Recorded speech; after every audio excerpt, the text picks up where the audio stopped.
Good morning, ladies and gentlemen, boys and girls. Welcome to the live coverage of the Tata Steel Players Championship 2022 presented to you by Tollygunge Club. We are in Calcutta with a star-studded field where we have Rahil Ganji leading the way at 10 under par, followed closely by Ajitesh Sandhu and Shamim Khan at 9 under par. We also have a notable in the field, Jeev Milkha Singh, as well as SSP Chaurasia. We are down to looking at the highlights from round 1 and round 2 of the tournament. SSP Chaurasia. Really good score in the first 2 days. As we look at SSP Chaurasia.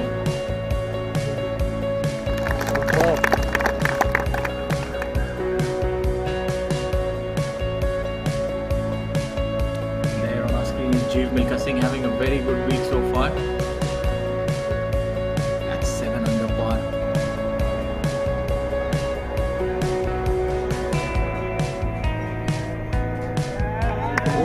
Jeev chipping in from out of the green in the round number 1. Rahil Ganji, Japan to a regular now, rolling that birdie in on hole number 12. Ganji had a good outing on the first day with the 6 under par. Here we can see that the putter is definitely working for him. We see a lot of experience now this week. The elder players in the field doing really well, rolling back the years and by the end of day 1. Viraj Marappa, hole number 14, playing his second shot. Gets it to about 15 feet.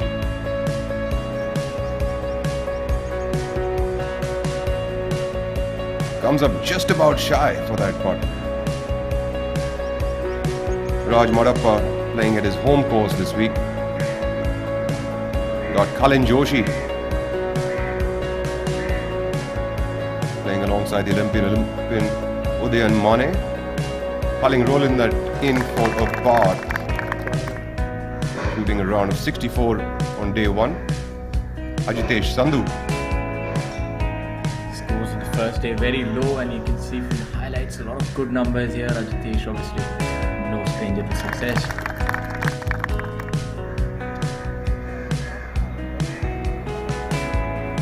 Sandhu with that flawless swing on hole number 18, the par 3. Coming up just onto the right side of the green, long par 3, the hole number 18. Ajitesh chipping it up there. Superb effort to close in with a round of 63 on day 1, which is -7. We're playing a par 70 course this week at Tollygunge Club.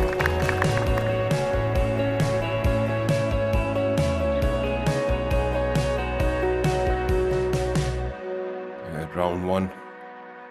Go into the round 2 highlights.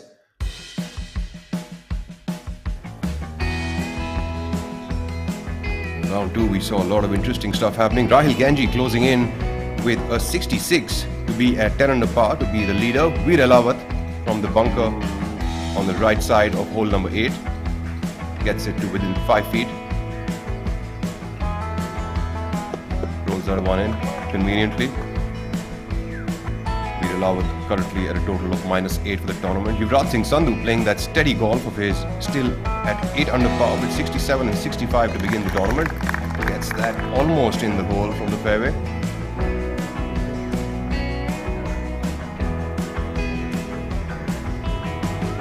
N. Thangaraja from Sri Lanka, another super player who's been trying to find his form back since COVID started.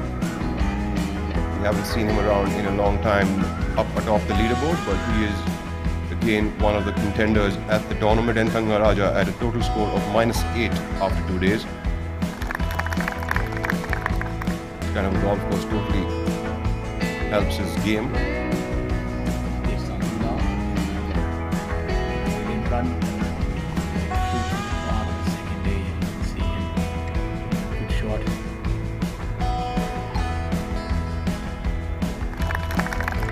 Rolls that one in for a birdie. Ajitesh Sandhu getting that game back on this week. He's playing on the PGTI after a couple of weeks now. Usually spending his time between the European Tour, the Japan Tour, as well as the Asian Tour. Solid ball striker.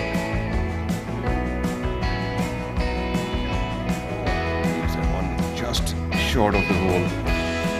Closed in his second round with a round of -2 to be at 9 under par for the tournament. Shamim Khan finding form back again. He's also at -9 for the tournament. He shot first round 4 under par and the second round of 5 under par. Of course, that suits Shamim's game. Absolutely. Accuracy player, and Tollygunge requires accuracy. And a splendid shot game. Rahil Ganji walks that one in, but that one didn't really find the cup. Ladies and gentlemen, Rahil is our leader after 2 days, and showing in the second day shows that he could have done a lot better. Maybe there's a rush more than score. Playing alongside SSP Chaurasia and Jeev Milkha Singh on the first 2 days of the tournament. All three legends in their own right of Indian golf, and of course, Jeev has been one of the highest ranked Indian golfers ever to have emerged so far.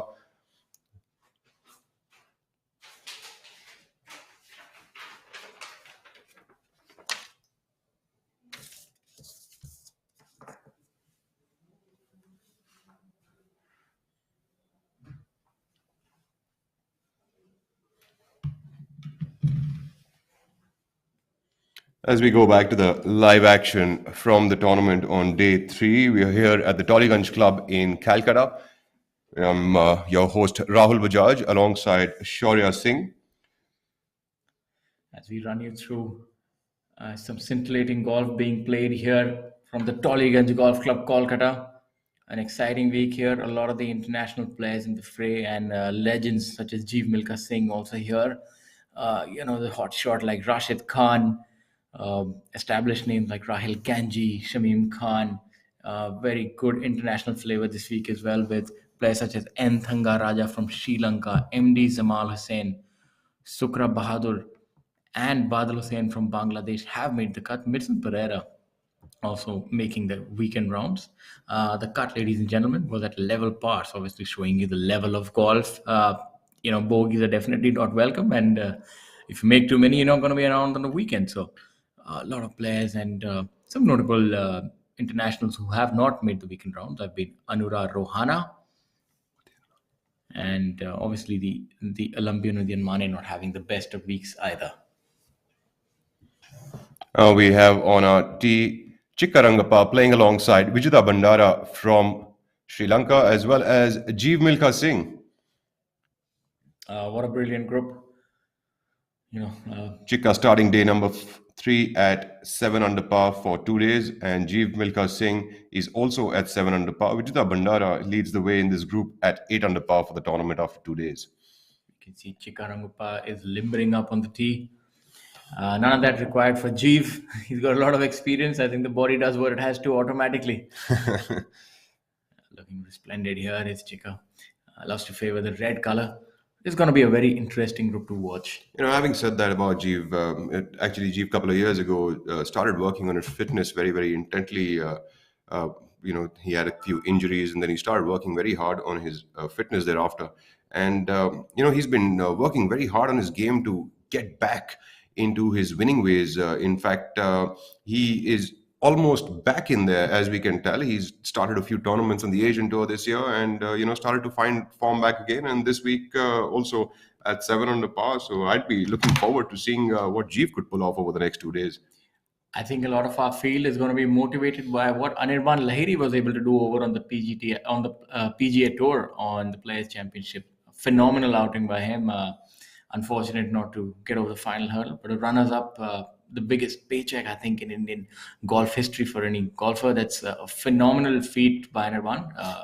Rising up in the top 100 in the world rankings once again.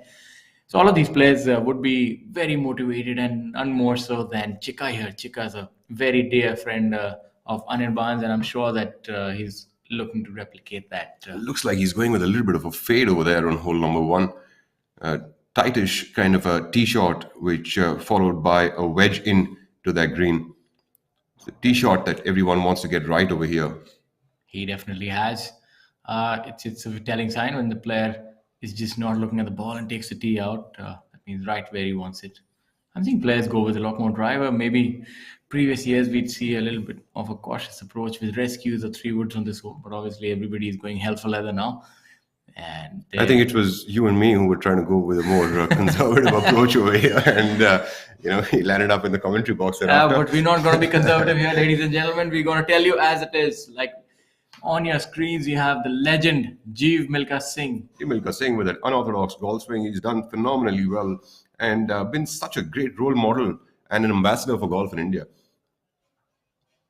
This hole suits him perfectly. A little bit of a left to right. Vijita Bandara now from Sri Lanka, another good golfer. Very homemade kind of a golf swing, but really gets the job done around the greens splendidly. And that's what this golf course really needs. If you can get up and downs from around 50 yards into the greens, you could have a really good time out here. Vijita going with a more cautious approach, a three wood. Has done well there, right down the middle. Shows you a very beautiful view of this lovely Tollygunge Golf Club. A lot of great memories here for both of us, I'm sure. And what a fantastic spot this is for this week. Absolutely. We've got Shivendra Sisodia on the screen now, chipping that about 5 feet past the hole, playing alongside Rashid Khan and Viraj Madappa. Viraj Madappa at a total of 6 under par for the tournament, and Rashid Khan is at 7 under par for the tournament.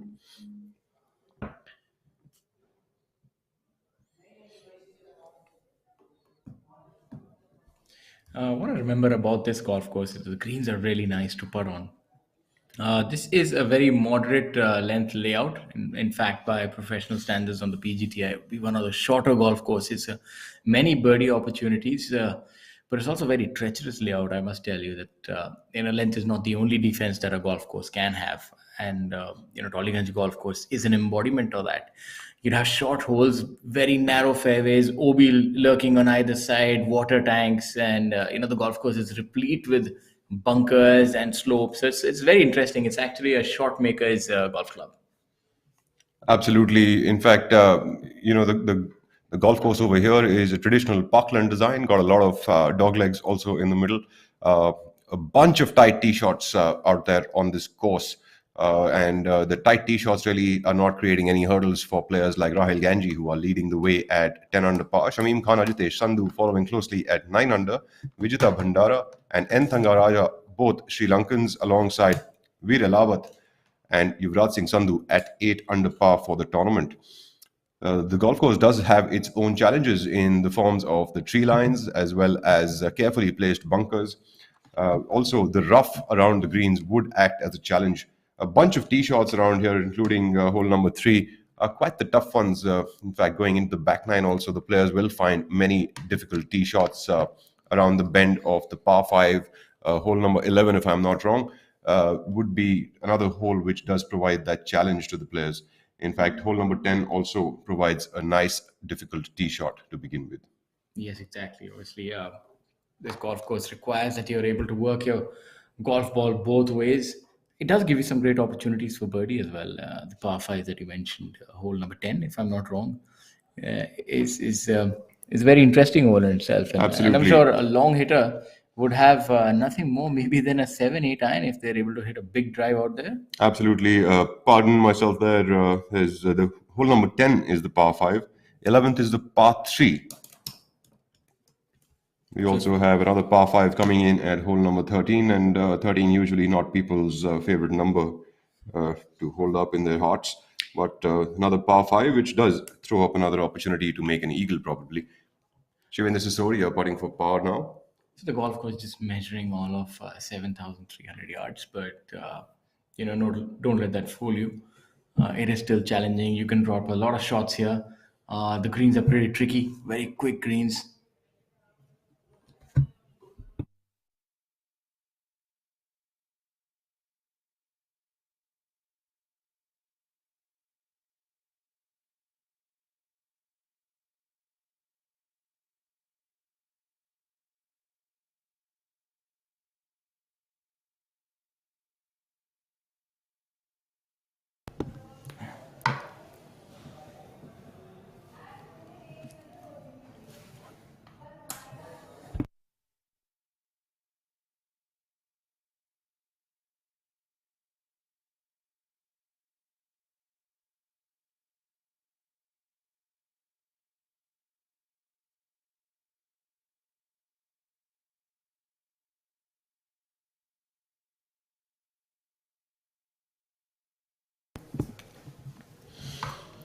as the breeze tends to pick up a little bit through the start of the day.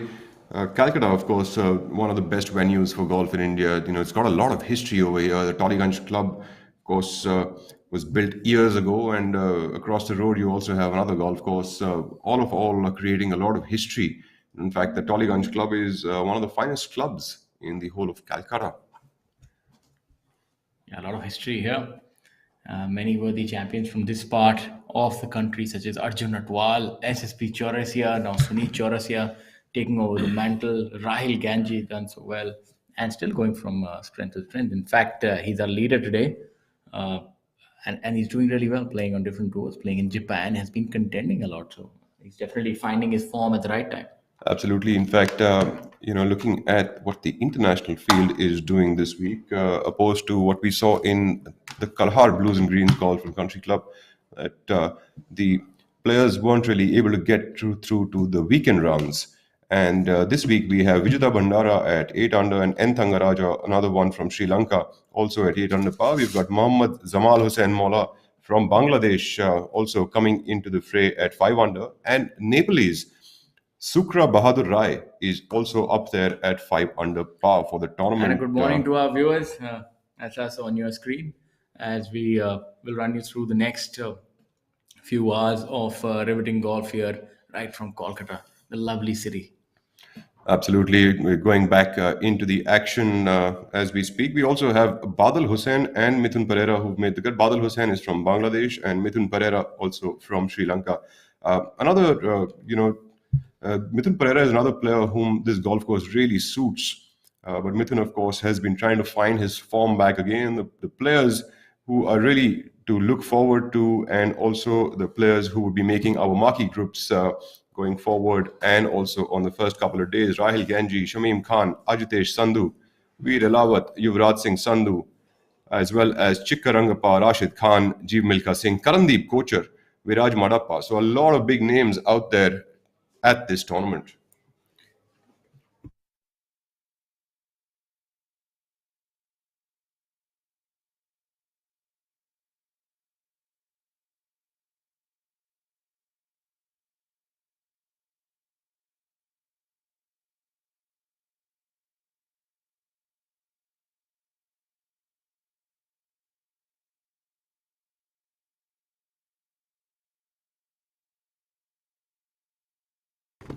Veer Elawat dressed up as Gary Player this on the third day, really bringing out black clothing, considering Calcutta's weather. Long levers able to generate a lot of power there. Playing alongside Yuvraj Singh Sandhu, the man who's been in form and really pushing that pedal hard, been playing very well off late at 8 under par for 2 days. He's shot 2 rounds of 67 and 65 in round number 1 and number 2. He's also able to generate a lot of power here as Yuvraj. This is definitely going to be a contest who can hit it further down and able to generate a lot of low scores as well. What you see in the foreground is where the members are able to sit and enjoy the meals, the shamiana. It's a beautiful view right from there. So you'll see many of them just stand up there and look at the golfers teeing off. What a sight it is. And they really take their golf seriously in Kolkata, don't they? Absolutely.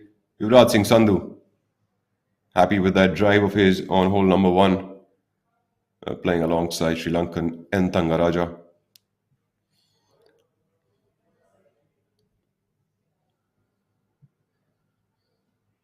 Thangaraja, pretty much a cool customer of the game, goes about his business quite easy, keeps smiling across the entire golf course and makes everyone else also smile around him. Superb player.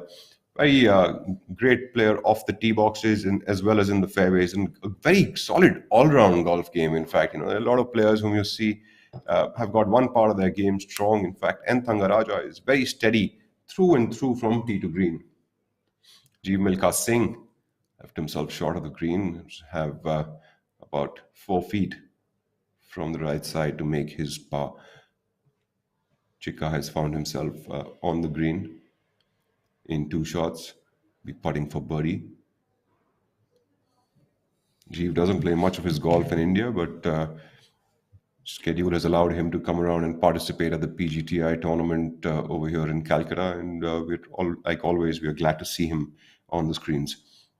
How difficult would it be for a player such as Jeev, who's playing in different international tours, and then come back and adapt his game to these greens and the way the golf course is, and even maybe somebody like Chika.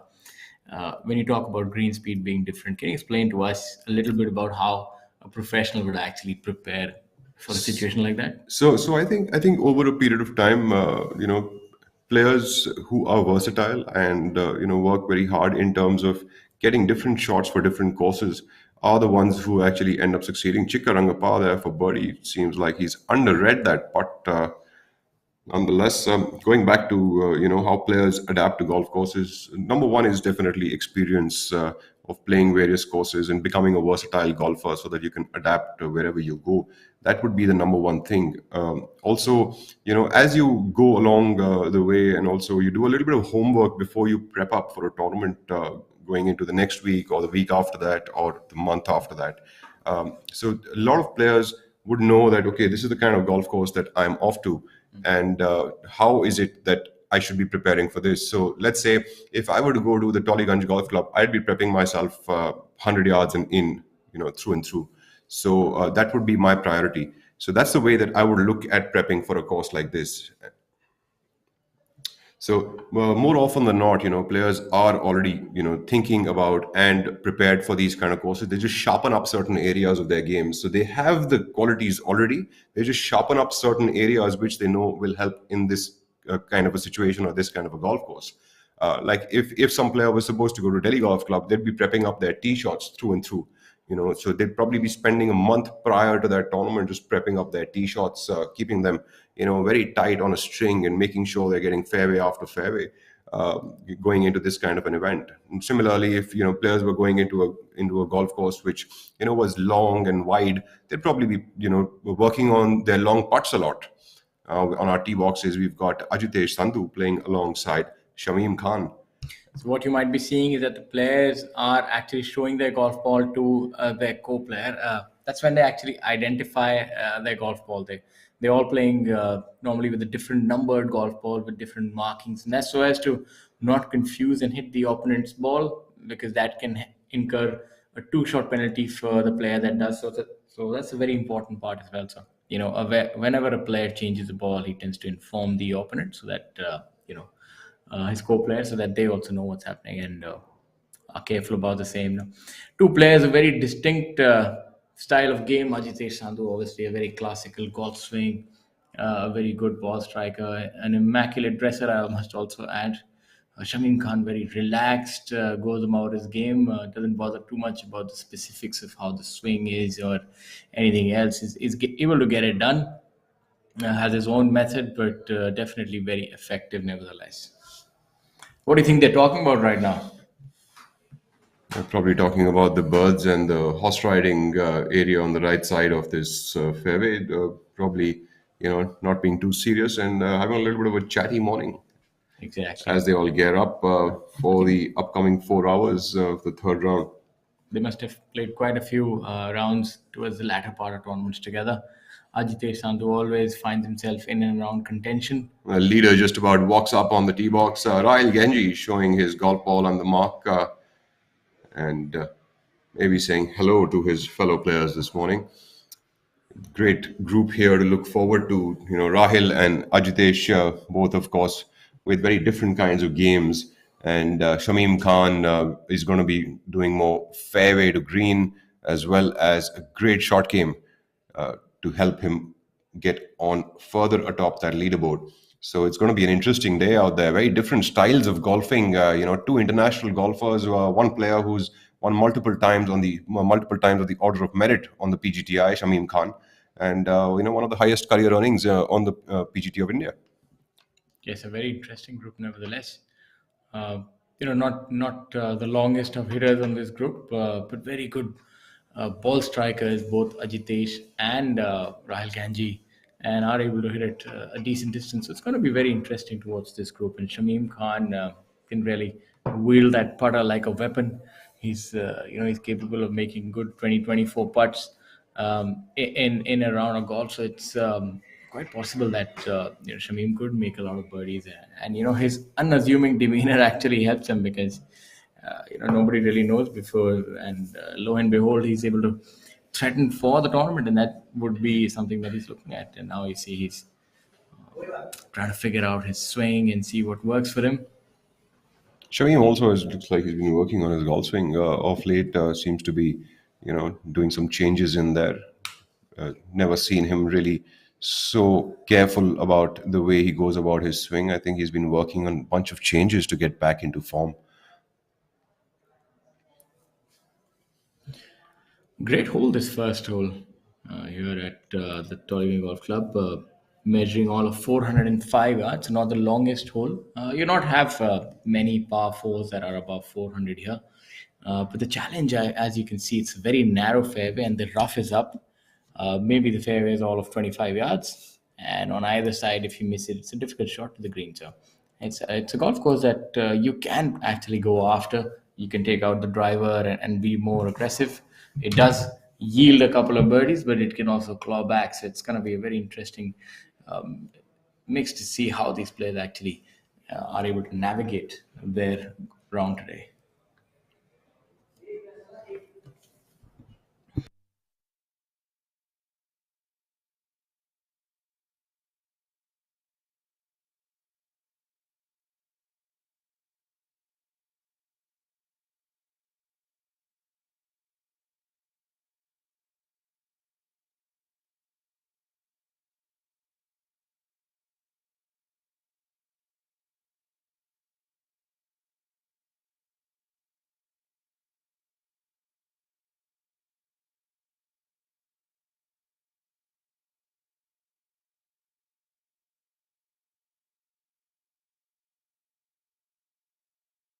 They're probably waiting for the previous group to clear. And another interesting factoid is that on the final day or any day when you have a tee off time, whether the group in front of you has cleared or not, you cannot actually tee off until your time is called out. So you have to wait your time, and the starter will actually call the players' names out. And how the order of teeing off is actually determined by the score that they have after 2 days. So the best score goes last, and in case you have more than a couple of golfers tied at the same score, then whoever had the better score on the previous day. So that's how it's decided. And that's why you're seeing Ajitesh Sandhu, who's at 9 under par, tied second, is teeing off first. And if you want to learn about golf and how to swing a golf club, I say that look no further than this golfer and follow him today. Look at some of those lines. A very classical golf swing, reminds me a lot about of Adam Scott. Pretty similar in the way he goes on about his game.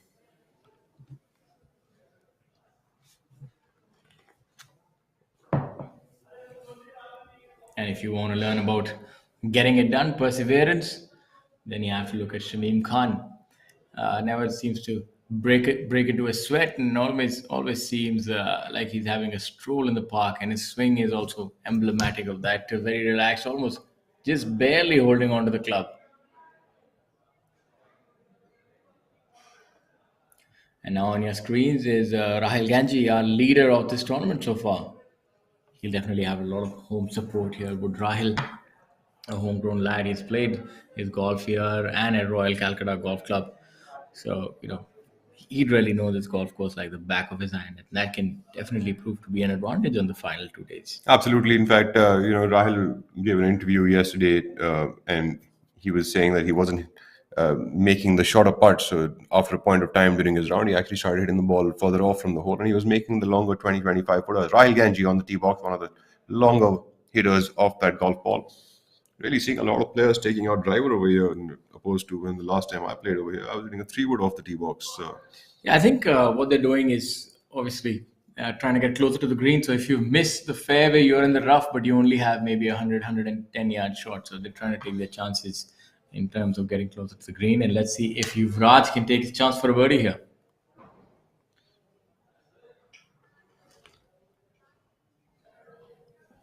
Raj Sandhu with a good attempt on hole number one. Again, a little bit of a low side miss there for him, leaving himself about 2.5 feet to clean up. Veer Lawat going about his business on our screens now. A very steady golfer. Veer has been playing a little bit on the Asian tour this year, taking his game to international.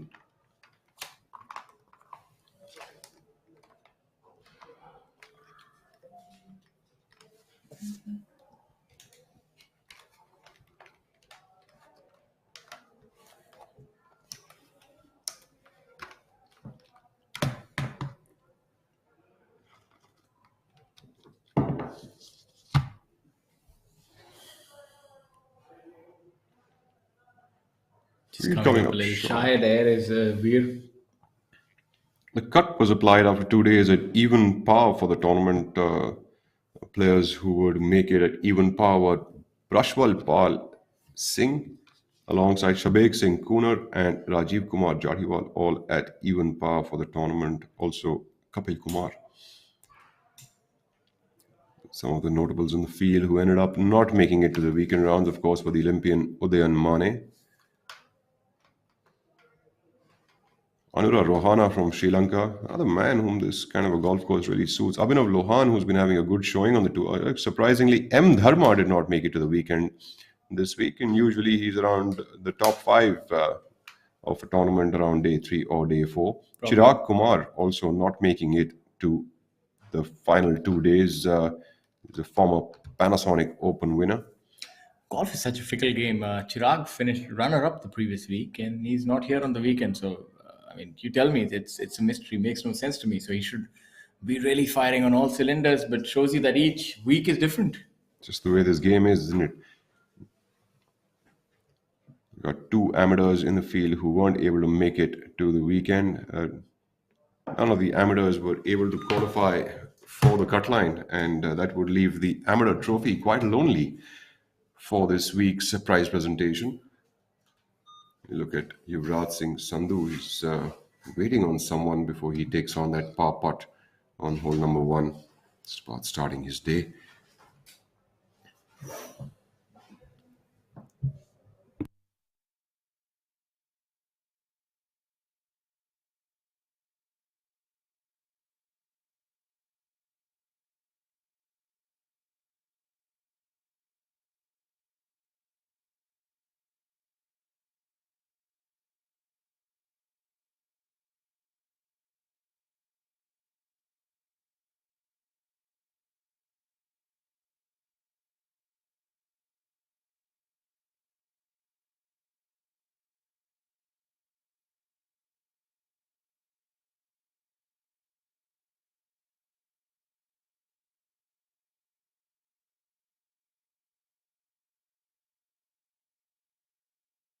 And look at this majestic golf club. So much history here at this venerable institution.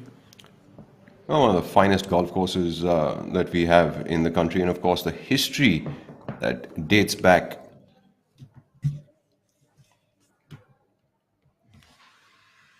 Made in 1895 in Calcutta. Tollygunge Golf Club, of course, a lot of history.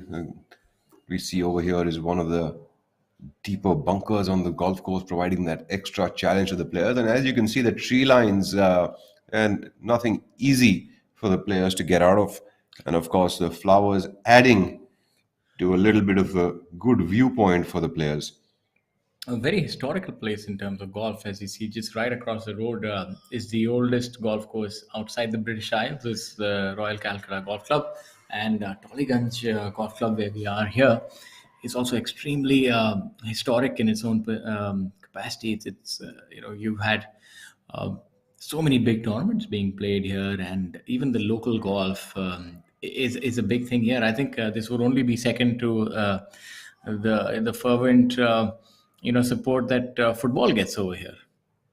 Absolutely. In fact, looking at the history of the club, Sir William Cruikshank established this golf club as an equestrian sports facility in 1895 to promote all manner of sports. It spread over 100 acres with a clubhouse that is over 200 years old.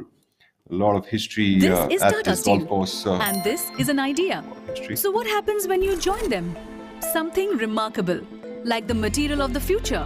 Fiber reinforced polymers that goes beyond steel. That is high on strength and corrosion resistance and is cost effective. a material that will be used in foot overbridges, the insides of railway compartments, and electric vehicles, as also in infrastructure for smart cities. Tomorrow is shaped by imagination and steel. Tata Steel.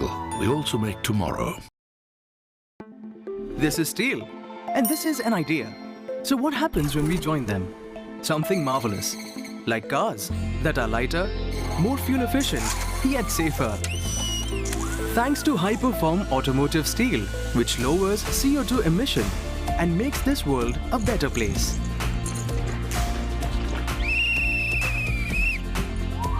Tomorrow is shaped by imagination and steel. Tata Steel.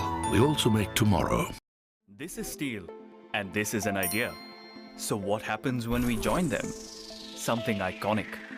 Like the Bandra-Worli Sea Link, an engineering marvel that connects two parts of a thriving city, where Tata Steel's state-of-the-art LRPC strands have played a role, inserted in the concrete deck and anchored to support the vision of New India. Tomorrow is shaped by imagination and steel. Tata Steel. We also make tomorrow. This is steel, and this is an idea. What happens when we join them? Something magnificent. Like the Burj Khalifa, the world's tallest building, 3 times the height of the Eiffel Tower. An iconic landmark where Tata Steel's Comfloor 80 composite floor decking has played a part, making it a triumph of human inspiration. Tomorrow shaped by imagination and steel. Tata Steel. We also make tomorrow. This is steel, and this is an idea. What happens when we join them? Something fantastic. Like Pravesh doors that never age, that save our forests, or customizable artiphone wardrobes that match your personality and are redefining modern homes. Tomorrow is shaped by imagination and steel. Tata Steel. We also make tomorrow.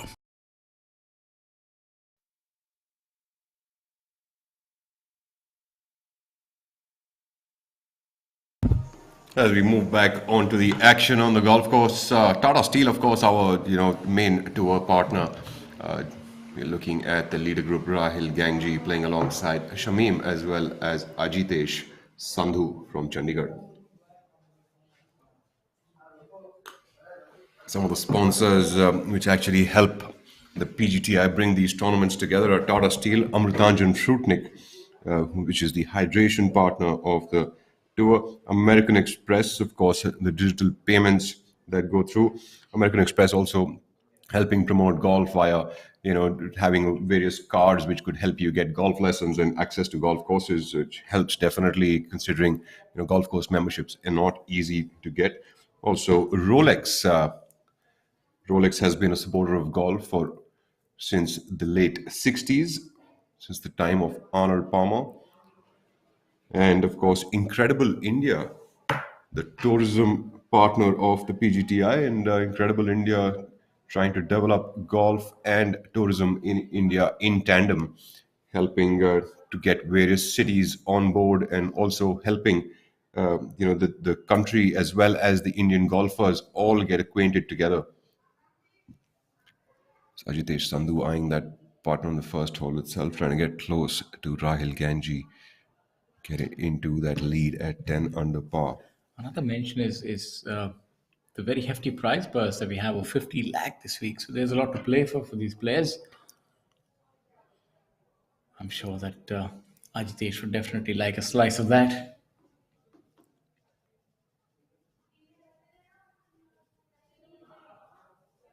It's a good putt there, just leaving a little short. What kind of player were you? Were you more technically oriented as Ajitesh is, or more feel oriented, how Shamim is, or somewhere in between? Somewhere in between, I'd say I'd work a little bit on my technique on the driving range, but once I got to the course, I tried to think as less as I could about it. That was really the way I like to go about my business. Once on the golf course, I'd like to go along with feel and shot shapes more than anything else. A lot of target orientation. I mean, just about missing the putt of Rahil Ganji there seems like a little bit of a hiccup technically. And, not feel-wise, I suppose. Absolutely, or maybe they just want to show the beautiful golf course, and I think for our viewers who are just joining us, it's safe to say that for those of you who have played golf, really do understand that there's no better place to spend time than a golf course, and that is a fact that is across the world. Wherever you travel, you'd want to go play golf, or if you don't travel much, there's so many great golf courses in our country. And the great thing about golf is you don't have to get on a golf course straight away. You can go to the practice range, and practice ranges, even in private golf courses, are accessible for a very nominal fee.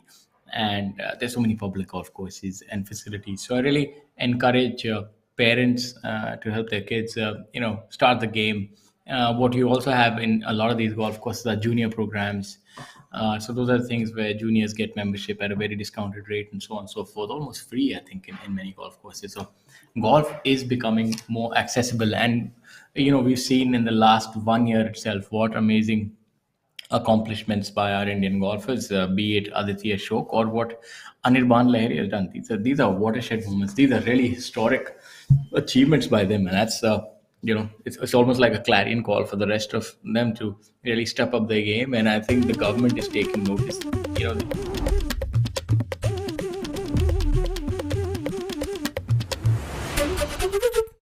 This is Tata Steel, and this is an idea. So what happens when you join them? Something remarkable, like the material of the future. Fiber reinforced polymers that goes beyond steel, that is high on strength and corrosion resistance, and is cost effective. A material that will be used in foot over bridges, the insides of railway compartments, and electric vehicles, as also in infrastructure for smart cities. Tomorrow is shaped by imagination and steel. Tata Steel. We also make tomorrow. This is steel, and this is an idea. So what happens when we join them? Something marvelous, like cars that are lighter, more fuel efficient, yet safer. Thanks to high-perform automotive steel, which lowers CO2 emission and makes this world a better place.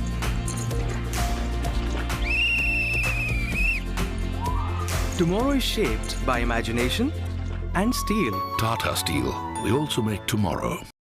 This is steel, and this is an idea. So what happens when we join them? Something iconic. Like the Bandra Worli Sea Link, an engineering marvel that connects two parts of a thriving city, where Tata Steel's state-of-the-art LRPC strands have played a role, inserted in the concrete deck and anchored to support the vision of New India. Tomorrow is shaped by imagination and steel. Tata Steel. We also make tomorrow.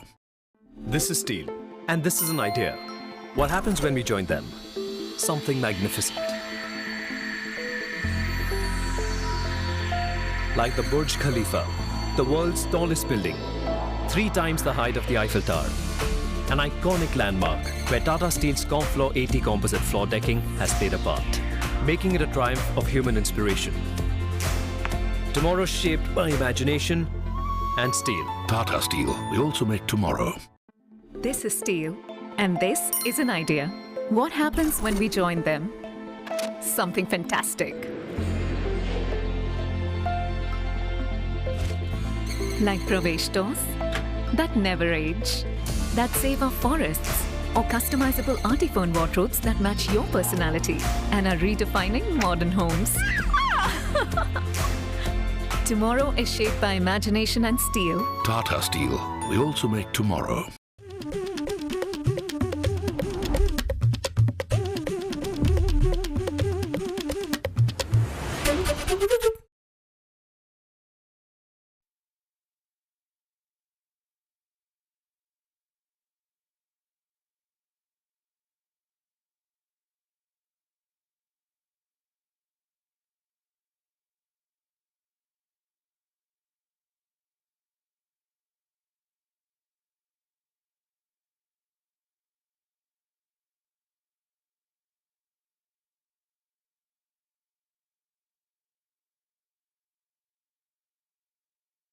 So we're back here as you look at the quaint settings here. And if you've just joined us, we are live here from Kolkata at the Tata Steel PGTI Players Championship 2022 presented by Tollygunge Club. And atop the leaderboard is local favorite Rahil Ganji at 10 under par, followed by Shamim Khan and Ajitesh Sandhu, who we previously saw on our screens. And adding to the international flavor are players like N. Thangaraja, Zamal Hussain Mola at 6 at 5 under par, mind you. Sukra Bahadur Rai from Nepal at 5 under par, and Mr. Badal Hussain from Bangladesh at 3 under par. So, and also Mithun Pereira, how can we forget him, the fan favorite, at 1 under par. So there are many players from all over the world here, and obviously adding to the challenge are the local lads who are also homegrown, such as Sunit Chaurasia. So a lot of flavor to this field. We've seen our international players such as Chika Rangappa, Rashid Khan also come back here. So it's a very, very interesting week. Who do you think? I know it's a little too early, but this is one of the things that we always do. It's almost like a segment in itself, right? Where we call the champion. Or pick your champion. It's a very difficult leaderboard to actually say that one or the other is going to take this tournament away. But I would definitely, I just keep looking out. It'll be very difficult for me to, even if I wanted to do a raffle of all these players, it'd be difficult to pick out a player. It's a very star-studded top 10 out there. Rahil Ganji, Shamim Khan, Ajitesh Sandhu, and Thangaraja. Any of these guys can win the tournament. We've got Yuvraj Singh Sandhu, Veer Lahawat, Vijita Bhandara. We've got Jeev Milkha Singh, Rashid Khan, and Chika Rangappa. Yes, I mean, all of these players are no strangers to success. They know how to get it done. But our rules are we have to pick a player. I mean, you can't skirt the issue. You know, that's what we do here at ABP WA Cricket. We pick the champion. And then we see if we are right or wrong. And even if we are wrong, we are right. This is the difficult one. This is something interesting for our viewers and brings our experience to the fore. You know, this is the difficult one, actually. I'd actually like to see Jeev Milkha Singh winning a tournament in India. And of course, all of these guys, including This Rashid is and Chika, TATA my Steel. friends. In And fact, this I think is an Ajitesh idea. Sandhu also, So what happens when you join them? could be one of the contenders. Something In fact, remarkable, Rahil Ganji. like the material of the future. Fiber reinforced polymers that goes beyond steel. That is high on strength and corrosion resistance and is cost effective. A material that will be used in foot over bridges, the insides of railway compartments and electric vehicles, as also in infrastructure for smart cities. Tomorrow is shaped by imagination and steel. Tata Steel. We also make tomorrow. This is steel, and this is an idea. So what happens when we join them? Something marvelous, like cars that are lighter, more fuel efficient, yet safer.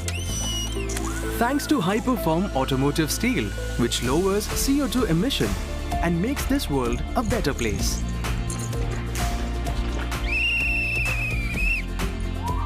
Tomorrow is shaped by imagination and steel. Tata Steel. We also make tomorrow.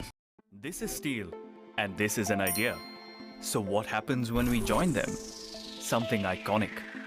Like the Bandra Worli Sea Link, an engineering marvel that connects two parts of a thriving city, where Tata Steel's state-of-the-art LRPC strands have played a role, inserted in the concrete deck and anchored to support the vision of New India.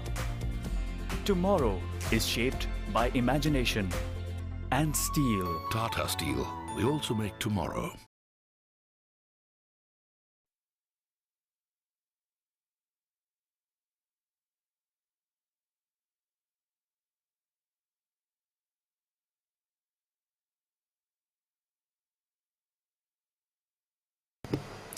Ladies and gentlemen, owing to a small technical difficulty on the ground there in Calcutta, we might be facing a few delays with the live coverage. Please bear with us. In the meantime, of course, keep enjoying looking at that flagstick breezing away at the Tollygunge Club. Absolutely. It's a sort of an unforeseen technical difficulty, but there's a lot of wildlife here in the golf course, and it's interesting. Obviously, there's a lot of logistics involved when we cover live golf for you, and we're stationed, our camera professionals are stationed at different points in the golf course, and lo and behold, a few of the wires have been cut by the local animal. What's it called? It's a ferret. I mean, no, what's it really called? It's from the cat family. I don't know what it's called. I think it's a sial. It's a mix of a jackal or something. It's apparently very aggressive, and it loves camera wires. And all I remember that when we were playing, I was saying that Shaurya, just don't hit the ball, in errant places, because they can come and bite you quite literally. So they've cut off our wires. But ladies and gentlemen, we'll try our best. If you were on the golf course, I'd put a Sial behind you so I could just speed up. I think even the Sial would give up. But what's happened is that they've actually nibbled at our wires. So we were trying to get that back up as soon as possible. And in the interim, we'll obviously look at what we have. Just turn those cameras around, turning the fortunes around for this live coverage this morning. Also, ladies and gentlemen, wishing you all a very happy Holi in advance. As we move into Holi tomorrow, it's a festival of colors and, of course, happiness across India. So that is, of course, the congratulations. And definitely, what about the weather changes? What is happening with the weather in the Delhi NCR, Shaurya? I mean, usually we'd see weather changes happening after Holi came in, and this time we've seen heat bestow upon us way before that. I think these things are way beyond our pay grade. We don't really know what is happening with that. Now that you know our pay grade.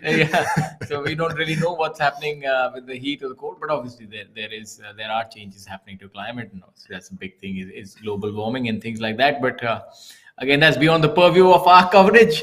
But coming back to Holi, what a beautiful time it is, and the players would only be looking at one color right now. Can you guess the color? Red is the color that they're looking at. They're looking at birdies, more and more birdies. Rahul, that's a color that you're also very well acquainted with. Going back to the highlights from round 1 and round 2 to make sure that there is some action on our screens.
Ladies and gentlemen, while we get back to the live coverage in a while, we're just updating you with the latest scores and the happenings of what's going on at the golf course.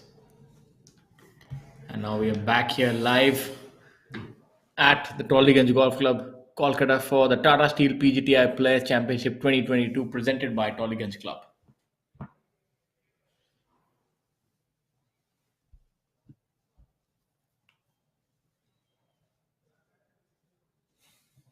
We are looking at the group of 840, which teed off from the 10th hole. Prashwar Pal Singh playing alongside Kapil Kumar and Shabek Singh Kunar, all three players at even par at the start of day number 3.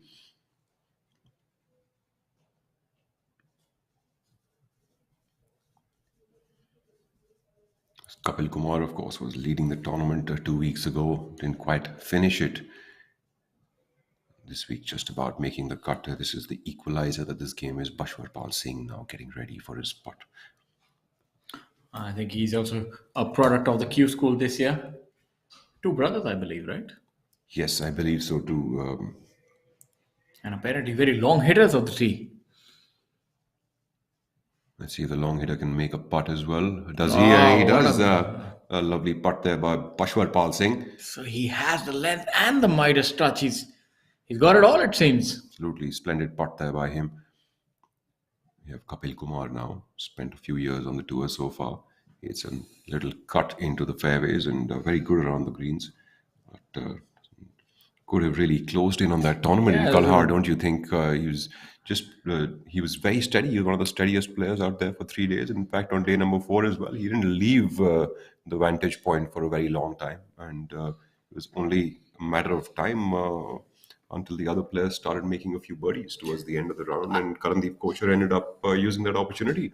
I think what's important is for a player like Kapil, victory. You can't really hold your fate in your own hands in a way in golf, because the other players might come and make birdies. But what's important is that you keep knocking on the door. So somebody like him, he'd do well if he is able to contend more often.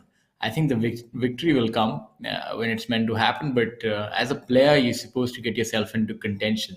And what we mean by contention is to probably be somewhere around the top 10 after 2 or 3 days, within striking distance of maybe winning. That's what they say technically, is if you're within 7 or 9 shots of the lead on the final day, that you can have an outside chance of winning. And that's good enough, because if you do that often, you'll definitely have a day that everything clicks together and you win.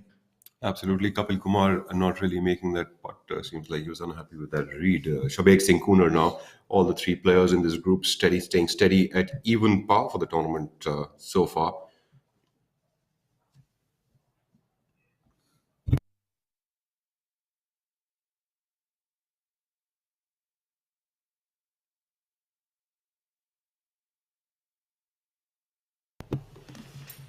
Some of the players on the course right now who are doing well: Adil Bedi at 2 under par for the day through 3 holes. Divyanshu Bajaj, local lad, at 1 under par for the day, and Om Prakash Chauhan as well.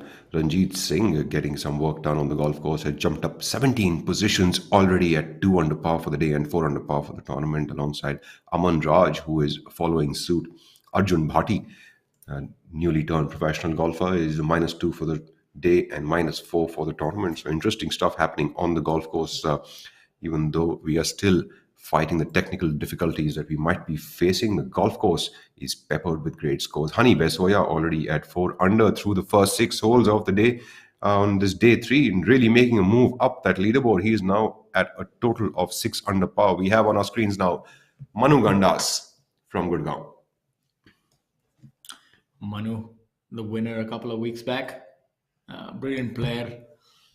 He definitely has all the makings of a phenomenal player, and the most important thing that I really like about him is that the way he carries himself. He's not one to wear his heart on his sleeve, and that definitely has its advantages in golf. Even-keeled approach towards the game, maturity way beyond his years, and that can help you, because golf is basically a game of adversity. You're always losing, you're rarely winning. Even the best players maybe have a win percentage of 4 to 3%, and those are legends.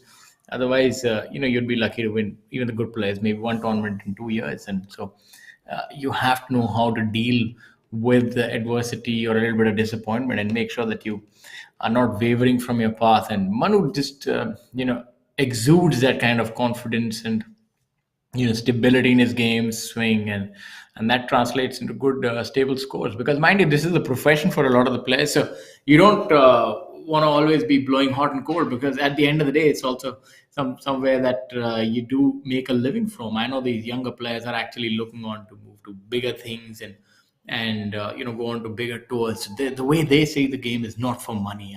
I know that when you're a younger player, you have aspirations, dreams that you want to move on to the bigger, greater tours, achieve things.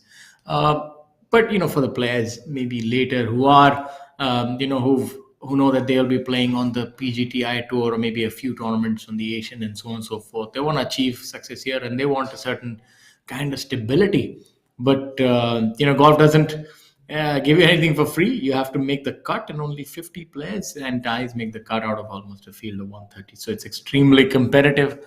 So a stable, good game, which can always help you into the weekend rounds, is also something that a lot of players aspire to have. Absolutely. Manu Gandas would make a fine poker player, wouldn't he? He's got that kind of a demeanor on the golf course. I really can't tell whether he made a bogey or a birdie. Exactly. Yeah, I mean, that's a lot of different, as they say, a lot of different ways to skin a cat. So Manu is a different kind of player. Definitely, he's not very emotive, and I'm just definitely sure he's trained for that, and that's the way he is. A lot of different kind of players. Superb chip there by that's their a- fellow playing partner. What a splendid chip there by Maniram Sharma, the guy who's got great hands around the greens. He's just exhibiting just that. Playing alongside Sanjeev Kumar from Lucknow as well. He's also at 4 under par for the tournament.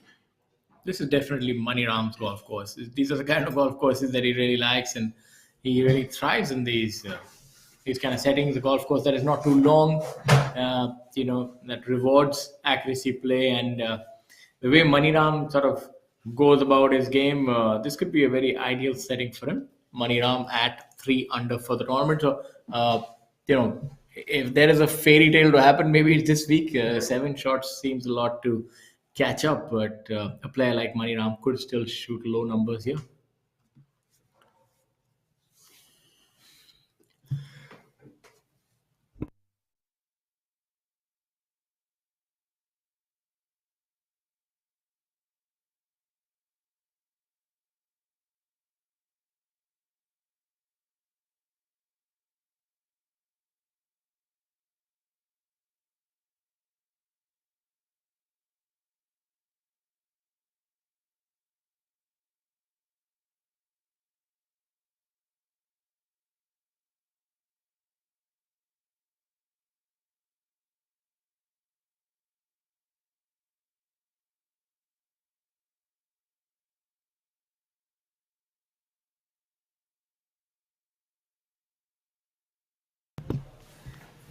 Manu Gandas there. Shamim Khan has made a birdie on one of the holes and gone up to 10 under par. Joined the lead there with Rahil Gangji.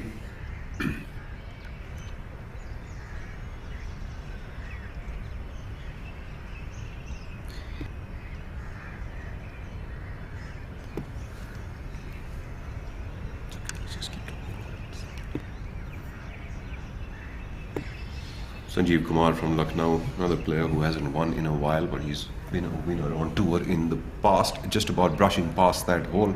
Maniram Sharma, after that splendid chip, should have a good opportunity to save his own par on this hole. When you see a lovely golf course like this and players enjoying their day in the sun, you almost vicariously enjoy it yourself too. We can't quite be there, but we feel the experience of being on a golf course on a beautiful morning like this. It's just stuff of what dreams are made of, I think, almost, if I'm not to exaggerate. Another notable player in the field who is making a move up that leaderboard on the moving day is Gaurav Pratap Singh at -3 for the day, already through 9 holes, and is at a total of 6 under par for the event. Gaurav Pratap Singh also trying to find form. He won a tournament at the Noida Golf Club many years ago. He's trying to get back into his winning ways. Definitely one of the kind of golf courses that really suit Gaurav's game. So would help him. Hopefully, he can capitalize on this and get through into the next 27 holes of superb performance. Samad Dwivedi also at 1 under par for the day and 5 under for the tournament. So the action does seem to be getting interesting on the golf course. Rahil and Shamim now leading the way at 10 under par. Gaurav Pratap saying, finally he's producing the kind of performance that I think he's capable of. It's been almost a year that he's made cuts and he's been there, but he sort of faltered in the last 2 days and sort of faded away in this. This is the kind of golf course where he could really go deep. He's great with the putter. He's excellent with the short game. Has a lot of imagination around the greens, and when he's on, he's able to really hit those irons close to the flag. So this golf course does actually reward good iron play. So being great off the tee is probably secondary to being really good with your irons here, because you're not really facing too many drivers or don't really have to hit the ball long or in a certain area. You just have to have very accurate, good iron play. So this could be the kind of golf course where Gaurav Pratap maybe wins again. Absolutely. In fact, it's the kind of a golf course which requires you to be good in pretty much each and every aspect of the game, but does not require length of the tee box. So even if you could be a good driver of the golf ball with a 3-wood or a hybrid for that matter, you could still go around and make a bunch of birdies on the golf course, and that is really the exciting part of this golf course. You could be hitting multiple greens in regulation just with a shorter club off the tee box. Only a few holes, and maybe 2 or 3 of them that really demand the driver. The rest of them really don't. Manu Gandas flashing at that one. Really going after that one, not leaving anything there in the tank. Why leave it when you play such good poker? Definitely going all out there, a flush, so to speak, a great drive there, a lot of power behind it. Sanjeev Kumar with a very homegrown kind of a golf swing. Just cuts that ball across it, keeps it left of the fairway and fades it back into the right side. And that's pretty much his stock shot. And he does that over and over again, very, very confidently and comfortably. Very unorthodox looking posture as well. Just goes easy about his business. But a very nice, loose, languid kind of swing. Doesn't seem forced at all. I think that's one of the things, like if your swing is a little unorthodox, it seems to be more comfortable for the body. I think it's more to do with how are you preparing for it, as in like a feel factor of it. Most of the players who come with homegrown golf swings are like they're sort of like Nadal, so they put in multiple repetitions into the golf swing and trying to make it work, make it deliver the kind of shot that is needed. So they're not really technically sound, so to speak, but their delivery is superb because they do it over and over again. Looking at Hani Besoya now, a mix of being technically sound and feel oriented as well. I think you're really lavish with your praise. You're equating Sanjeev Kumar with Rafael Nadal. I think he's very happy with that kind of comparison. But obviously, Rafa is a legend, and Sanjeev would be looking to become one maybe this week. Maybe you've done something good for him there. Well, Sanjeev has won PGTI events in the past, so he's no stranger to success. Aman Raj, now, who does he remind you of? Which kind of star? I think he reminds me a little, his hat reminds me of Shingo Katayama, the Japanese golfer who always used to fashion a similar hat and a beard. And almost a similar stature as well, physically. Pretty similar kind of games, and and I also remember Shingo Katayama doing something similar with his pre-shot routine. So maybe taking inspiration from the Japanese star. Hats up there, glasses on top. Wielding that samurai golf club like a sword. Not very happy with that effort, Aman Raj. Aman Raj has been playing pretty well on the tour since he started out. He's mostly been a consistent kind of a performer on tour. Arjun Bhati there. Young lad who's just turned professional. I have an interesting story. Maybe about 6-7 years ago, when we had traveled to the States, I traveled alongside my friend Sandeep Verma. We had gone for this junior tournaments, and Arjun Bhati was there. What a brilliant young man. He's doing so well, and really somebody who works very hard on the game. Has had a very stellar junior and amateur career. He's still pretty young, so he's turned pro early. And the good thing, what I really feel, is that when you turn pro, the first tournament is so important, because that can set the tone. Because when you come from so much success and you go to your first tournament, if you end up missing cut, that kind of confuses you, because as an amateur they would have never tasted defeat, and it can be a rude awakening. But if you're just able to get into the thick of things, then you just go from strength to strength. And he's the kind of golfer who can go from strength to strength. Young lad hits the ball a mile.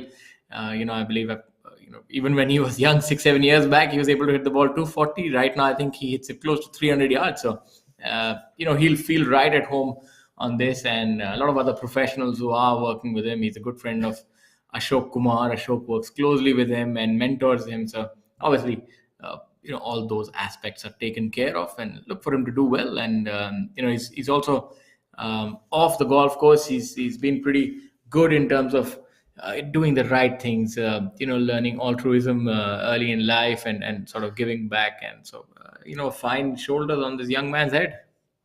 Or the other way around, my apologies. When you talk too much, you tend to make the odd slip up. I hope that these golfers don't do the same, because the game is unforgiving. Commentary is a little, it's not. Definitely the younger ones now finding their way onto the tour with a little bit of refreshing on that leaderboard. The Brushwar Pal Singh has gone to 2 under par and taken his total to 2 under par for the tournament. So he's moving up that leaderboard.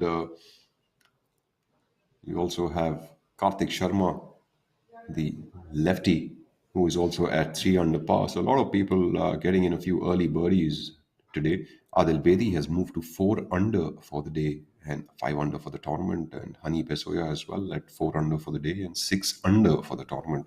Gaurav Pratap Singh also making headway to get into the 8th position, mind you. 6 under par now for the tournament. G. Milkha Singh and Veer Lawat have dropped an early shot. Also on the golf course, Shamim Khan and Yuvraj Singh Sandhu are the top guys at 1 under, and Shamim is at 10 under par, and Yuvraj is closely following him at 9 under par. So interesting stuff happening on the golf course. Some top golf being played. Looking on the screen now, we have Sachin Besoya's group.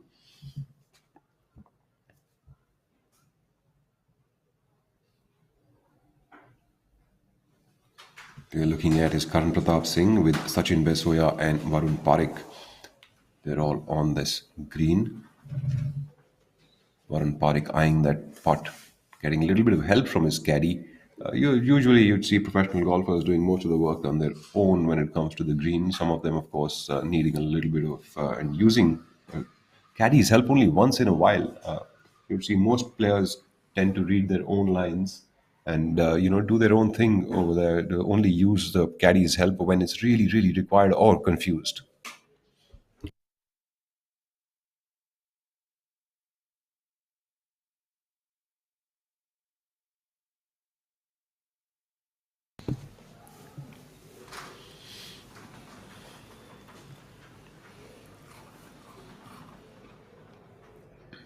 Karan Pratap Singh also having a little bit of an ebbs and flows kind of a golf game on the PGTI so far. We've seen some really good stuff coming from him and some not so good stuff, but all in all, pretty solid player. Looking at Karan's score for the day. Karan Pratap Singh is a 3 over par for the day and just got him down to even par for the tournament. Seems like a bit of a downer on day number 3. To begin with, we still have a lot of golf to be played. Adil Bedi doing really well here. He's 4 under par for the day, and he's a player who actually won here a couple of years ago. I think that was the last tournament before COVID actually stopped things. March of 2020, if I'm not too wrong. I think that was his breakthrough or his maiden victory. Exactly, I remember that the first year that he turned pro. An historic chip-in. Yes, absolutely. So he's hoping to get the similar kind of form and maybe win again this week. Brilliant young man, doing really well, and you're seeing a lot of these young players turn professional and get into the mix straight away. It wasn't so maybe a few years back, but now the youngsters are they're just able to hit, step on the gas as soon as they turn professional, and that's just showing how seriously they're taking their golf. And obviously Adil takes it very, very seriously, very meticulous. Does a lot of things like working on the TrackMan, a lot of things off the golf course. Also, he's he does correctly, and I think it's more than just how you play your golf. It's how you carry yourself and try and understand. It's more than just a game. It's a profession. Karan Pratap Singh, putting now from about 10 feet away. Seems like a little bit of a left to right break on this putt, coming off the left with a little bit of a speed. And he makes that putt. A superb effort there by Karan Pratap Singh. That should help him cover up a little bit on that leaderboard, while the scores seem to be dropping down otherwise for the day. Coming back to the younger Lord Karan Pratap Singh, obviously one of those.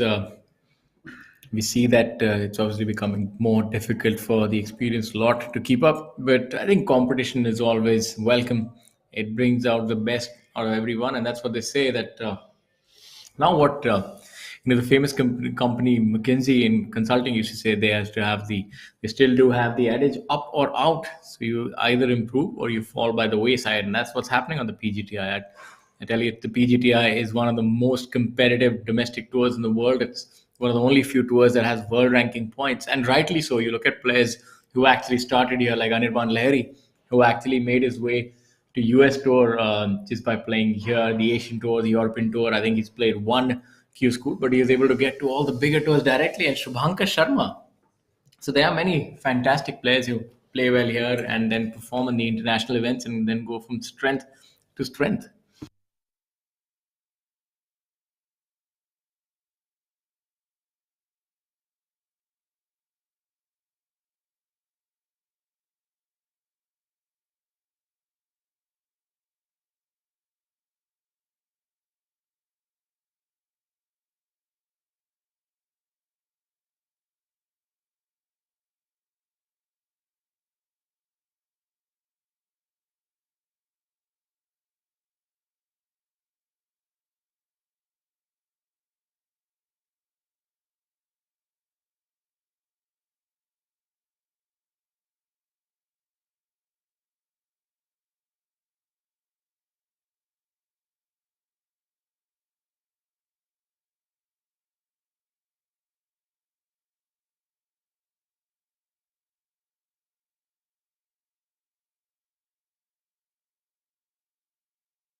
I'll look at the 10th hole now. The par 5 10th hole is all of the length of 510 yards, so most of these players can get up to the green in 2 shots. And of course, a lot of eagle opportunity also will be thrown at the players on this hole. Wind will definitely play a factor to determine how easy or difficult this hole becomes. So, as of now, it's a little tough to say which way the leaves are rustling, but it looks like it is tailwind because you can see the leaves moving a little ahead and falling there. So, that would make this hole a lot easier. I see these players actually getting mid irons or maybe even shorter irons to this. On a closed Parkland design golf course like this, which has a lot of tree lines, it's very difficult for players to judge the speed and the direction of the wind very well, as a lot of the city life around blocks the winds because of the buildings. Also, the tree lines are so close to you that you're unable to judge the winds correctly. So it can be a really difficult thing for the players to do. Well, we look at Sachin Basoya now. He's also pulled out a driver on this par 5, all of 510 yards. Looking at getting some eagles out there. I wouldn't expect any other club to be taken on this golf course. On this hole, this hole is there for the taking. If they can hit a big drive, I think players like Veer may even get like a 9-iron to the green. You never know if they can hit a big drive. So and the moderate hitters, the shorter hitters will probably get a driver and a 3-wood. The moderate hitters maybe like a 4-iron or a 5-iron to the green. So obviously you want to make birdie here. Let's see if Sachin is able to do that. Placing yourself in the fairway is the first and the utmost important thing on a par 5 like this. The fairway is marked by tree lines on either side, and players need to be in play to be able to attack these kind of holes. Shameem Khan really running away with that now at 11 under par for the tournament. Shameem getting in a few birdies early on in the day. It's already made 2 birdies in the first 3 holes. Ajitesh Sandhu also making one birdie and moving up to 10 under par, while Rahil Gangji seems to have dropped a shot and gone down to 9 under par for the day, for the tournament, sorry. Looking back at our screens, we have Kalin Joshi.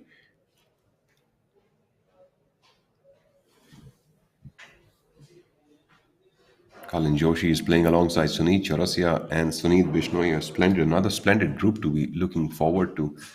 Sunit Chaurasia, of course, local boy. He's at 3 under par for the tournament, and a nephew of SSP Chaurasia, who's currently at 4 under par. So following each other very, very closely.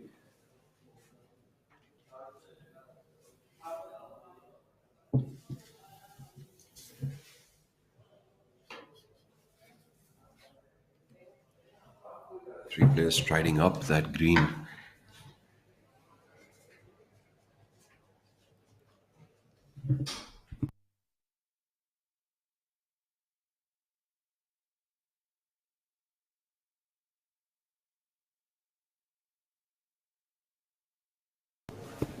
Players are walking up onto the 9th green now, and all the three players seem to have reached the green in regulation, and all the players in this group currently keeping a score. Sunit Chaurasia at 3 under. Sunit Bishnoi is at 4 under par, and Kalin Joshi also at 4 under par for the tournament. Birdie opportunity for Sunit Chaurasia, but from a little bit far off from the flag, about 25 feet towards the flag. As you can see, the wind really seems to be picking up, and on a golf course like this, if the players are hit with crosswinds, it can be a difficult thing to find fairways. Seems like things are going to turn interesting as we see a lot of changes atop that leaderboard, with Shamim really jumping up with a bunch of birdies. Yuvraj Singh Sandhu also pushing that pedal as hard as he can. Hani Besoya is not stopping. He's at 5 under par for the day and 7 under par for the tournament. He's shot 5 under in the front nine itself. Sunit Bishnoi seems to have left himself short, taking that wedge and finding the right spot to drop it. It looks like he's trying to chip that one in, Shaurya. Yeah, that's what it looks like. Seems to be having a good lie. What I always found that the chipping from the first cut is a little easier than chipping from just the fairway, because the tight lie is difficult to get any purchase on it, and this makes it a little easier to be aggressive from a lie like this. It seems like there's a little bit of grass underneath the ball. Seem like done brilliantly well. Not much of a difficulty for Sunit Bishnoi, though, from that kind of a location. He seems to be really enjoying himself from the fairways. And so are we right here from the booth. It's enjoyment and all round. Sunny day out there in Calcutta at the beautiful and picturesque Tollygunge Club, a golf club with history behind it. Sunit Chaurasia now, putting for birdie, about 25 feet. Walking as soon as he's hit that putt. It's like he's a faster player opposed to many others that we are aware of. I don't know who you're talking about. Pretty good one there for Sunit That's a Chaurasia. brilliant putt by Sunit, not wasting any time. Something that I could never be accused of, not wasting time. You'd collectively be wasting about 144 players' time usually. Nonetheless, That's, I we have Kalin Joshi now. He's left himself just about 10-12 feet short of the hole, so he has a decent look at birdie on this hole. What an interesting field this week. I just realized that we're privileged to be watching all these players here and Absolutely. competing for this beautiful prize purse. Absolutely. I couldn't agree more with you, Shaurya. I mean, I was just, looking at the field and doing all of the, I checked out the field at the start of this event, and I said, it'd be a great time to be in Calcutta and just watch some of the greatest golfers in the country play together. In fact, the first 2 days, the marquee group of Rahil Gangji as well as SSP Chaurasia and Jeev Milkha Singh, I would definitely be walking them with them for each of the holes that they played. What a brilliant opportunity for anyone that plays golf or even doesn't. It's a great opportunity to come here and watch these players. Hopefully, we hope that COVID continues to wane away. We don't know what's there in the future, but as far as this week is concerned, we're lucky to be having another week of golf in front of us, and for the players to be able to enjoy what they do and excel at what they do. As Kalin Joshi just about finding the corner of that cup to make that birdie on hole number 9. And nonetheless, as long as the ball is in the hole, whether it went from the left side of the cup or the center of the cup, really doesn't matter. Sunit Bishnoi, my apologies, cleaning up for par after that chip-in effort.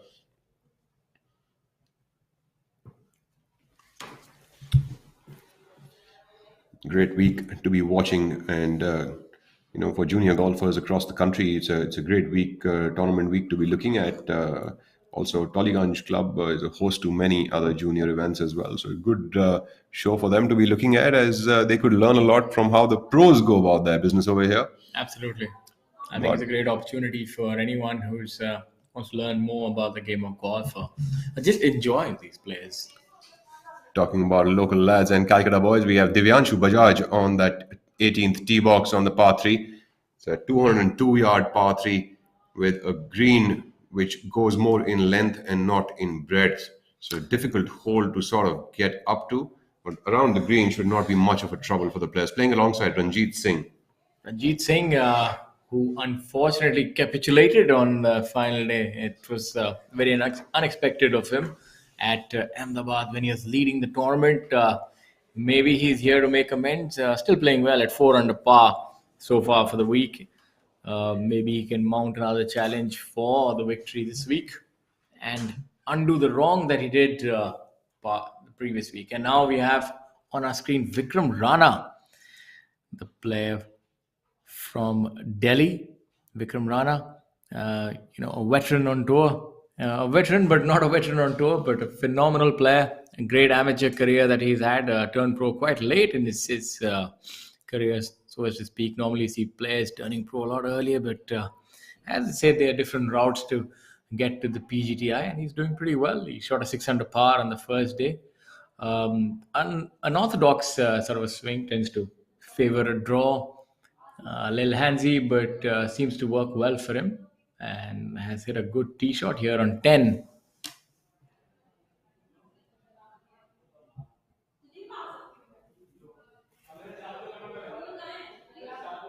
We have a look at the players here live at the Tata Steel PGTI Players Championship 2022 presented by Tollygunge Club.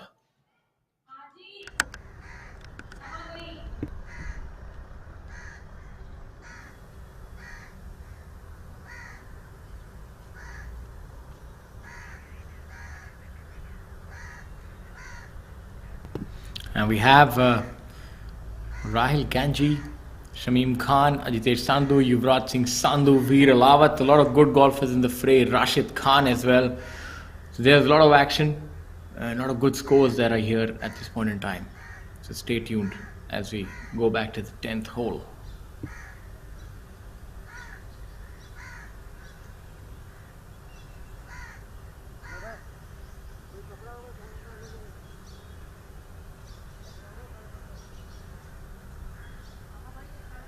The round of the day definitely belongs to Hani Besoya so far, who's already 5 under for the day through 9 holes. So he's moved up to 6 under par. Gaurav Pratap Singh unfortunately dropping a shot and moving back to 6 under par.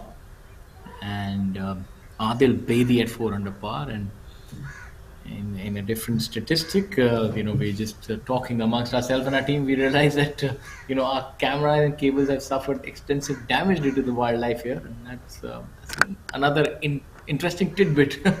But it shows you the challenges that not just the players but even the crews have to do to get you the best camera angle. But trust us that we will be unwavering in our commitment to ensure that top quality golf is served to you and you're able to enjoy it thanks to this historic partnership between ABP Network and PGTI that was forged last year, and this is the second season running.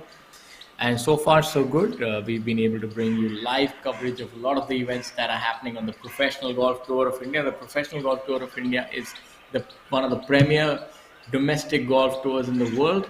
It's also affiliated with the world ranking points, and the top 5 positions do get world ranking points, and the points change depending on the strength of the field.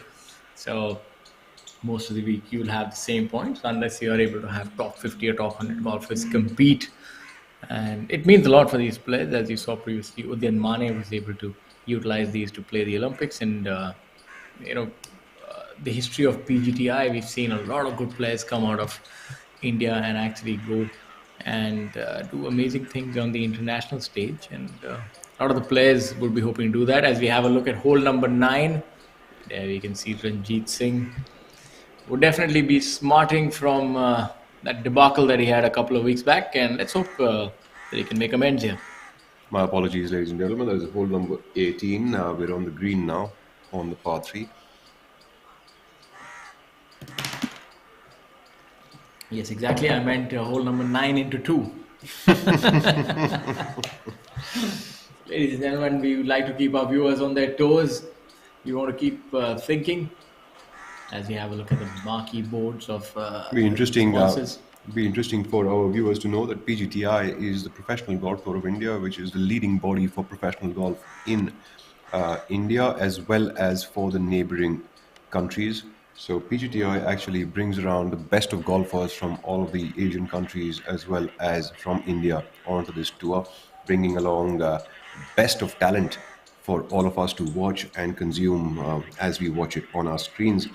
Also, the PGTI tournaments have now got the world ranking points, which actually help players to develop themselves into international contenders for golf.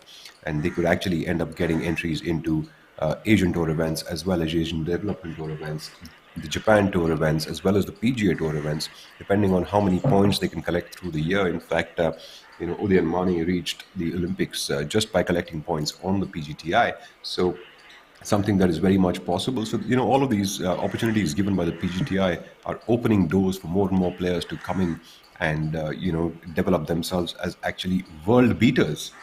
It's an interesting part coming up from Ranjit Singh. I reckon it'll turn a little bit from the right to the left. What do you feel? A little bit of twist right at the end. Speed is going to be so important if he's to hold this putt.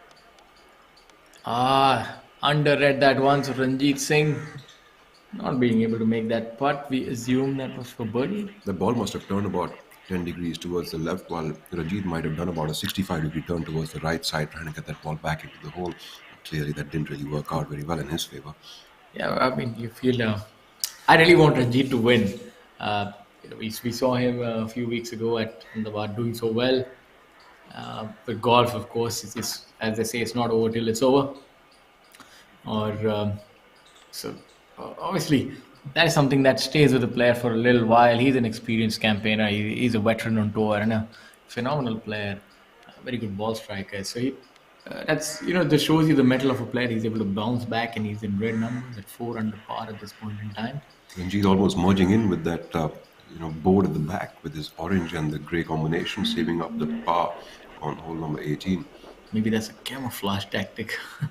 Most likely is. I think he's trying to stay away from us. That's why he's trying to merge in with that so that we don't talk about him. But believe you me, that's going to be a futile effort, because wherever you are, we'll find you. Commendable effort, though, by Ranjit Singh. Over the years, he's been on the tour for so long now. And, trying to get that win in at Kalhar was a splendid effort by him. Hats off to all of the players who've been out there for so many years and keep on fighting and keep on working hard on their games, trying to get that first win out. And I just find it absolutely scintillating for all of these players to be working so hard year after year, month after month, day after day. No matter whether it is a special day in the family, whether it is a festival in our country, they're all working hard through day and through night, sharpening up their games as much as possible for these tournaments. And I just find it absolutely amazing for all of the players who do that. Yes, obviously, and a thought for the players. They're actually always traveling on festivals. No matter what the festival is, mostly we have tournaments the year round, and so that's something that they get used to. So it's like a family on tour. Absolutely. In fact, tomorrow is Holi, and players are going to be far away from their families, and they're all in Calcutta playing the tournament. The players do give up a lot of other things that life has to offer to be able to continue playing the sport and competing at the highest level. Yes, and for a lot of them, they'd be hoping that sacrifice culminates into something meaningful, or at least a meaningful journey, because as they say, it's not always about the destination, it's also about the journey, because not all 130 players can be winners, but they can all enjoy the experience of playing on the pristine Tollygunge Golf Club. That in itself is a journey. Rather philosophical this morning, aren't you, Shaurya? That's what they say. A journey of 1,000 miles begins with a single step. SSP Chaurasia has come out with the umbrella today, saving himself from the sharp sun of Calcutta. Yes, the heat can get to you. And There's an the umbrella. heat of the moment, and then there is the heat of the sun, which is there on the ground today. Yes, any one of them, and both together is even worse. So SSP being prudent, trying to stay in the shade. Now let's see if he's able to throw some shade and make this birdie here. Were you able to watch much of the Players' Championship? I sat around the whole night and watched the entire 18 holes. I saw off and on, but unfortunately I kept on sleeping. I tried to follow it. It was exhilarating seeing Anirban Lahiri do what he did. It's almost unbelievable. If you take the clock back maybe 15 years when we were younger amateurs, you could never actually imagine that an Indian player can do this. For now it almost seems very normal that an Indian at an international stage will do well. But maybe if you look back at 15 years, 20 years, it was almost unfathomable to have an Indian player who dominate on the PGA Tour, let alone play. You'd be thinking that this is almost unbelievable. It's from the realms of a fantasy novel or something, but it's not. It's reality. Anirban Lahiri, who we played golf with, has actually beaten the best players at the toughest track, at the highest prize money event, where the winds were howling. The fairway was slick.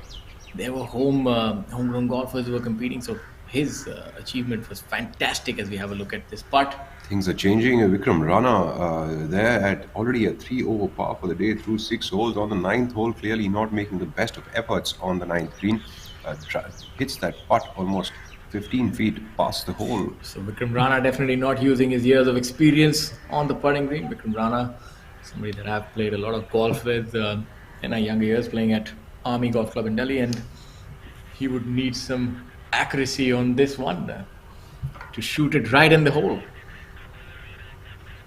Vikram Rana, I think this has been one of the best weeks of his professional career so far. It's fair to say that, scintillating 600 par on the first day.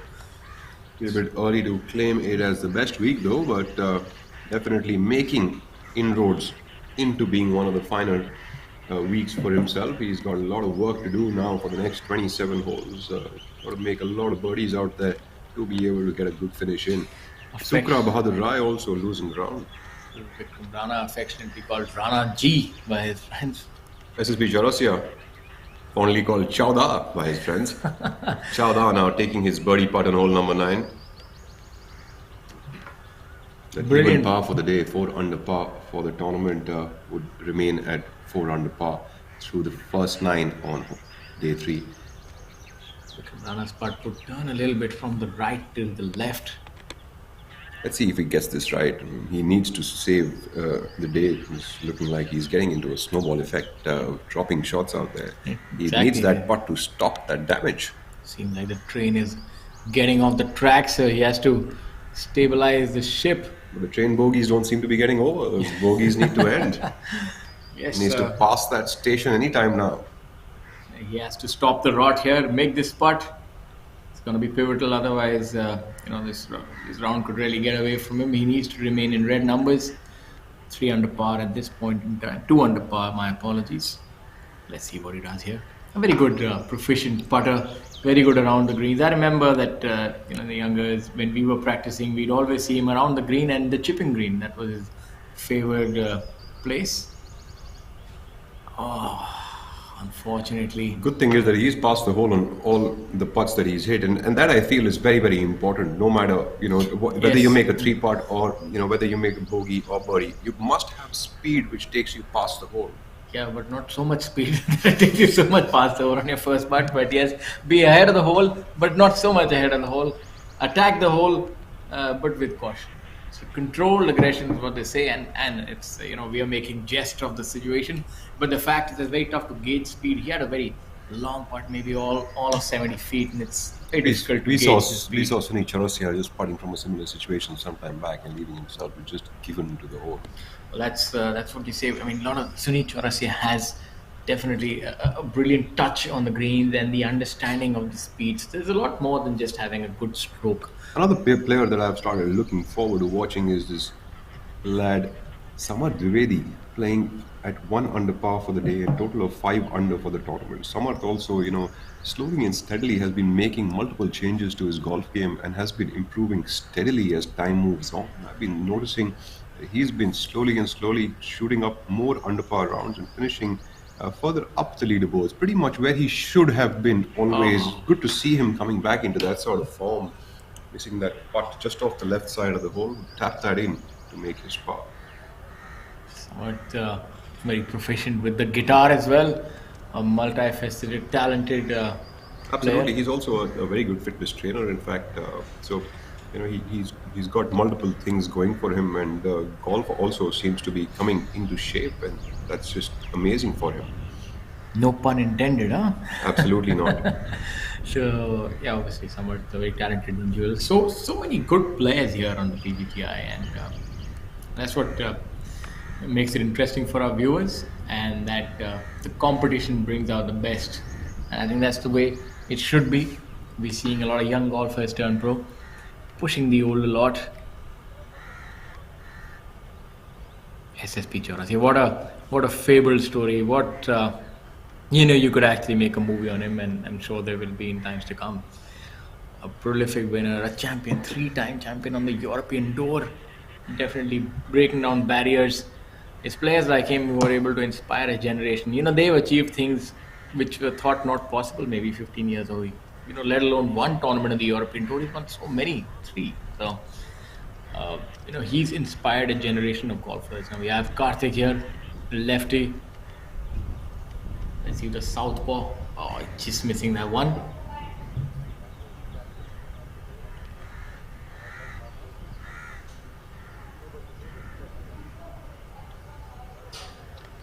Karthik Sharma just cleaning that up.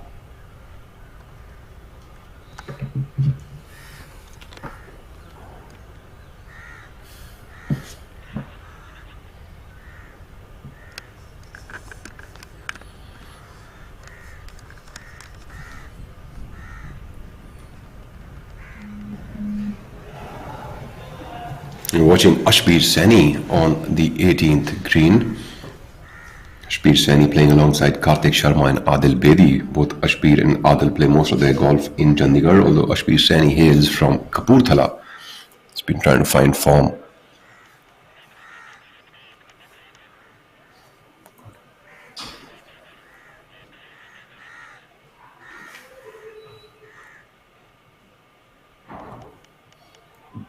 Rolling that putt in on the 18th hole, Ashbir Seni. He's had a fine junior as well as an amateur career in the past. Pro golf hasn't been too friendly to him, but he's getting along and making inroads with that. That's another thing where we see that a lot of good amateurs have represented the country when they turn professional. Sometimes it doesn't quite work out because it's a different beast altogether. Playing professional golf and amateur golf, they're two different things. As Gary Player rightly said once, the difference between professional golf and pro and amateur golf is immense. There's almost a chasm in between. So, what might work in amateur golf sometimes doesn't quite translate into success on the professional tour.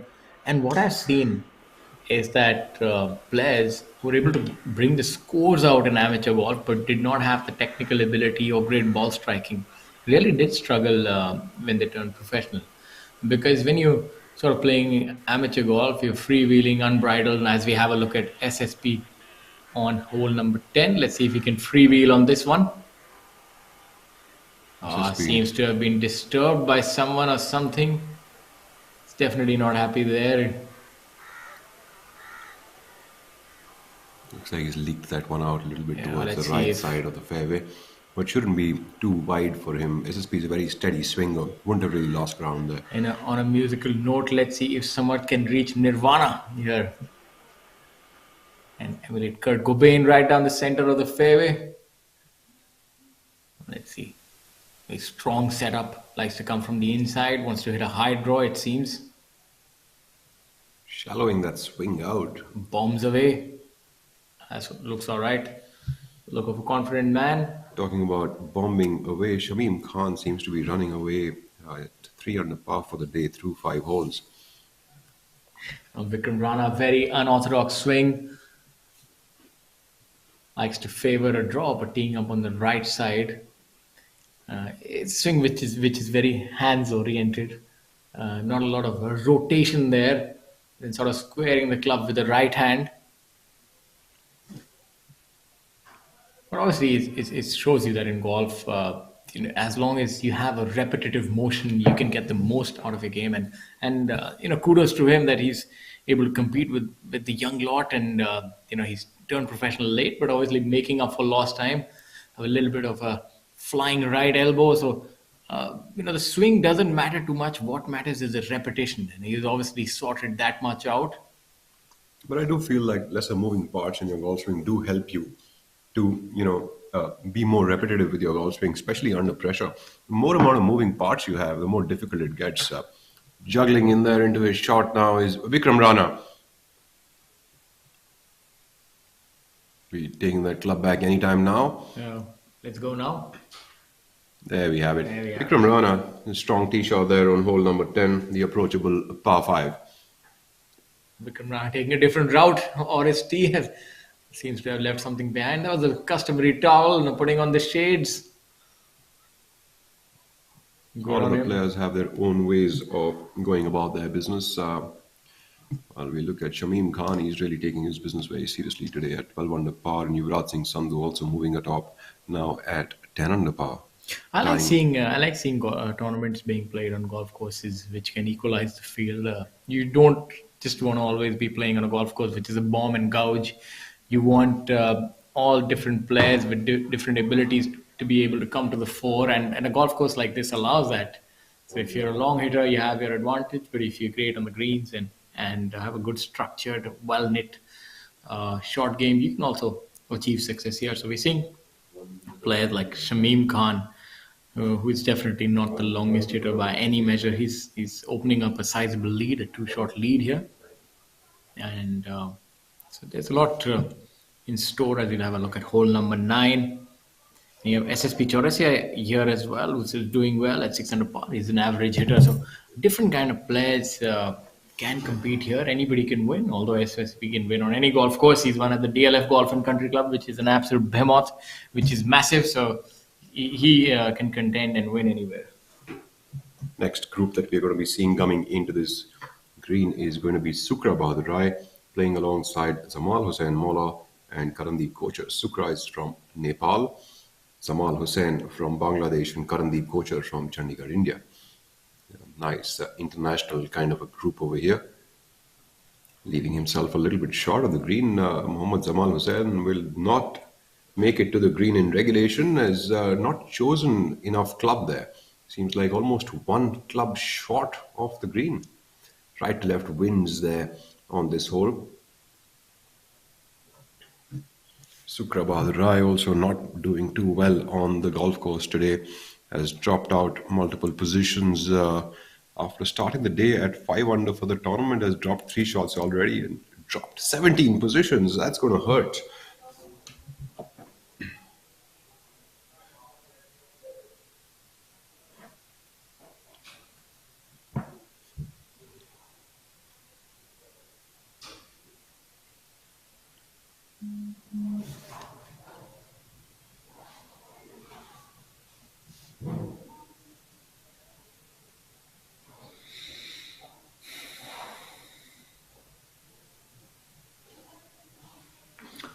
A look at the live leaderboard. So 6 players within 10 players within 6 shots of the leaderboard. So I think it's realistic to say that anybody from the top 10 can actually win this tournament. But if it were up to Shamim Khan, it would only be him, and he's doing pretty well so far. As we have a look at hole number 18, with what seems to be Mithun Pereira. Then Pereira, that short game is his strongest point, and if I were to put my money on Mithun making an up and down, or in fact even holding chips and bunker shots, I would do that. without blinking my eye.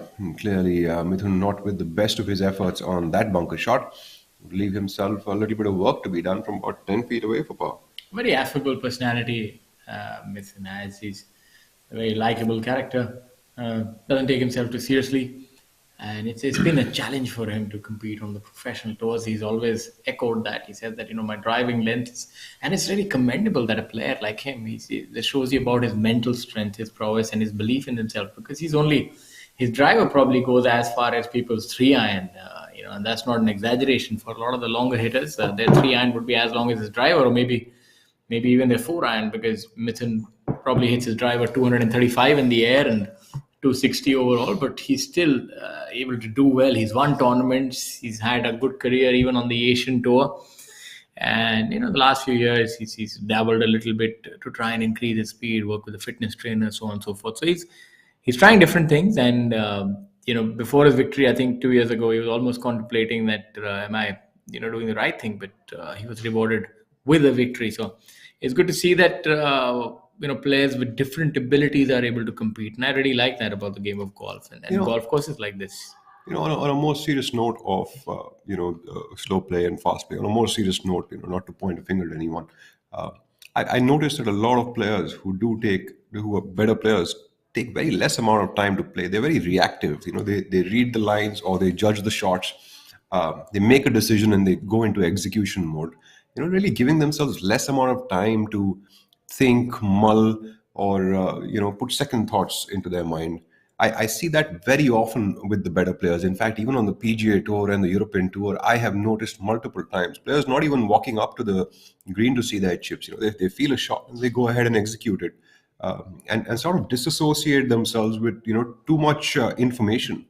I think it's almost like the prospect theory. It's the loss aversion, that losses loom larger than gains, and that's the kind of mentality that a lot of the players who really don't want to give up a lot and are scared of making bogeys, just want to have like an error free, and then there are players who sort of accept their fate. It's actually understanding that you can't control the game. So I speak from experience, being being not the quickest spring chicken. So I understand that slow players want to control the outcome. You want to make sure that you get the correct line. You want to make sure that you're hitting the correct direction and all that. But we have to realize at some point in time you have to have a fatalistic approach as well to the game of golf. You see the better players from inside 6 to 10 feet, they take the line and they hit the putt because they know they will get more opportunities again to make birdies. And that's what it comes. You have to accept your fate and move on. And that's an attitude change, I feel. And when you do that, you're able to remove a lot of burden of expectation. So I feel, extra preparation is something that doesn't quite help in golf. I mean, of course, there are golfers. I mean, we say the rules are there for a purpose, and take the maximum time that they allow you, and if that helps you, that helps you. But normally, we've seen that overthinking doesn't really help. But I'm no one to advocate that. As we go back on tee number 10. Shivendra Sisodia from Gurgaon, playing alongside Viraj Madappa. Viraj also has played most of his golf at Calcutta, at the Tollygunge Club itself. So this is his home course where he is competing this week. The third player in this group is Rashid Khan, who of course has had earlier success on this golf course as well.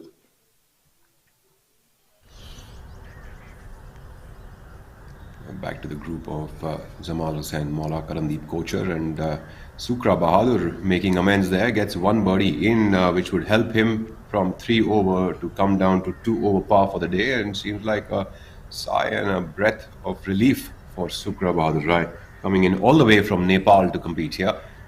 Karandeep Kochar now, man who won the tournament at Kalhar Blues and Greens just 2 weeks ago.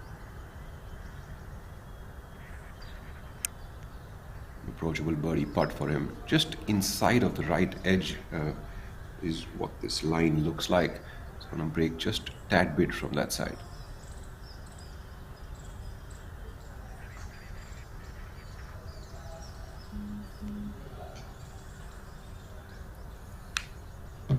Just skirting the hole there. Karandeep Kochar favors the darker colors on the weekend. Black pants, And the black arm sleeves. This is a recent addition, I think, over the last 10 or 15 years. In our time, we didn't have too many players wearing these, but they do help you, especially when there is sort of oppressive sun and conditions like this. Anything that helps you remain cooler and keep away the sunburn. MD Zamal Hussain Mola, another player whose game is quite suited to the golf course, is able to shape the ball both ways. Very good from inside 100 yards. He is a winner on tour, and again a very affable guy, easygoing personality, based out of Bangladesh. Nawal is a very fun person, always smiling and always upbeat. You know, with everyone around him as well. You know, he never gets too worried about his golf game, and always, out there to help you with a smile. I saw something very peculiar when he hit that putt from about 5 feet out. As soon as he hit it, he was peeking towards the hole. What they say is try to keep your head down, but I saw him very anxiously looking at the hole. As soon as he hit it, he was looking at the hole. Did he make the putt? Yeah. How does it matter? When they talk about easygoing and happy, I was pretty contrary to that, and I always find that it's very difficult to be that way if the game is not working. So I really respect the players who can keep things in context, but not everybody is like that. When things don't go your way, we tend to try harder, put more effort. Now we have a look at Amardeep Malik. Fashionable Mr. Malik has missed it to the right, it seems. Not very happy with that effort of his. Seems like he turned out of that shot a little bit Yeah, quickly. Sort of avoiding that left side of the green. There is OB maybe about 25 yards left of the green, not really in play, is it? Yes, it's quite a bit left, but the chip also from the right side of the green is much easier to play. How far away is the clubhouse, the OB line from? Should be about 20 yards or 15 yards left of the green. 15 yards on a 210-yard shot. So it is kind of in play. So especially if the wind is blowing from the left and you don't have much space to start on the right. So it's not the easiest of shots. I remember a par is a very good score on this hole. Absolutely. And Amardeep is playing alongside Mohammad Azhar and Anshul Patel. Anshul Patel, another left-handed golfer. Suddenly on this tour in 2022, we've got 3 left-handed golfers. I don't know, whenever I see a left-handed golfer, I'm reminded of Rocky, and because he was a southpaw in that movie.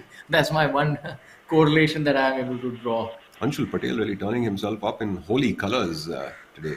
It seems more like camouflage. If you see the background and you see Anshul Patel, if you see, it's one of those, those mind quiz things. When you look at two, you kind of forget what you're looking at. He seems to be a big hitter of the ball, going with a more lofted club on this 202-yard par 3. I mean, last time I remember, it's almost like a flat club is what I was using to hit this tee shot, and Anshul Patel seems to have taken a lofted club. These guys are good.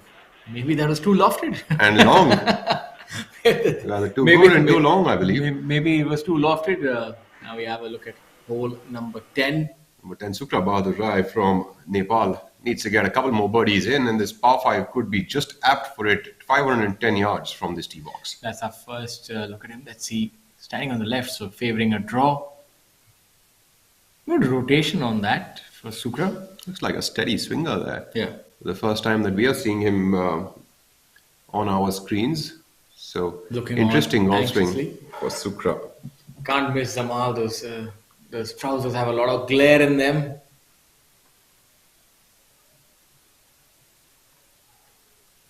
He's dressed up like Pink Panther. White. Always more of the colorful personality is what Zamal Hussain is. As you saw, Zamal was peeking to the left because that's the hole number 13, I believe, on the left. And you want to ensure that when you're hitting, you don't disturb the players who are putting, because that's a really high tee. Yeah, it has to do that. Maybe he wants to generate more top spin on the ball. Interesting to see that. I'd be quite uneasy if I was teeing the ball up that high. I'd probably be hitting skiers all day long. Yeah, I'd probably just get the tee and the ball would fall down like comedy errors, but not him. There seems to be a good shot here. That's Rashid Khan here walking down. On the 9th hole now, we have Viraj Marappa, Shivendra Singh Sisodi and Rashid Khan walking onto that green. Rashid seems to have left himself just shy of the green, and one of the balls there is 2 feet away. Rashid Khan, what a brilliant player he is. Just really goes on about his game. Doesn't take much time and has great ability. Can really turn on the magic at any moment. That's even if he's out of it, can shoot a 7, 8, 9 under par on the final day. Shamim Khan really running away with that at 13 under par already for the tournament. Yuvraj Singh Sandhu and Ajitesh Sandhu are just about at 10 under, 3 shots adrift from Shamim Khan. So Shamim really turning tables around there for himself. He hasn't won now for a couple of years. If on our screens we have Rashid Khan and Shivendra Singh Sodia, who have both missed the green just by a few yards. And I would be putting my money there on Rashid trying to make that chip in. Viraj Madappa cleaning up already for a birdie. That just took him a little bit of a tap in to make birdie on hole number 9. Rashid, has been playing well. Reached a couple of tournaments where he lost in the playoff in Chandigarh. I think there was another one before that where he couldn't quite get over the line. He's been doing well, and the good thing is that he goes from one week to the next and he carries on his form. And it's a very aggressive golf, especially around the green. And he has this very good innate ability on the putting green. That's what I've seen. And it's very different from other players. He's extremely aggressive. What I really see, even on a downhill putt, he hits it firm. Whereas the rest of the players would just try and die it in, he's one that just throws the kitchen sink at everything. See how Shivendra does on that putt.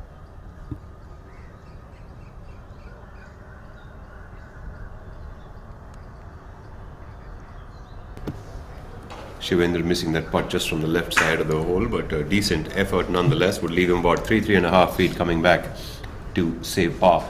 Rashid Khan now just from slightly short of the green. That ball of his pitched on the green and spun back just off. He's using a putter there as his choice of club. I would have thought one could be more aggressive with a wedge in their hand. I have a feeling this might go in the hole. Rashid Khan, nothing is out of the realm of possibilities. Rashid needs a couple of birdies out there. He's at 1 over par for the day. Would be saving par on the 9th as well. I would usually, from that kind of a situation, if I was looking at chipping it in, I'd be using a wedge so that I can mitigate, especially the first part of that rough, so that I can judge the roll of the ball a lot better. Yes, but I think he would know better. He's there how the lie was, and that determines a lot of things. And if the fringe was friendly and not too uneven, then he can actually go with the putter.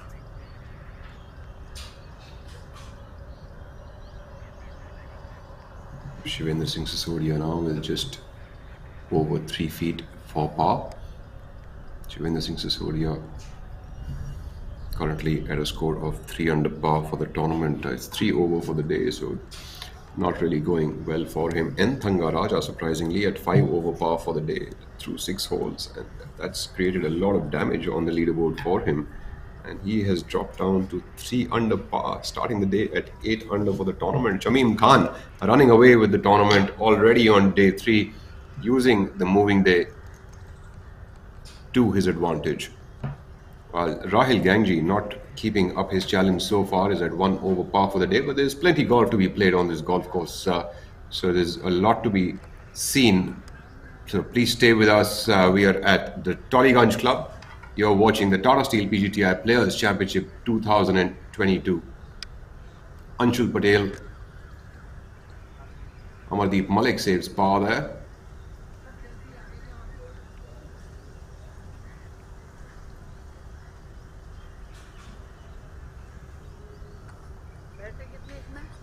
.2. Patel with a firm putt. Save 3 on hole number 18. Not the easiest of par 3s, but not the most difficult either. If the wind picks up, it can be a very, very long club, especially if the wind is blowing from the front. It could be like a 3-iron or a hybrid for some of the players. And, having a green as not as wide as most of the others that we would see, this kind of a hole can be quite daunting. Luckily today it's playing downwind, so that helps players to use a more lofted club into the green. That would make it pretty easy. I think in downwind, a lot of the players would be getting nothing more than a 6-iron. As we have a look at hole number 10. Vijita Bhandara. So this would be playing headwind, then they're in the opposite direction. So maybe the medium hitters would probably get there with the 3-wood, the longer hitters maybe with the 3-iron.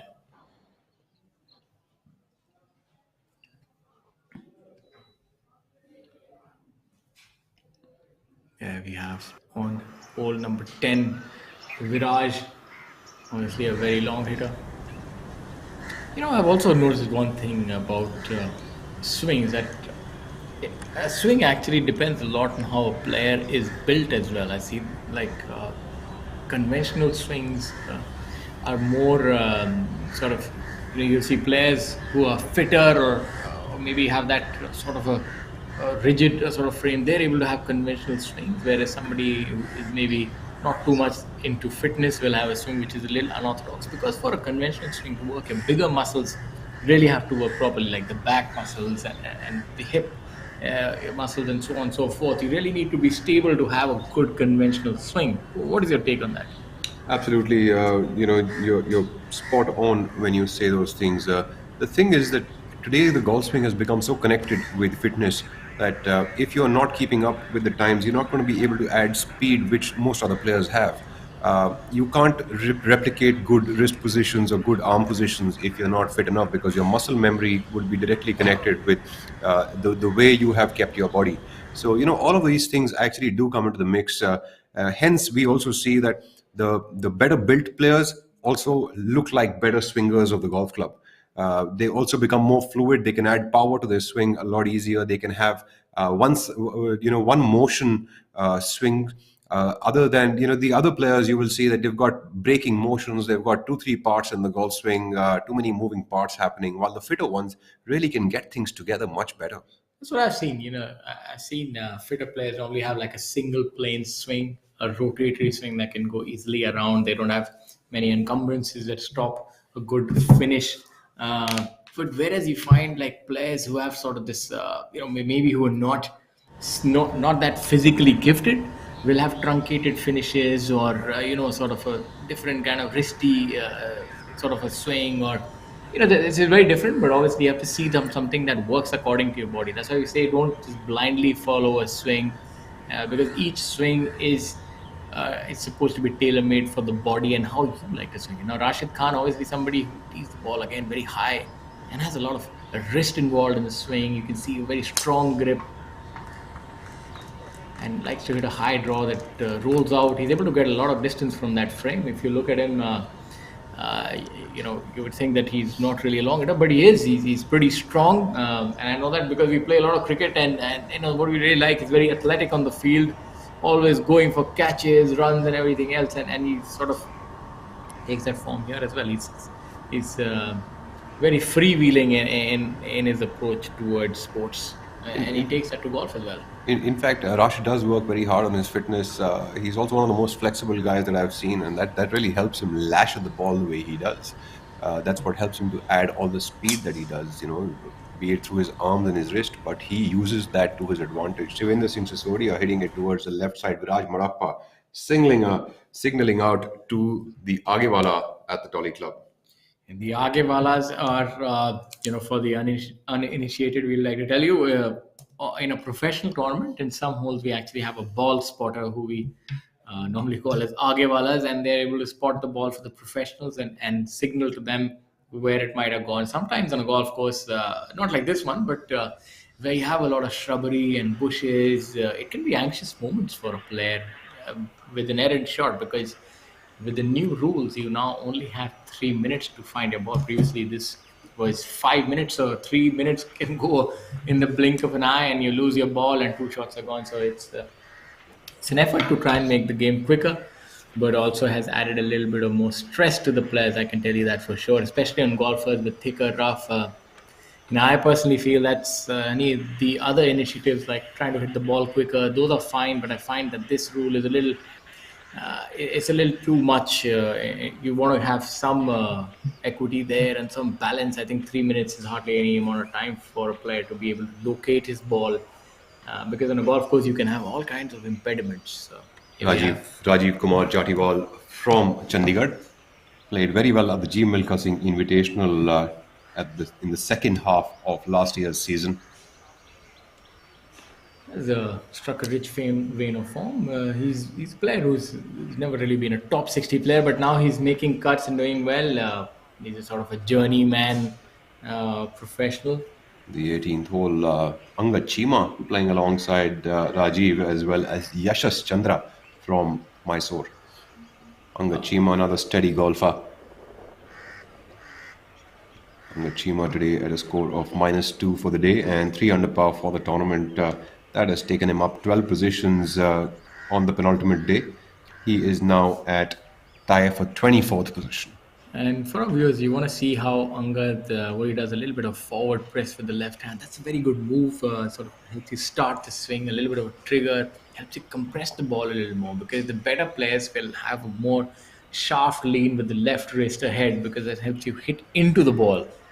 So he does that really well. If you see that motion where he's almost bowing the left wrist before impact, before starting his swing, that one. It's almost like emulating the impact position before you start off. Anga Chima also giving it out slightly towards the right side. Yuvraj Singh Sandhu has moved up at 11 under par. He is leaving very less amount of space for Shamim Khan to breathe through this penultimate day. Shamim already at 4 under par for the day, leading the way at 13 under par.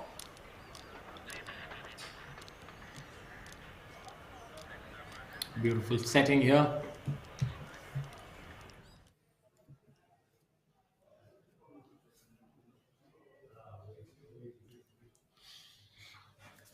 Sunil Bishnoi on our screens, walking off the green.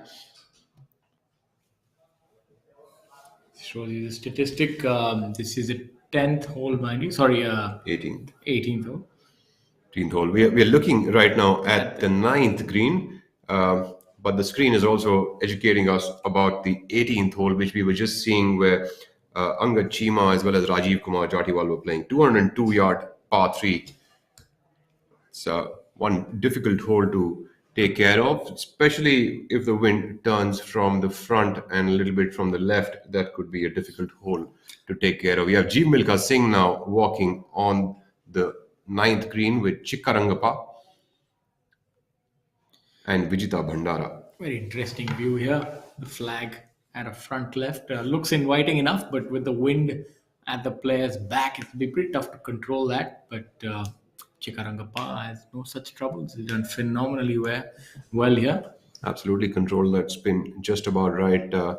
So that would give him a good shot at birdie over here. Chikka is already at 1 under par for the day and total of 8 under par for the tournament. So if Chikka makes that putt, that would take him up to the 4th position, tied alongside our day 2 leader, Rahil Gangji, at 9 under par. Jeev Milkha Singh staying steady at even par for the day. He would be putting on the 9th hole for birdie as well. He's at a total score of 7 under par.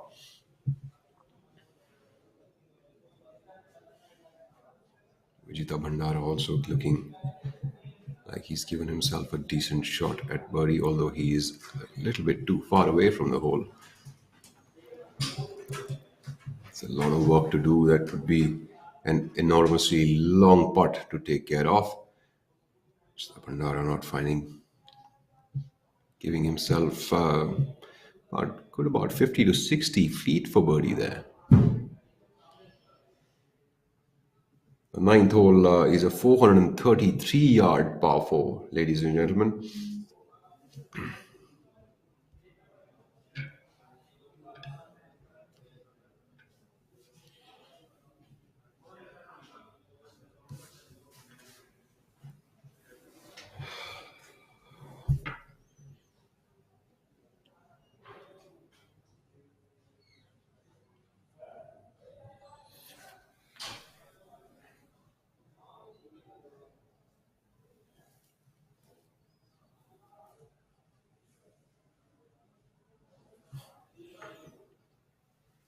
Bhandara with a decent effort there would leave himself a 4-footer coming back to the hole for par.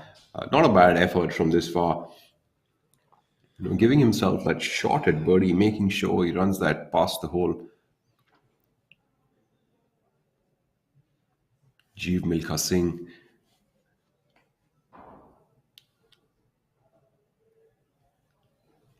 Jeev now putting from about 10 feet away. We'll have that ball move slightly from his left to the right.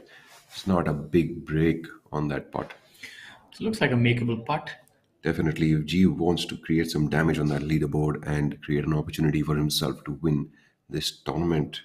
It's exciting to see Jeev Milka Singh back in the fray. It's really something that a lot of us have been yearning to see.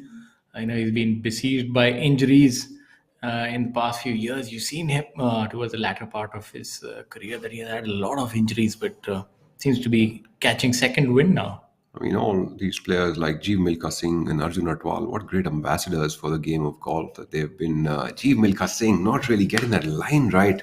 I think, it appears like that ball will break from the left, and we saw another player misread that. But apparently, that ball actually stays pretty straight on towards the end, towards the hole. Yeah, we thought it would break from the left, but not to Quiet. Chief making his way now onto the 10th tee box. Would stay at even par for the day and 7 under par for the tournament. A little bit of damage on the back nine for him. Creating a few birdies out there would definitely be a welcome change going from the front.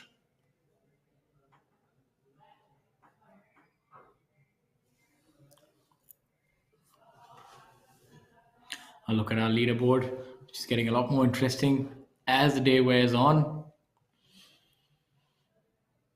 Vijita Bandara nicely making that par putt from 4 feet away. We are going to now look at Chikkarangappa to take care of that birdie putt. Chikka has given himself just about 5 to 6 feet on this hole to make a birdie. This would take Chikka up to 9 under par and a tie for 4th position through the first 9 of the penultimate day.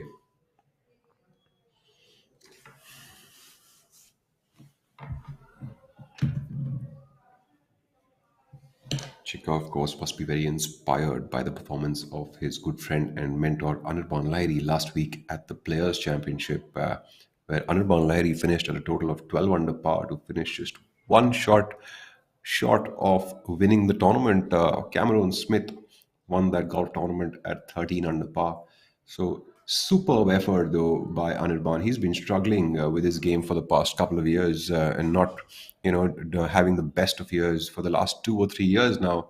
And he's come back into his winning ways, and it's great to see that. To put into perspective, it's just a monumental feat, and it's something that has never quite been done. Of course, Arjun Atwal has won on the PGA Tour.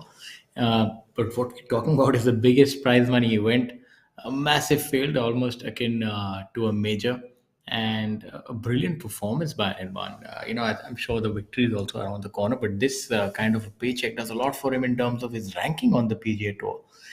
He should be able to really rise up in the FedEx Cup rankings and cement his place there. And maybe this could be a breakthrough year for him because he seems to be in the prime of his golfing career. He's striking the ball well, and to do it on a track that he's not had great history with. He's someone who's not really enjoyed a lot of success at that golf club, but to be able to do it there, sort of hold his nerve, and that 17th hole was just it was like one of those shots which I heard around the world. What a brilliant birdie by him there. So it was really exciting. I mean, when I think of it, gives me goosebumps. When we go back to the junior years and amateur years, it always felt that he's somebody who is destined for greatness, and it's kudos to him that he's been able to fulfill that kind of talent, and his hard work and patience and perseverance is testament to that.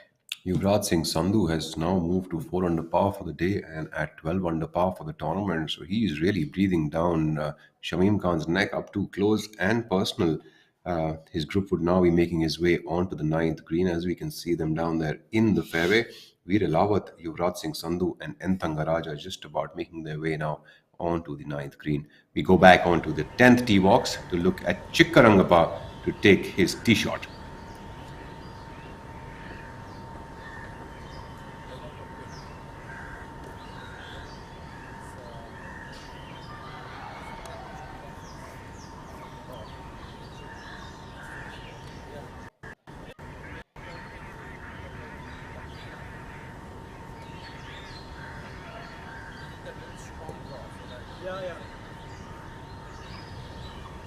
Chikkarangappa on hole number 10, playing into the wind.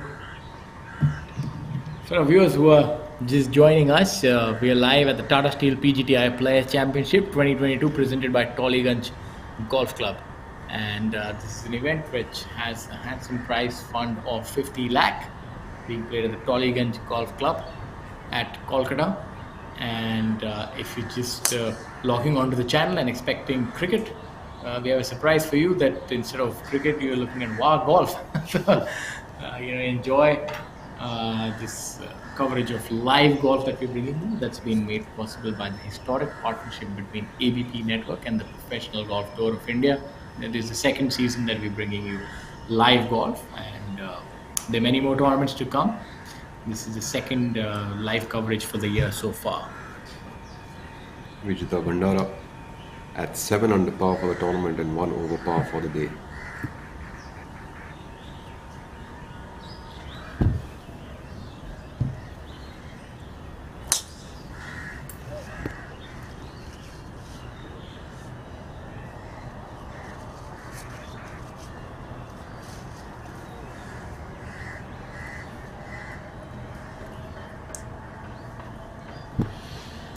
G. Milkha Singh now on the tee box with that unorthodox golf swing. It's a pleasure to watch him play golf. One of the most disciplined golfers and the most hardworking golfers that I have ever come to see. I remember his fond memory where at the McLeod Russell Tour Championship, I remember G was one of the first guys to show up on the driving range, and he was one of the last guys to leave that driving range in the evening after playing his practice round. I mean, it's heartening to see that a golfer who has had such a long-standing career still working so hard and making sure that things are in place for the tournaments that he plays. Still has that hunger in his belly for the game of golf, which is so hard to sort of keep as a player who's spent so many years traveling and playing golf tournaments. Going back into the tournament roundup of the PGTI, we started off in the last week of February from the Gujarat Open Golf Championship, won by Karandeep Kochar at a total score of 10 under par, followed by Grade 1 Masters again in Ahmedabad, where Manu Gandas won at a total score of 8 under par. And thereafter, the tour went right after that to Bhatiari Golf and Country Club in Chattogram, Bangladesh, where the winner was Kshitij Naved Kaul with a big international contingent as well. Veer Alawat would be missing that birdie putt on hole number 9. Mujib Borsho Chattogram Open 2022 won by Kshitij Naved Kaul at a total score of 19 under par. And this week's tournament, of course, is the 50 lakh event being played at Tollygunge Club. The defending champion is Karandeep Kochar. Followed by all these tournaments, we will have a lot of interesting stuff which we will take you through as we watch Yuvraj Singh Sandhu on our screens. Yuvraj Singh Sandhu really leaving no room for breathing for any of the players around. He is totally using this opportunity of moving day. That putt will take him to 5 under par for the day. Yuvraj Singh Sandhu really making headway up atop that leaderboard today. He is not leaving anything out there. And Dhangaraja struggling to make his day work. As we go back to looking at what kind of tournaments we have coming up, from the 24th to 27th March, there is going to be a PGTI and Asian Tour joint sanctioned golf tournament at the Delhi Golf Club in Delhi. The prize purse of $500,000, followed by Gurugram Challenge 2022, an ADT event, which is the Asian Development Tour event, joint sanctioned with the Professional Golf Tour of India, with a prize purse of $75,000, followed by a new tournament on our calendar, Valentine's Golf Championship, which will be a non-order of merit event. It's a 30 lakh tournament. And thereafter, we've got an event for 50 lakh rupees at the Chandigarh Golf Club, followed by 40 lakh rupee tournament at Delhi NCR Open at the Noida Golf Course. So very interesting bunch of tournaments coming up here until the end of April, which is going to be the first half of the PGTI for the season. So interesting, and a lot of tournaments out there for the top players to compete, and looking forward to seeing multiple players coming in from the Asian Tour to play the ADT events, as well as the main Asian Tour event, the DGC Open. So that is going to be a good place for all of these international players to be showing up and a lot of action coming up on the PGTI. It's going to be a very interesting few weeks coming up. I'm sure definitely going to be there at the DGC Open just to watch it and revel in the kind of action that we'll be getting to witness there. As we have a look at Shamim Khan here. Shamim Khan sometimes jokingly was called as Machine Khan by us because plays like a machine, and he definitely is doing that today. But he needs to step up and step on the gas a little more because Yuvraj Singh Sandhu is in hot pursuit, only one shot behind. Rahil Ganji at 11 under par, tied alongside Ajitesh Sandhu. So a lot of good names here on the leaderboard. Rashid Khan as well. And as we have a look at the leaderboard, we also have a honorable mention to the players who are doing well. Gaurav Pratap Singh at 3 under par for the day, 5 under for the tournament. Adil Bedi, the young hotshot, at 3 under for the day, 4 under for the tournament. Amardeep Malik, 1 under for the day and 2 under for the tournament. So a lot of red numbers overall. If you look at it, the 37th position is at 1 under par still. So there are many players in red numbers, almost bunched up here. It's pretty difficult to separate yourself from the field, as I said, because everybody has a shot at it. A lot of different kind of players can actually make birdies here, and that's the beauty of this golf course. It's a very level playing field and provides the opportunity for everyone. As you have a look at Ajitesh Sandhu leaving it well short there. That is definitely very unlike Ajitesh. Ajitesh usually definitely runs his putts by the hole. So very unlike the characteristics of his usual game.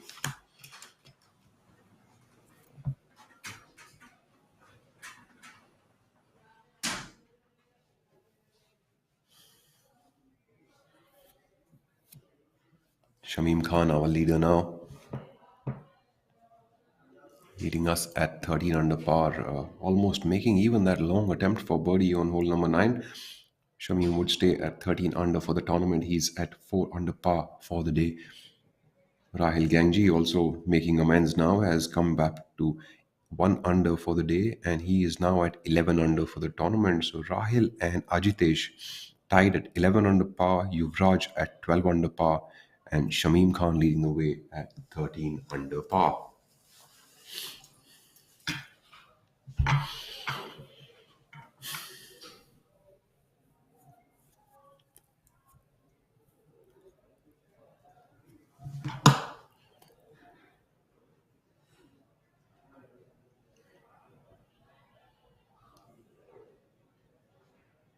Ajitesh for par.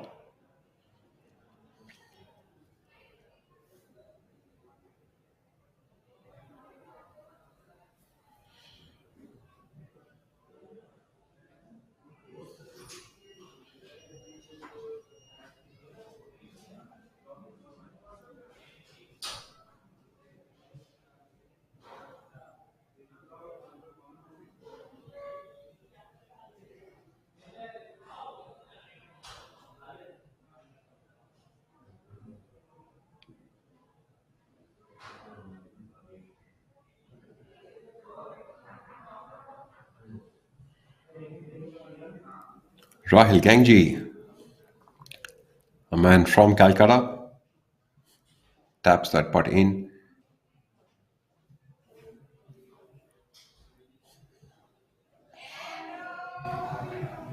Yuvraj Singh Sandhu on hole number 10.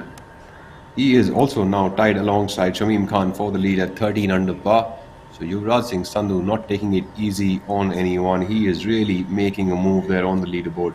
The deepest so far on that penultimate day. And Thangaraja from Sri Lanka not having the best of outings. He is at a 3 over par for the day, and that has dropped him down to 5 under for the tournament, which is quite the damage done so far. And Thangaraja will have to make a few birdies out there today if he wants to stay around the top 10 of that leaderboard, because the players really seem to be making the move and moving up. Ani Besoya is at 5 under par through the first 12 holes of the day and has taken his total up to 7 under par for the tournament. But the leaders seem to be running away into a different world altogether. Two players at 13 under par. Veer Lawat staying steady at even par, will be taking his shot at hole number 10.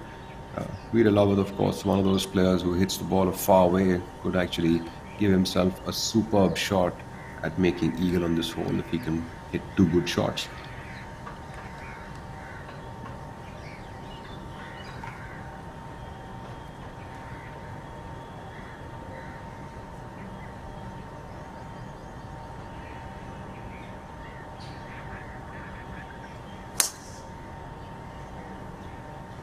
Veer lashing at that tee shot. Veer has always been a very steady swinger, very simple looking golf swing, one piece motion is what Veer Lawat's swing really is like. Something which looks very, very repeatable, keeps things simple and goes about his business. Veer Lawat and Manu Gandas, in fact, are long-standing old friends and also roommates on the tour.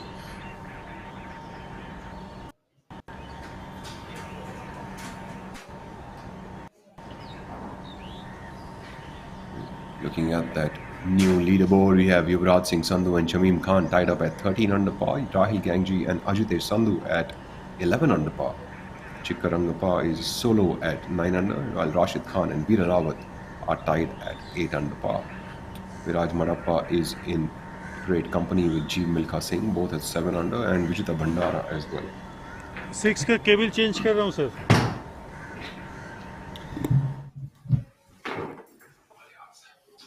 We have a look at the leaderboard. Yuvraj Singh making a move on Shamim Khan.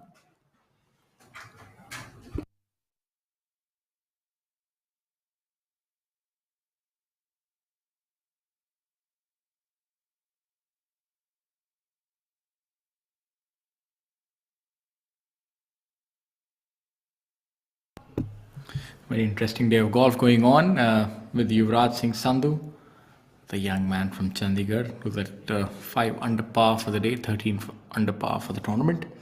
Has tasted a lot of success already on the PGTI in his very young nascent career. Have a look at Ajitesh Sandhu, who's there on your screens. Hani Besoya as well at 5 under for the tournament, 7 under for the tournament, 5 under for the day. A lot of good scores, a lot of red numbers. And the international contingent also doing well. We have Sukra Bahadur Rai at 2 under for the tournament. We have Thanga Raja very much in the fray at 5 under for the tournament, and Vijita Bhandara at 7 under for the tournament. Back here on our screens, we have our co-leader Shamim Khan at 13 under par total. As we have a look at him navigating this putt.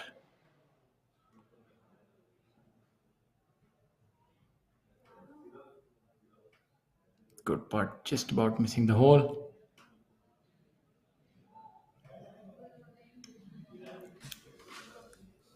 What's really important is for golfers to develop a good feel around the greens, and that's something that professional golfers obviously have to have in abundance, because this is where they make their living. That's the old adage that says drive for dough, drive for show, and putt for dough. That holds very true on a golf course like this.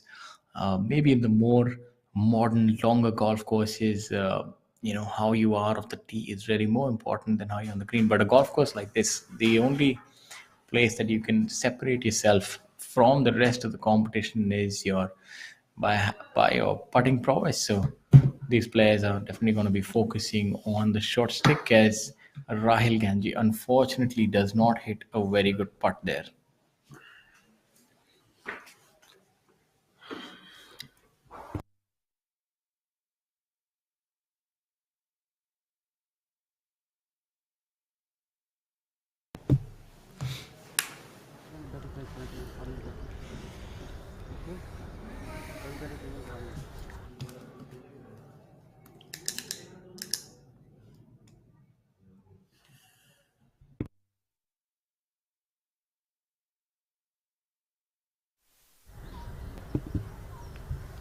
पाँच number की battery change कर सकता हूँ क्या?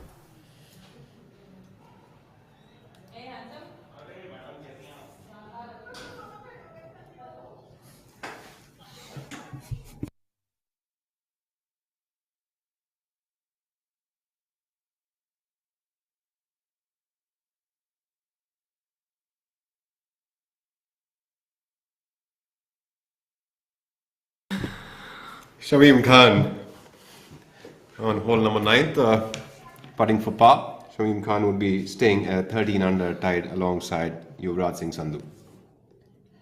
Shamim Khan making the turn and would be going on to the 10th. He would look to make birdie there on hole number 10. I think Shamim is poised very well this week to win this tournament. Definitely, there's a lot more than meets the eye until we see the end of the day tomorrow. Like they say, it's not over till it's over. Exactly. There's a definite twist in the tail. We've seen in tournaments in the previous weeks that how things can actually change up till the last hole, and it's going to be no different. I have a feeling that there could be so many players in the fray. The golf course is challenging in its own right, but obviously the modern player is a long hitter. They can actually throttle back and just attack the golf course even with their irons. So unless it's a very windy day tomorrow, we can expect more low scores, and the tournament could be maybe reaching 20 under par. Karandeep Kocher. Karandeep Kocher is at 3 over par for the day, unfortunately, and he is at 3 under for the tournament. Karandeep also really having a tough time with the game. Even though he won the tournament 2 weeks ago at Kalhar, he's really not been in the shape that we've seen him over the past couple of years. He's been going along with the ups and downs of the game.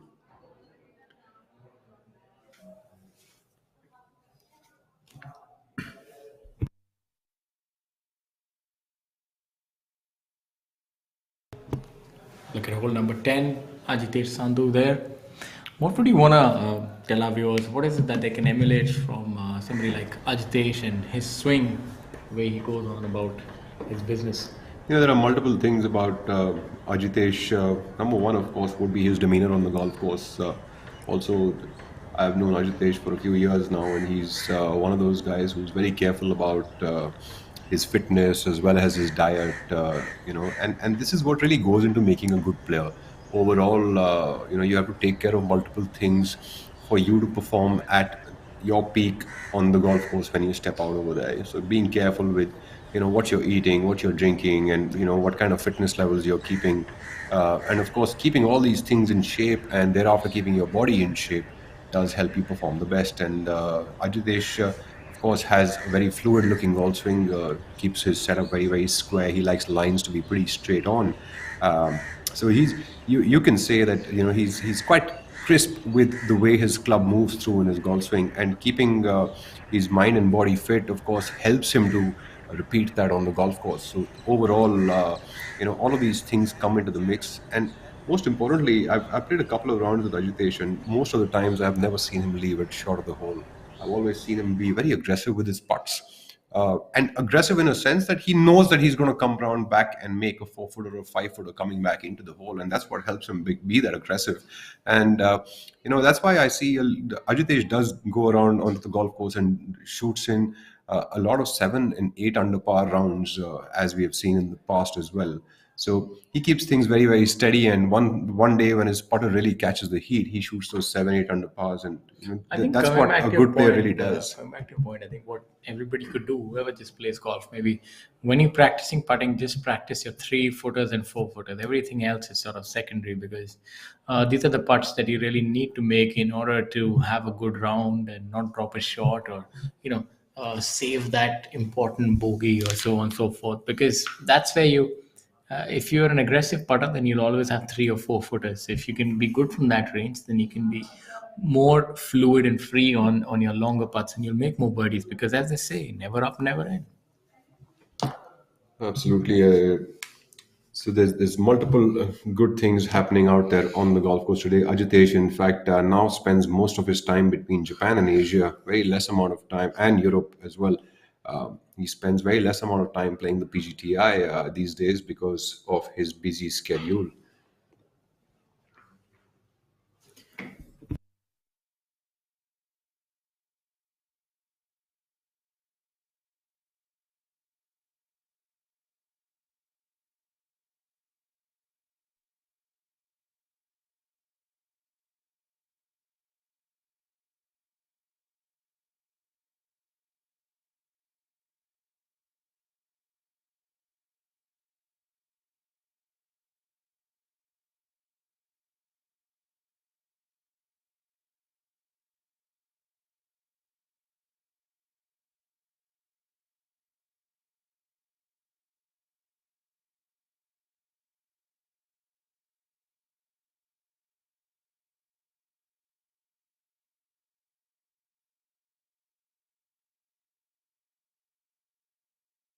This is Tata Steel, and this is an idea.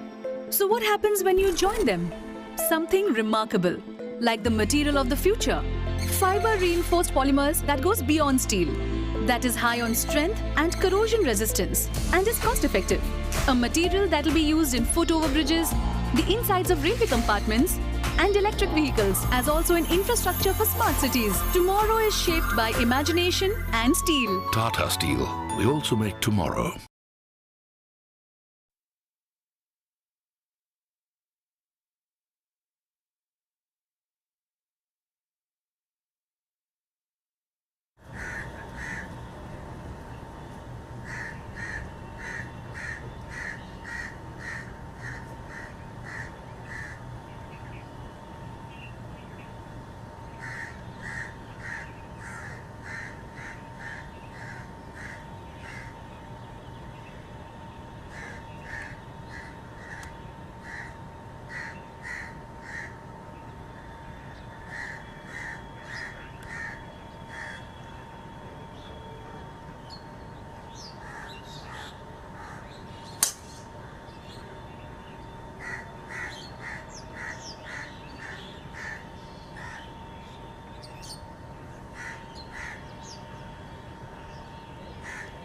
Back to the action here. A little bit of a friendly banter between the commentators. Rahul Ganji. Rahul Ganji had been a long hitter previously. I'm not too sure. He would still be one of the longer He's hitters.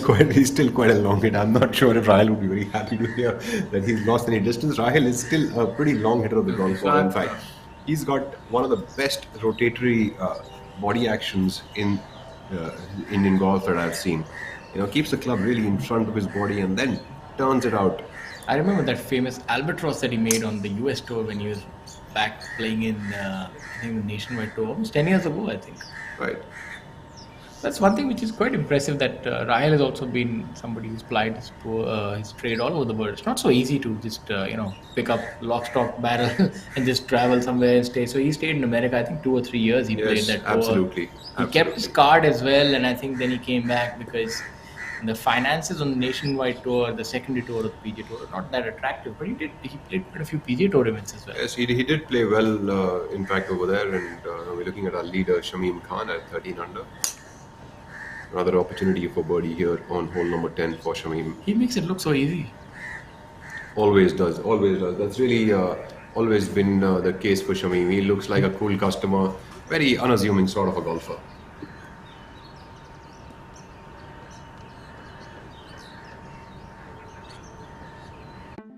This is steel, and this is an idea. So what happens when we join them?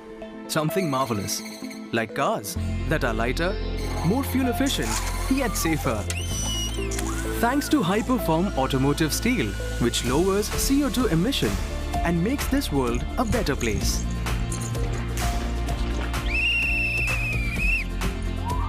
Tomorrow is shaped by imagination and steel. Tata Steel. We also make tomorrow. This is steel, and this is an idea. So what happens when we join them? Something iconic. Like the Bandra Worli Sea Link, an engineering marvel that connects two parts of a thriving city, where Tata Steel's state-of-the-art LRPC strands have played a role, inserted in the concrete deck and anchored to support the vision of New India. Tomorrow is shaped by imagination and steel. Tata Steel. We also make tomorrow.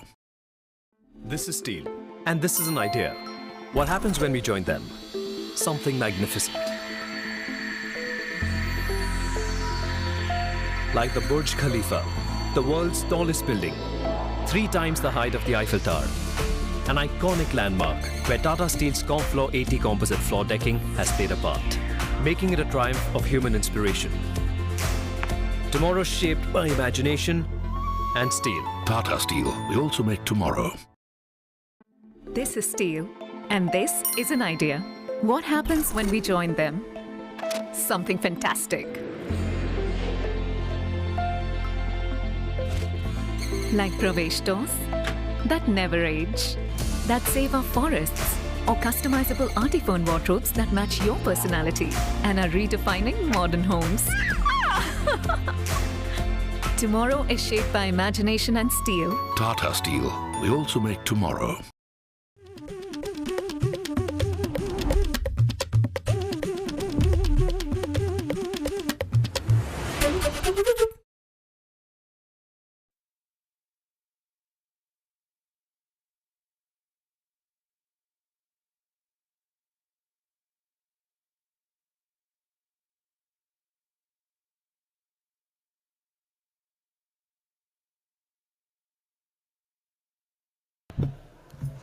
Back onto the action, we are looking at the 13th green now. Rashid Khan not very happy with that putt.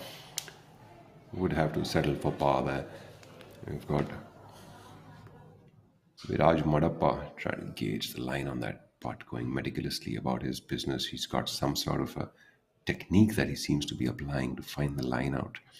Seems like maybe an aim point technique that he must be using. That's quite helpful to gauge the slope of the green and then decide anything that lets add more structure to the whole art of reading the line. Viraj Madappa currently at 1 under par for the tournament, for the day, and 7 under par for the tournament. Viraj, of course, playing at his home course this week. He's tied for 9th position currently alongside Jeev Milkha Singh and Vijita Bhandara. All these three players are 6 shots away from the leaders Yuvraj Singh Sandhu and Shamim Khan.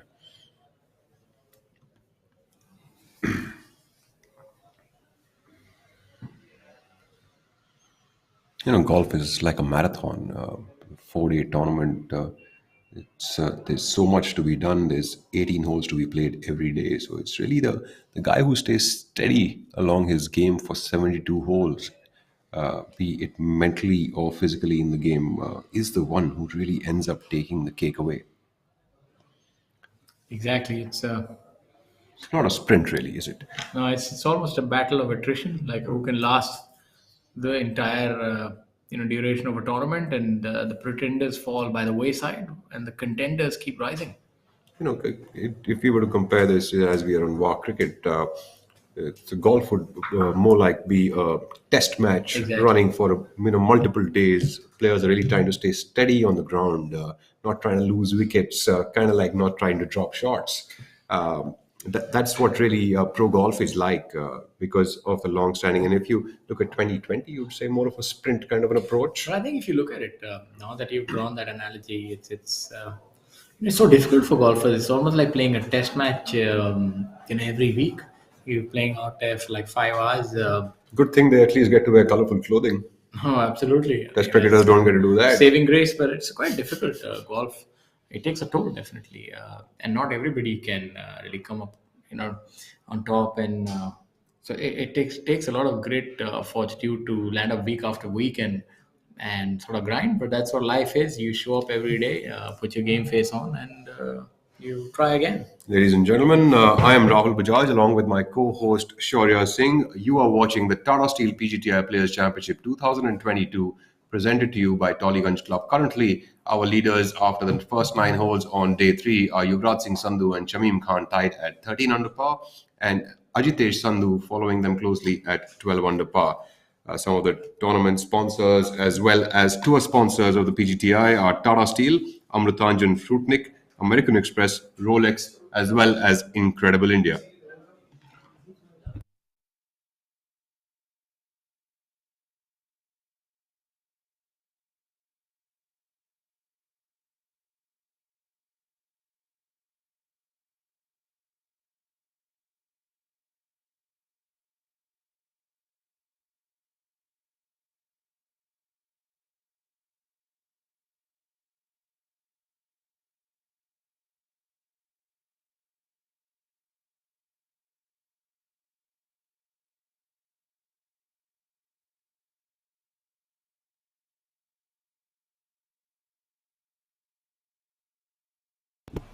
Tata Steel, which supports the PGT of India. The Tata Steel Group is among the top global steel companies with an annual crude steel capacity of 34 million tons per annum. Of course, the success of Tata Steel is very well known across India.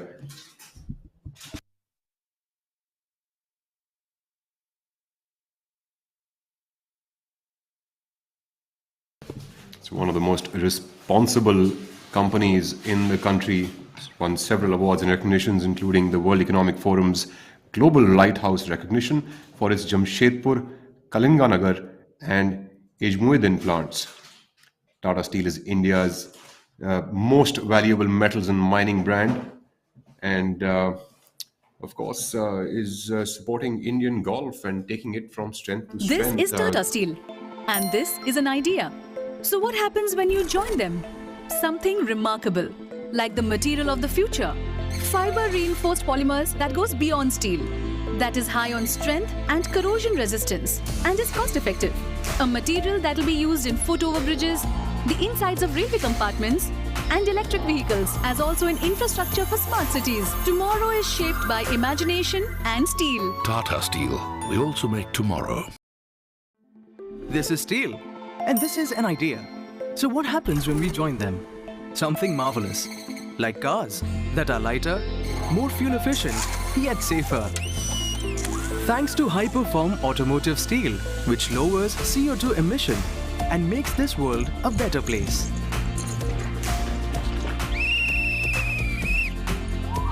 Tomorrow is shaped by imagination and steel. Tata Steel. We also make tomorrow.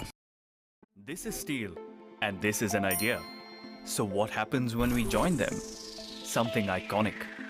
Like the Bandra Worli Sea Link, an engineering marvel that connects two parts of a thriving city, where Tata Steel's state-of-the-art LRPC strands have played a role, inserted in the concrete deck and anchored to support the vision of New India.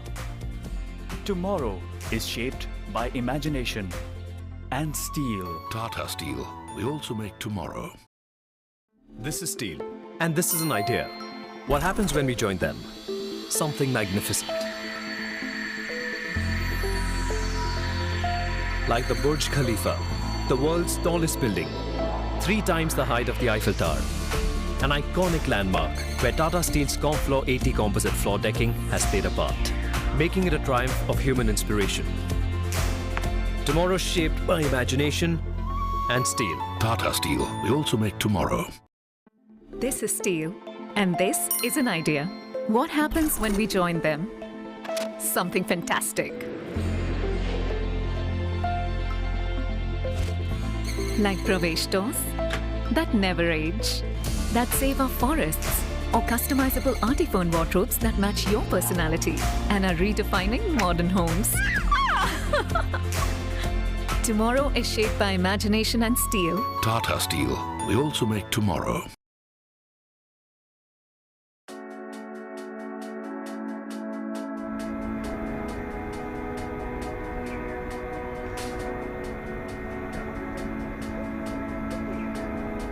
Going back to the action on the golf course, we have the round 1 highlights now playing on our screens. We will be following this up with the round 2 highlights.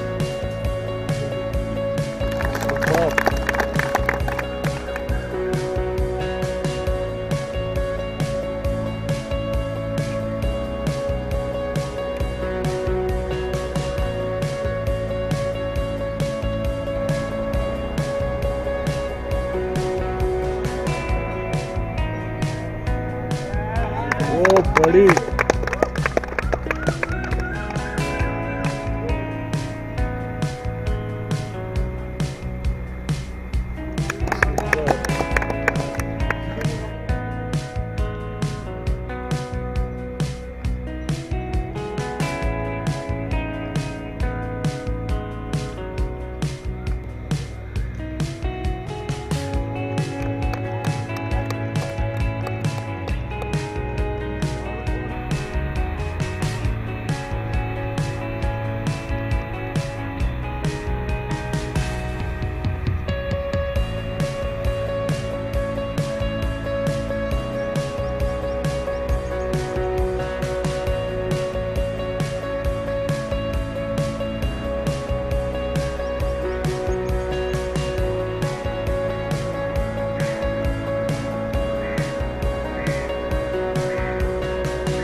Back onto the action on the golf course on the third round. We are looking at Manu Gandas on hole number 18, knocking down some ground, not putting up a tee.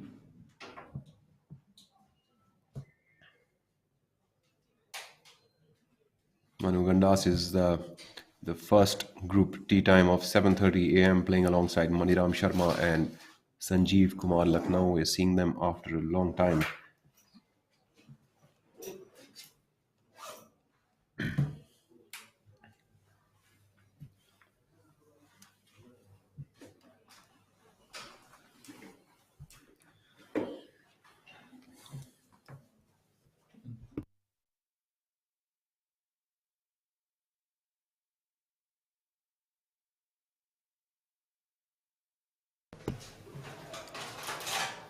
Anxious moments there for Manu Gandas. I think as long as you miss it on the right side, that is okay. You can. Well, he's missed it just about 10 feet right of the hole. I mean, you wouldn't really call that a miss, would you? No, I think he fooled us all there. One-handed shot. Well, that's what really good players do, right? They expect themselves to fire up exactly the yardages and the shots that they're looking for. And sometimes, a tad bit of a miss hit, they leave themselves as not very satisfied. Although the result might be fine. I think now we know why players are taking a lofted club because of tailwind. I think the longer players could actually be going with the 7-iron. The flag might be playing about 190, 195 yards with tailwind. Not bad, decent shot there.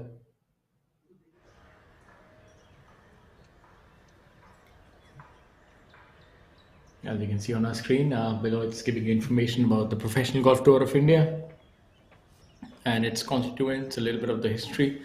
So you can definitely go through there. You have a look at Maniram.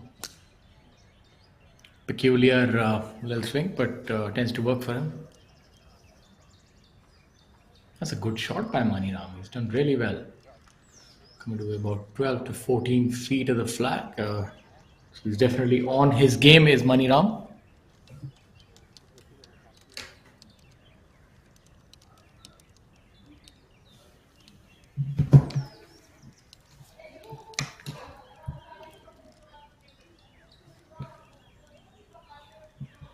Maniram currently at 4 under for the tournament, 1 under for the day. So having another good outing is Maniram. Some of the other notable scores. Brashwarpal Singh at 3 under for the day and 3 under for the tournament. Then we have Kapil Kumar at 1 under for the tournament. And Karthik Sharma 2 under today. Aman Raj, who we saw previously 4 under for the day, 6 under for the tournament. So he's steadily climbing up the leaderboard. And not so steady and subtle is Hani Besoya, who's 6 under for the day and 8 under for the tournament. So definitely in the reckoning now. And atop the leaderboard, we have Yuvraj and Shamim at 13 under par. Look at that flag there, peppered by good golf shots. So it's playing a little easier as this hole today with the downwind. So definitely the players do feel that they can attack the flag and maybe make a birdie here. I think this whole play is pretty difficult if you're playing in the opposite direction of the wind. Then you can have anything from a 3-iron to a rescue depending on the velocity of the wind.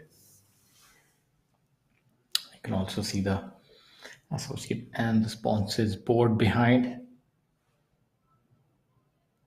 A lot of history here in this beautiful golf club. And for those of you who are just joining us, we'd like to tell you that we are live at the Tata Steel PGTI Players Championship 2022 presented by Tollygunge Golf Club. And this tournament hosts a handsome prize purse of 50 lakh with approximately a little over 8 lakh going to the winner. And there you see that majestic clubhouse. You know, the history of the clubhouse goes way back into the 18th century. So there's a lot of past that and a lot of stories that this venerable institution has definitely seen.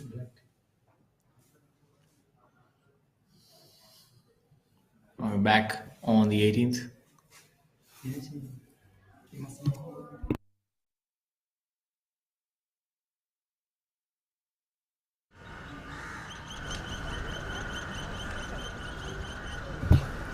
chip there.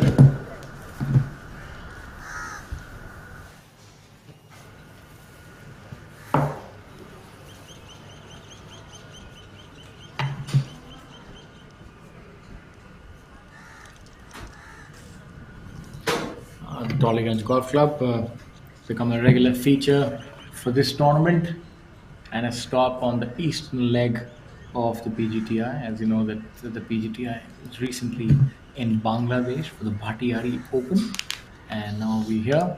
And the week after next, oh, that's an unfortunate miss there.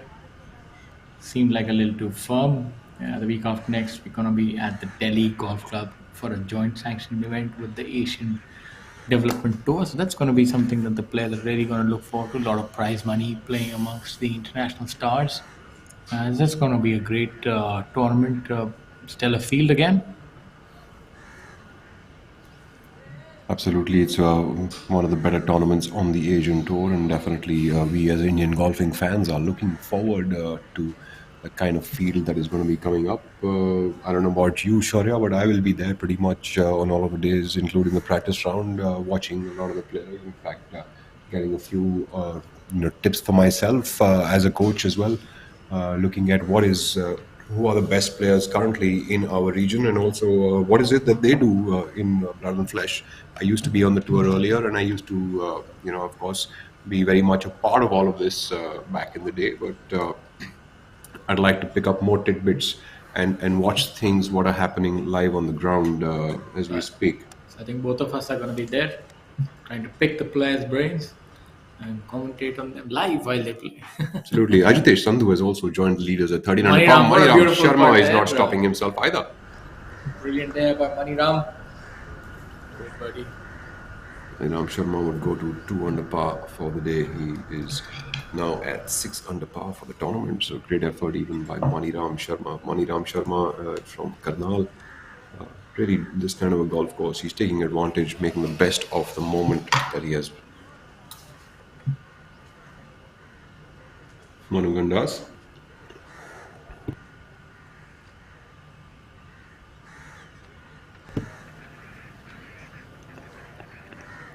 Gandas currently at 3 under for the day, putting for birdie here at hole number 18. This putt would take him up to 7 under par for the tournament and a tie for 11th position.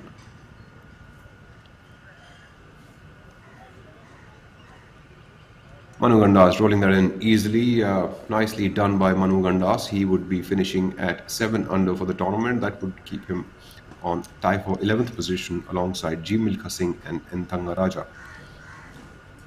And Tangaraja really picking up those pieces that he had dropped on the golf course earlier today, is now only at 1 over for the day and back to 7 under for the tournament.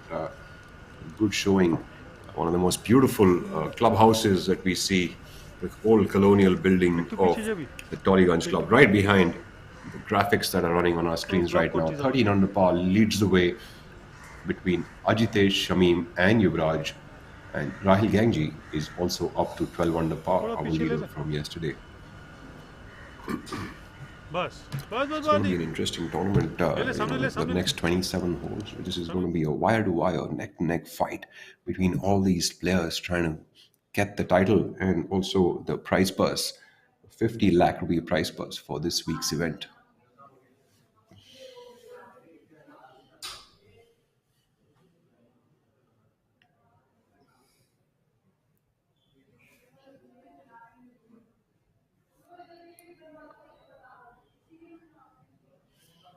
Unfortunately, due to a few technical difficulties for us on the golf course today, we have not been able to show you a couple of holes that we had planned to. Nonetheless, we will try to make amends with that tomorrow. So please be patient and stay tuned with us. You're watching the Players Championship, Tata Steel Players Championship 2022, presented by Tollygunge Club. This week's field involves some of the top names in Indian golf, including Jeev Milkha Singh, Ajitesh Sandhu, as well as SSP Chaurasia here during this week's tournament. We also have players like Adil Bedi in there. We also had the Olympian Udayan Mane here, who has not made the weekend rounds, but nonetheless, Rashid Khan and Chikkarangappa, of course, top players. Rahil Gangji, who spends most of his time now playing internationally, also in this field. So this field itself is quite a strong and solid one. Yeah, absolutely. It's a stellar field. We have a lot It's of our probably best the kind of players. field that we'd see at like a at the tour championship. You have all the international players here. Absolutely. And obviously the local favorites as well. Rahil Kanji, who's a nation and international tour regular, Jeev Milka Singh, Rashid Khan. You have so many international players in the field, and obviously the overseas players as well. Players like Mithun, who also plays on the Asian tour. And from the Indian contingent, you have the younger lot also who play on the Asian tour, like Viraj Madappa and so on and so forth. So it's showing you that the cut has gone at level par even with such a strong field. So the golf course is not playing that easy. Otherwise, it would have gone at under par. So there's a lot of challenges that the players have to sort of face on this golf course. Absolutely. In fact, in totality, I just see that the better the field gets, the deeper the scoring and the denser the scoring on the PGTI seems to come up. So the more and more better players that come up into the field, we see many more other players also shooting the better under par numbers. It's sort of like they're like feeding off each other. Yeah, it's almost like a germination of sorts. Is that when you have better players in the fray, that the other players psychologically know that they need to play better. I think first thing that happens when you see a stronger field, you know that you will really have to get your A game to make the cut. Because all these better players, 90% of them are going to stick around for the weekend and make the cut. So for everybody else, it becomes a lot more difficult, and that leads to lower scoring. Yeah, probably more risk taking by a lot of the golfers trying to shoot the lights out. I think a perfect example is somebody like Vikram Rana, who is not somebody who contends per se, but obviously shooting a 6 under par. So a better field can get your juices flowing and can help you really, up your game. About upping your game, we have Chikkarangappa now from the bunker. It's a very good view for all of our viewers. How to hit a bunker shot. Look at him. It's towards the left instep. Chikka playing very steadily today. Making it look so easy. What a brilliant shot by Chikka. Great shot by Chikkarangappa. It's not an easy shot by any measure. A 30-yard bunker shot. A very difficult shot, but he's made light of it. Absolutely. Chikka is playing hole number 12 with 370-yard par 4. Jeev Milka Singh just about 20 feet away for birdie on this hole. I think third playing partner Vijita Bhandara sticking around at even par for the day and -8 for the tournament. So looks like the Calcutta heat is really bringing it all on. Players are taking out their umbrellas and their towels, so temperatures seem to be rising. Yes, definitely. Let's see if Jeev Milka Singh is able to bring on the heat with.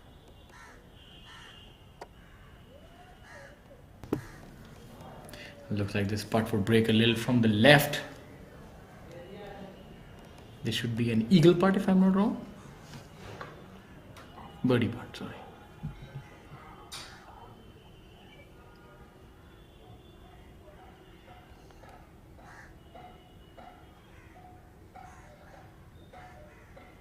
Great effort, but that wouldn't be enough to make birdie there. 33 degrees in Calcutta right now. Feels like a 37 degrees. It's not. It's almost ideal, but obviously it's the afternoon time, and the sun can be a little oppressive right overhead.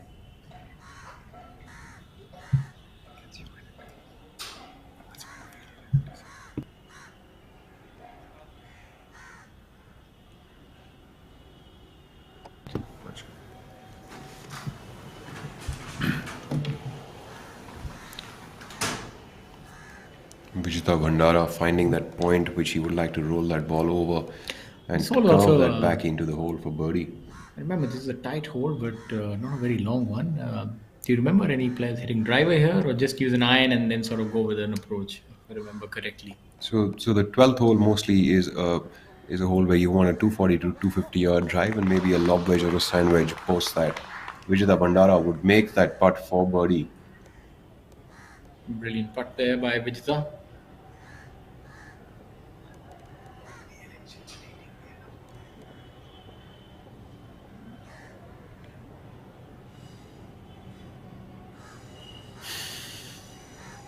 You see that the player is carrying a diary in his back pocket, and that's something where you create all your notes and sort of your yardages, and that's something that it's a very important preparatory tool for the players to carry with them and helps them understand a little bit more about distances, yardages, breaks, and so on and so forth. And I think the game has become a little easier by the advent of allowing players to use the rangefinder. I think that's a big difference because in back in our time, I was going to say days of yore, we were not allowed to think everything was touch and feel, and you had to sort of just imagine your way there. But now with the yardages, you just use your rangefinder and get the perfect yardage. Back onto the 18th tee box, we are looking at Varun Parekh now.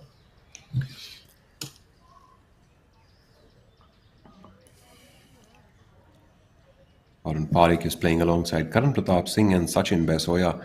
A trio teed off at 7:40 a.m. from the first tee box, coming in to finish their rounds here.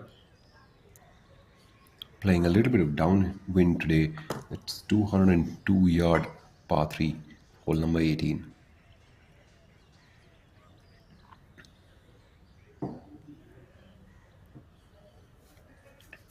Not the most difficult hole on the golf course, but definitely the crosswinds could be challenging here. Varun Parekh carefully looking at the positions of his golf swing while taking it back. Very strong swing. Varun also proficient hitter of the golf ball. Part of the younger, a lot of players who definitely have a lot of power. Brilliant shot there by him. Nice shot by Varun Parekh that would give him an opportunity for birdie from about 15 feet away. Karan Pratap Singh.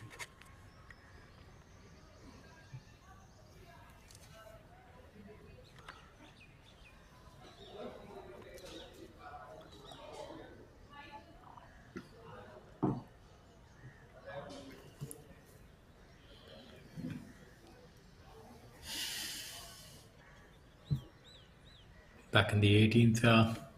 Playing pretty easy. You think the wind could switch, or are there patterns that we see? Normally, I remember if a certain week a hole is playing downwind, then that would sort of prevail because the wind direction normally stays same for at least a few days of a tournament, unless it's really, you are in a patch of a season where winds could actually swirl. Otherwise, it's pretty consistent is the direction of the wind. So this hole might be playing tailwind even tomorrow, sir.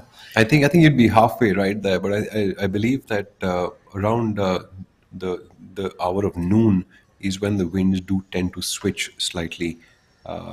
This is what I have seen and also read about. So I think that the pattern of the wind remains pretty similar, except a certain part of the day when it sort of switches. Golf is. I'm not sure what the scientific reason for that is, though. You got me. Neither do I. So I think golf is so different in that aspect that the game is actually so dependent and affected by the elements. I can't think of another game. Maybe in football, 10, 20 miles wind would make a difference, but not as much. But in cricket, or maybe even in cricket, you do have bowlers, wanting to ball from with the wind behind them. But golf is just so much more because you're playing in the rain, you're playing in oppressive heat.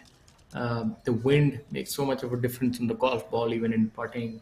You could be playing in sleet as well. So unless the conditions are really threatening, you still go out and play. And so you have to be sort of war hardened in a way. You have to be ready for whatever the elements may throw at you because there's going to be no respite. You're still going to have to show up and perform. And performance is something that Yuvraj Sandhu definitely knows how to do, and he's doing the same today as well. Brilliant round. He's stitching together. Yuvraj currently tied alongside Ajitesh Sandhu and Shamim Khan at 13 under par. Now it's a three-way tie between these three players.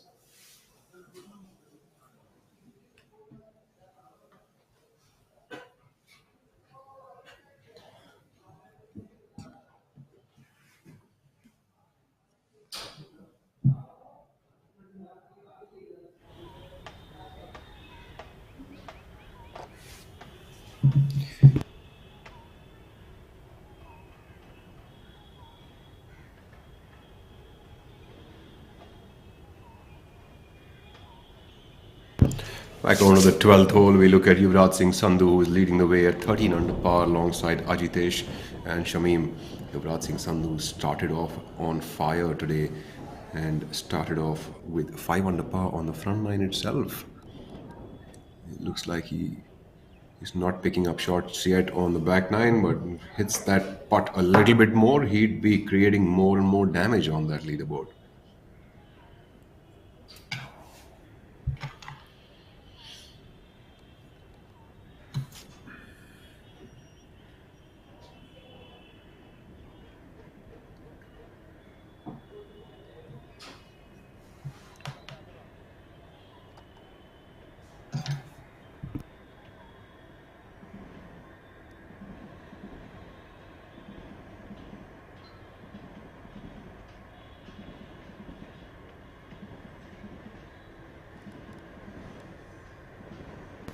Back on hole number 12. Have a look at Veer Alawat, who's at 8 under par for the tournament, level par for the day. So would be looking to make this putt. The 12th is a very interesting hole. It's a par 4, measuring all of 370 yards, so not the longest by any measure. But as you saw, there was a water tank that is just in front of the green, so that poses as quite the impediment for a player trying to hit a driver off the tee. So the driver or the longer woods are sort of taken out of the player's hands, and you'd see players trying to play somewhere around 240 yards of the tee and then leaving themselves with a pitching wedge or a 9-iron. So it's a very interesting layout. So what the design of this golf course has done, that it's very challenging in a way that the length is not there, but it does not allow you to overpower it. So if you were to hit a driver, it will be fraught with danger and maybe only 10 or 15 yards to try and get near the green. So many players don't opt for that, and that's the case on a lot of holes here. No.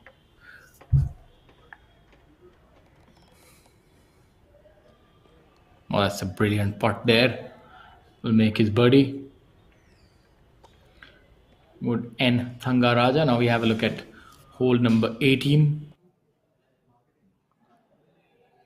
It's a brilliant little bunker shot, almost making it there.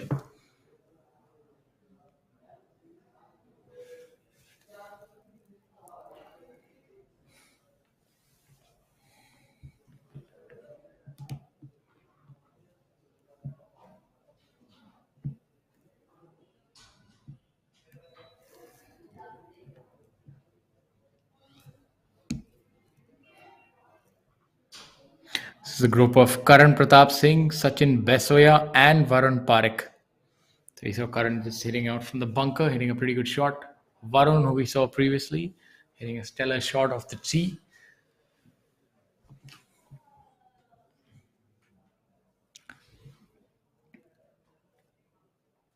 So these players, Varun Parekh is at 3 under par for the tournament. And we have Karan Pratap Singh, who is at level par for the tournament. So these players are not going to be contending for the victory, but there's a lot more to play for than just the victory. In golf, you normally have about 50 to 60 players after 2 days make the cut. And anybody who's able to make the cut receives a paycheck. And the prize purse is split on a percentage basis, with approximately 16% going to the winner. And then it reduces substantially. So then the players do understand the importance of each shot, and the prize fund is actually what determines the rankings at the year end. So it's not the positions that you finish, but also the position is important, but how golf is a little different in that aspect, that you could be playing a very big prize money event, and if you play well, you earn a certain amount of money, and then that money is actually used to calculate your position on the overall statistics at the end of the year, the order of merit. So it's a little peculiar. It's not just about positions. It's about prize money. But what is different is that there is a world ranking points, and those are based on positions and so on and so forth. Like you have top 5 positions here get a certain amount of world ranking points. And so if you're looking at global rankings, if you have to rank a professional golfer, those would be based on the world ranking points, which would be accumulated across different tours in the world. And each tour would have their own appropriate world ranking points. and the rankings within each tour would be calculated based on the prize fund that you're able to win on that tour. So let's say if the Professional Golf Tour of India next week has a joint sanctioned event with the Asian Development Tour, then they would apportion a certain percentage of the overall prize fund to count towards the Indian order of merit as well. So the players who get to play that tournament, if they play well, they can really catapult themselves up on the domestic order of merit. So these things are quite important, and it's a little. You could actually have a situation at the end of the year, like hypothetically speaking, which doesn't quite happen, but you could have a player finish sixth in all events, not get a single world ranking point, but still, due to the amount of prize money, he could finish as number one on the order of merit. So those kind of oddities do happen rarely, but not too much. But this is just to give you a purview and make you understand of how this works. And we recently had the qualifying school at Ahmedabad. Oh, unfortunate miss for Karan Pratap Singh, not being able to make his par after that stellar bunker shot.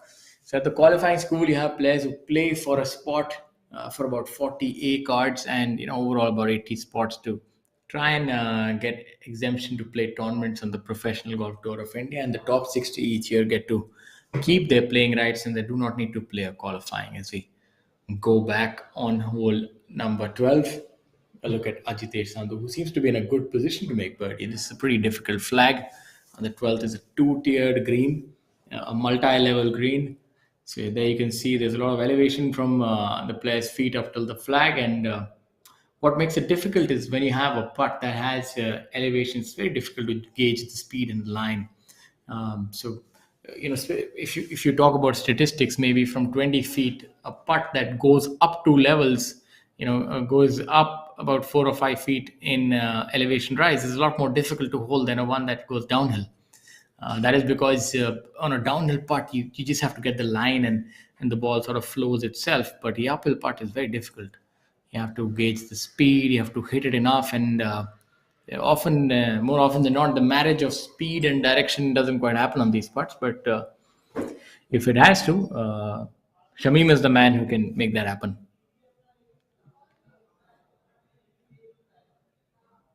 There, as I was saying, it's very difficult to gauge the speed. It's very easy to overhit or underhit these ones. We should make par and will remain at 13 under par in a tie. Sorry, my apologies. Now Yuvraj has actually gained a shot and moved up to 14 under par. So he's definitely separating himself from the rest of the field. And Honey Besoya is definitely not done yet. He's shot an 8 under par today. That's a fantastic round by Honey. 10 under for the tournament. Shows you the kind of caliber of players that we have here. These players can go deep. They can shoot real low numbers. And it's not done yet, ladies and gentlemen. This tournament still has a lot of suspense in terms of who's going to be winning this week. As you can have a look at the leaderboard, and we can have a look at our second place player, Ajitesh Sandhu, who is in the lead till now, but now has a birdie putt to claw back that lead. Giving it a good run, unfortunately not making that. Now I'll have that short little putt for birdie. So as I said, these kind of putts are a little difficult. But that is the defense of a golf course, which doesn't quite have that prodigious length. You have to be very smart, and the referees have done that, and the tournament committee in terms of where you put the flag sticks, so making it challenging for the players.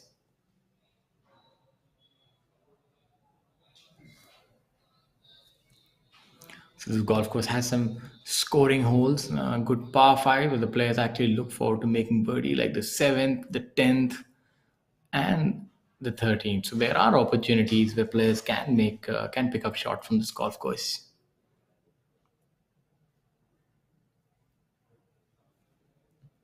Rahil with a good putt, unfortunately just skirting the hole. Rahil at 12 under for the tournament, so he's also very much in the thick of things. He was our leader, our overnight leader after 2 rounds.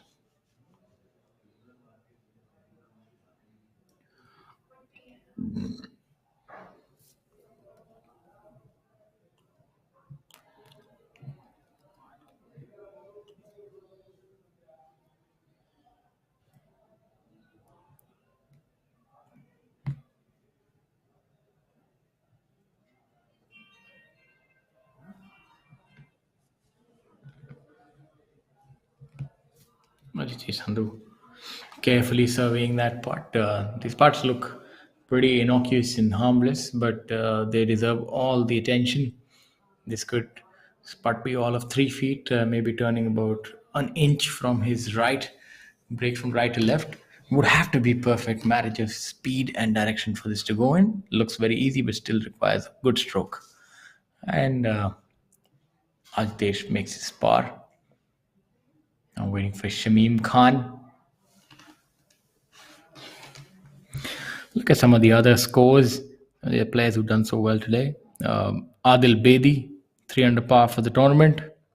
The winner of this tournament previously held in 2020. Pawan Kumar at 4 under for the tournament. 3 under for the day. You have Gaurav Pratap Singh, who's moved up the leaderboard, who's now at 6 under par for the tournament and tied for 17th position. So a lot of action in terms of players actually climbing up. And if you look at the leader, is at 14 under par.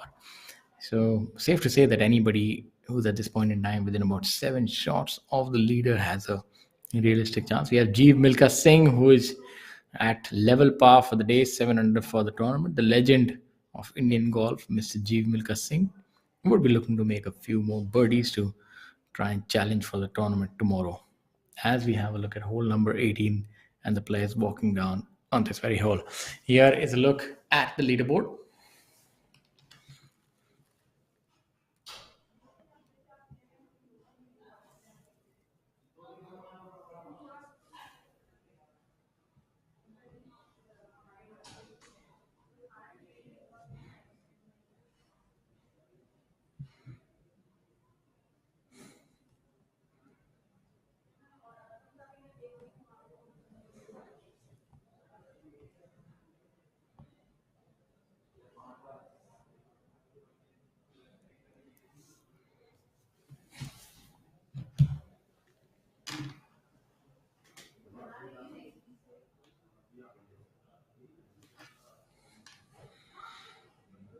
We have a look at Sunit Chaurasia here on hole number 18.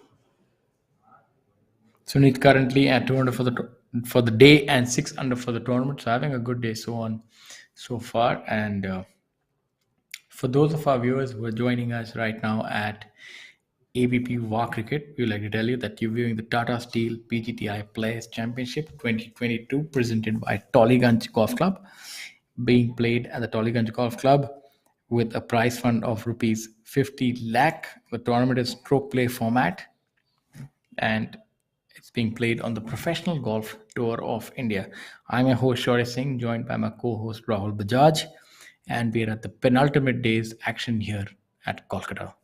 And on our screens right now is Sunit Chaurasia. Sunit just off the green, but would be looking to make birdie. That should be all of 15 feet. Maybe break a little from his right, so has taken a more aggressive route by using a sand wedge. Look for this to be close. Yeah, I think he's made it. Unfortunately, not turning back as was expected, but would make par and move on.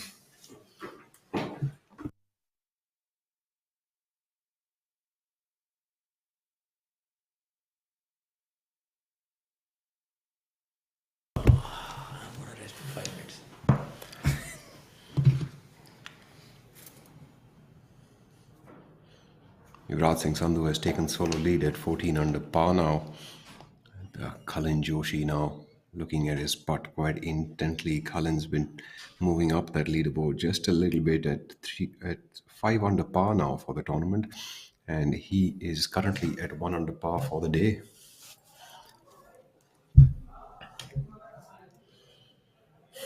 Playing alongside Sunit Chaurasia and Sunit Bishnoi. So too many Sunits in a group. Not too bad a thing, considering they're all really good players. Sunit Bishnoi is at 4 under par for the tournament after 15 holes and even par for the day. This would be his final hole.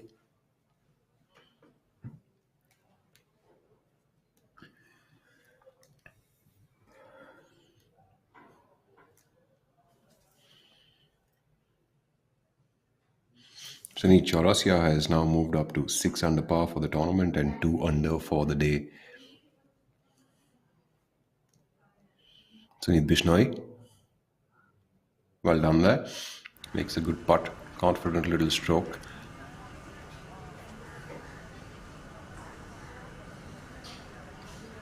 Colin Joshi using his feet to understand the slope on the green, something technique that has been used by many players of late. In fact, we saw Cameron Smith pretty much checking out every putt like this last week at the Players' Championship, where Anirban Lahiri, our fellow Indian, finished at the runner-up position at a total score of 12 under par. Colin Joshi now, from about 4 feet away.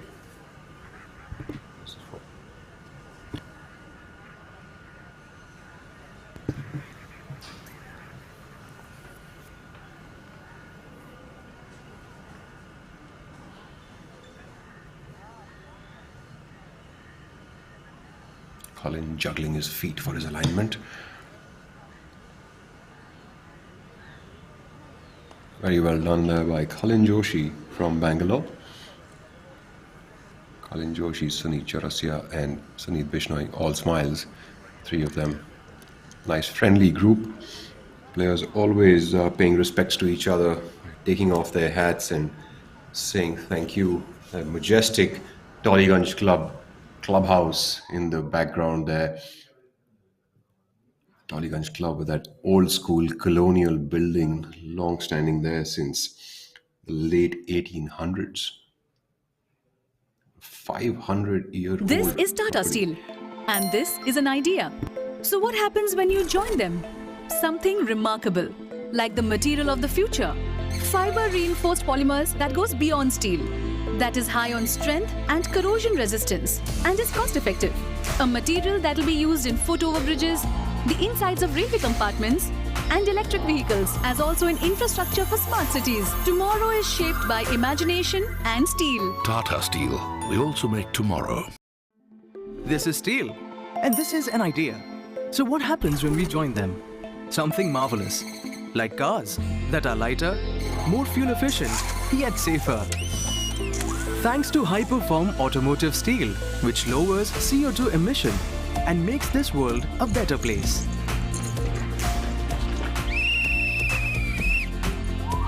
Tomorrow is shaped by imagination and steel. Tata Steel.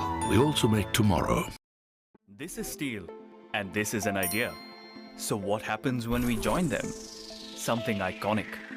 Like the Bandra Worli Sea Link, an engineering marvel that connects two parts of a thriving city, where Tata Steel's state-of-the-art LRPC strands have played a role, inserted in the concrete deck and anchored to support the vision of New India.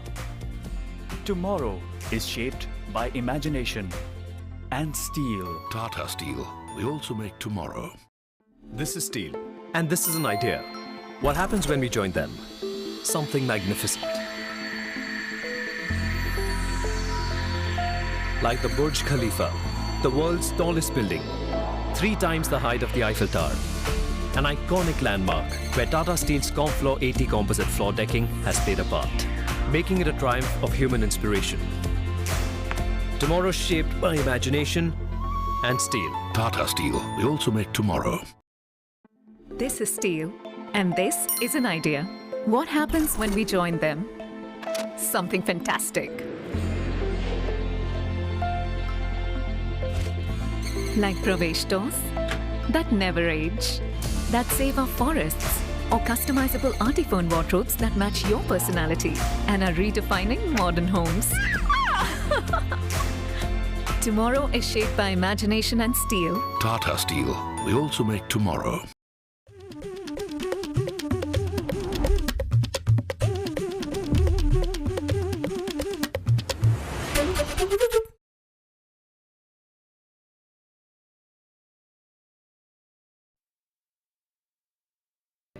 Back to our telecast of the PGTI Tata Steel presented by the Tollygunge Club.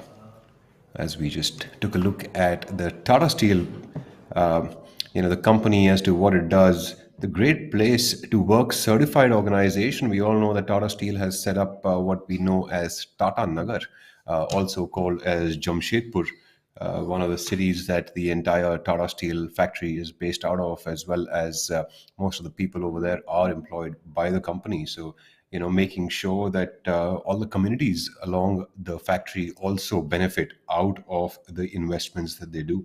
The Tata Steel Group, together with its subsidiaries, associates, and joint ventures, is spread across 5 continents with an employee base of over 65,000.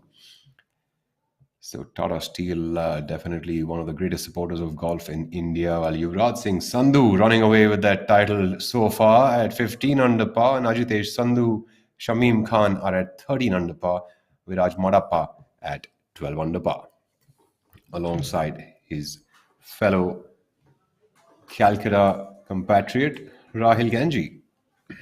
Yuvraj has a penchant for these low scores that we've seen previously as well. Absolutely, we saw Yuvraj him- really pushing that pedal today, isn't he? He's already 7 under par through the first 13 holes. Very of the day. very aggressive player. If he's able to find his form, I think he'll be very tough to catch this. I mean, that's what third days are for, right? Third days are to really accelerate and move up that leaderboard. And doing it in style in a star-studded field like this, I mean, that's definitely a commendable thing that Yuvraj Singh Sandhu is doing. He won the tournament in Digboy last year, which was his debut victory, and which has given him the impetus now to be a winner on tour. Absolutely. And if he can win in a field like this, that would be another few stars added to his career. No, I think the good thing about Yuvraj is that he's always has his puts the pedal to the floor, so as to speak. He's very aggressive, and he has the ability to shoot these low numbers. So if you win, you win, but at least he makes it exciting for the viewers. I think he's the kind of player that a lot of the youngsters should look to emulate. Back on the 18th hole, we have Vikram Rana here, not having the best of days so far. Vikram Rana at 2-0 for the day, 3 under for the tournament. Let's see what he can do here. There with his customary swing.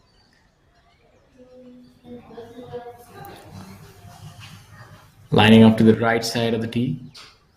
So if you're looking to hit a little bit of a draw that he favors, that's a short shape that Vikram likes to hit. Strong left hand grip. A little bit of a flying right elbow, where it seems to work well. Everything seems to gel together and culminate into a good golf swing. Juggles around just before he hits the shot, just to find his footing on the ground. Oh, he definitely has found his footing, shimmied a little bit, but was able to hit that to about 12-15 feet. Good shot. Let's see if he can be aggressive from there, trying to make a birdie from just off the green on the 18th hole. That would definitely be a welcome change. He'd need that to sort of have a decent chance to have a good finish tomorrow. Samar Dwivedi, -2 for the day and 6 under par for the tournament at tight 18th position so far. Seems that he's trying to get the club from the inside. He definitely wants to have more rotation, it feels. He wants the left forearm turning over. So see, maybe he had troubles with, probably getting the club a little bit too over the top. He's trying to shallow it down as much as he possibly can. And being a fitness enthusiast, I'm sure shallowing it down as much and then turning through the shot is not a big trouble for Samar Dwivedi. But at this point, we can't quite see his ball where it's ended up. We have SSP. Chorasia? That's what he's called affectionately. Mr. King of chip putts. But let me tell you, there's a lot more on offer than just chip putts. He's definitely improved with ball striking, and that's a testament how he's won so many tournaments. It's interesting how things are moving on the leaderboard, where 7 under par was around the 5th position at the start of the day, is now down to 13th position. So if you're not making birdies out there and creating red numbers on that leaderboard, you're going to be dropping positions today. On the PGTI, you've got to run to be in the same place. And if you're standing still, you'll definitely be lapped by the rest of the field. Absolutely, that's Look what's at that exactly shot. happening. SSP Chaurasia with a great effort there. And ball coming down like a butterfly with sore wings, so soft. Look at that shot. That is the pedigree of a champion. He's giving himself a really good opportunity from about 10 feet away. That should set him up well for a birdie. SSP Chaurasia is at 3 under par for the day and total of 7 under for the tournament. So if he wants to create some damage there and be able to have a shot at this title, he will be going on to make that birdie and would need multiple more tomorrow to catch up with the leader, who is currently at 15 under par. Yuvraj Singh Sandhu, just 7 under par only for today through 13 holes. Splendid effort by him. We have a couple of youngsters who've come around on the golf course, support their players, watch them play. Some of the best fields out there in the country playing. We do see multiple events with good fields, but this one definitely has got most of the stars out there. As we have a look at the updated leaderboard, impressive scoring by the players here on the PGTI. Viraj Madappa also doing a lot of damage. He's at 6 under par for the day and a total of 12 under par for the tournament. So Viraj Madappa also trying to make headway into that lead. Chikkarangappa and Rashid also at 4 under for the day, which has taken their total up to 11 under par. That's still 4 shots shy of Yuvraj Singh Sandhu, who is definitely playing supposedly on another ground altogether. Ajitesh Sandhu and Shamim Khan stick around at 13 under par.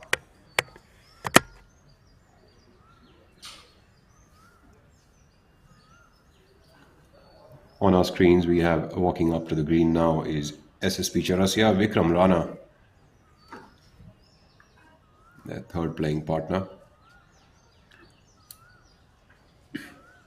Samarth Dwivedi.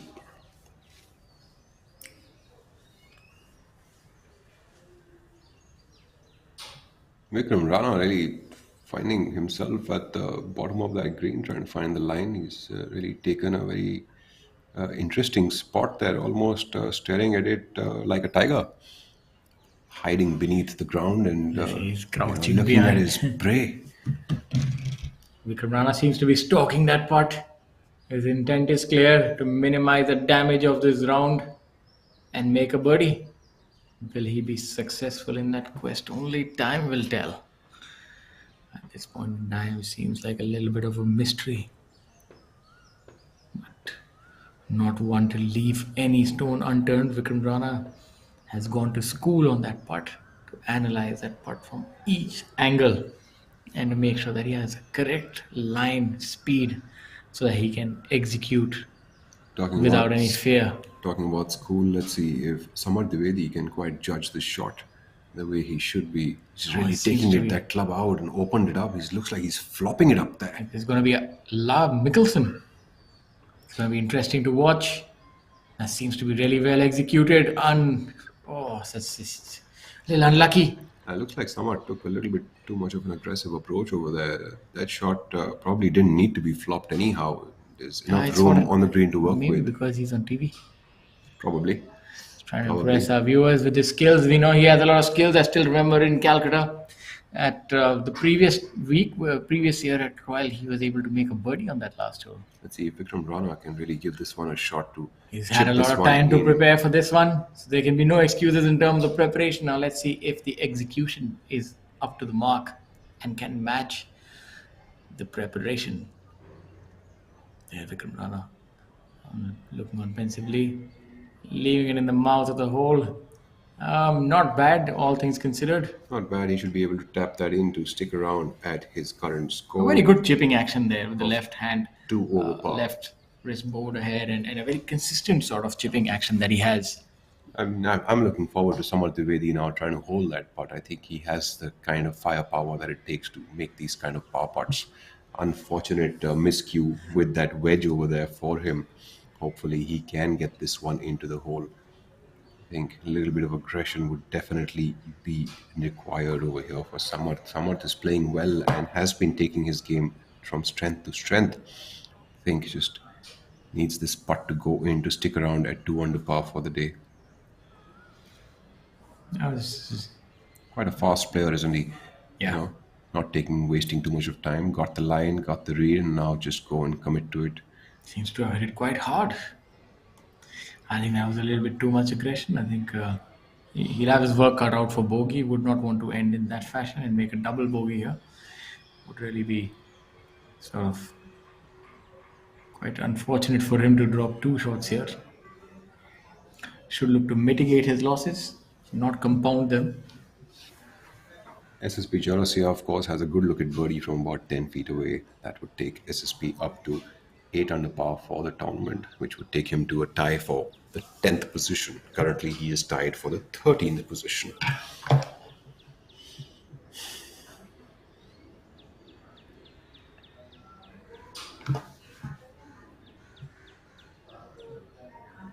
While Yuvraj Singh Sandhu has made another birdie on the golf course and he has gone up to 16 under par.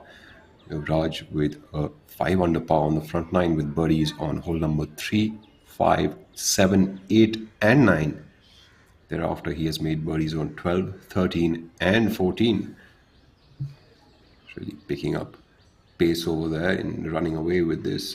Looks like we might even have, for all you know, a course record today coming from Yuvraj Singh Sandhu.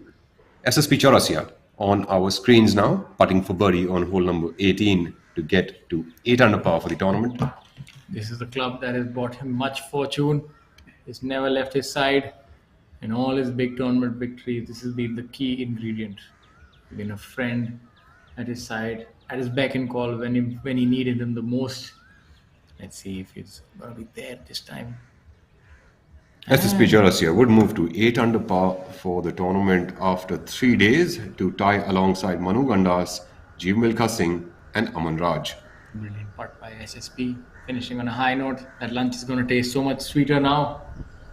Talking about lunches in Calcutta, let me tell you, the club over here has got great food.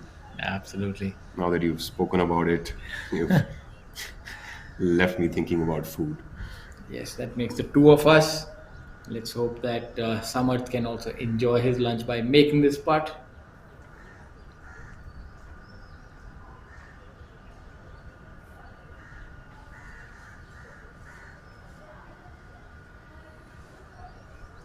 The putting for bogey over here.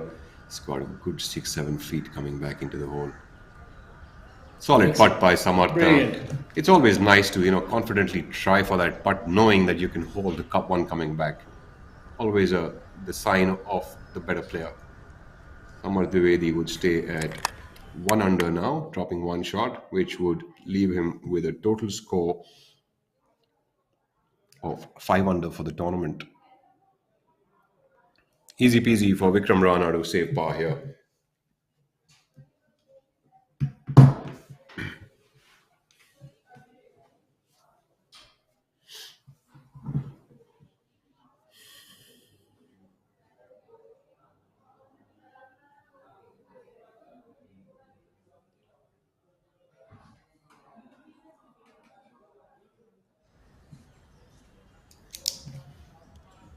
Next on our tee, on the 18th tee box, we have Mohammad Zamal Hussain Mola playing alongside Karandeep Kochar and Sukra Bahadur Rai.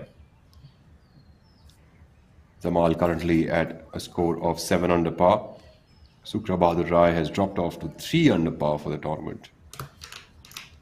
Karandeep Kochar is at 4 under par for the tournament. So Zamal in this group is leading the way at 7 under par with a total score of 2 under for the day.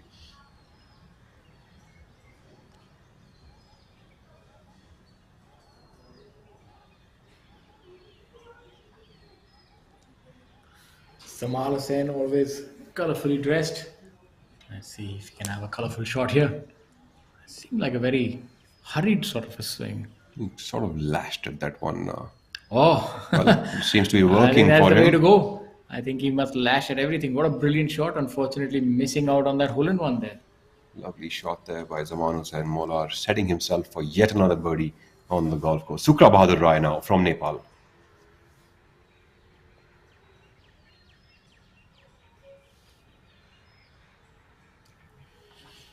I'm sure Sukra is happy to be here. What he's doing on the tee, just to tell our viewers that you're allowed 2 club lengths to place a ball up to 2 club lengths behind the tee marker. So he's just ensuring that he's within that limit. Sometimes players, might have a little too much club in their hand, so they sort of, get a little bit further away from the tee box to give themselves a better chance to be close to the hole. Sukra Bahadur Rai. Quite a steady swing. It's A very narrow stance. I just noticed that. Almost a chipping stance. Let's see if he can chip this one close. So He's left here it at out to left. the right. The left, sorry. That's not a good place to be. Let's hope he's not pulled it too much. As his playing partner also look on pensively. Everybody seems to be a little flummoxed where the ball is. Let's see if Mr. Kocher can hit a good one.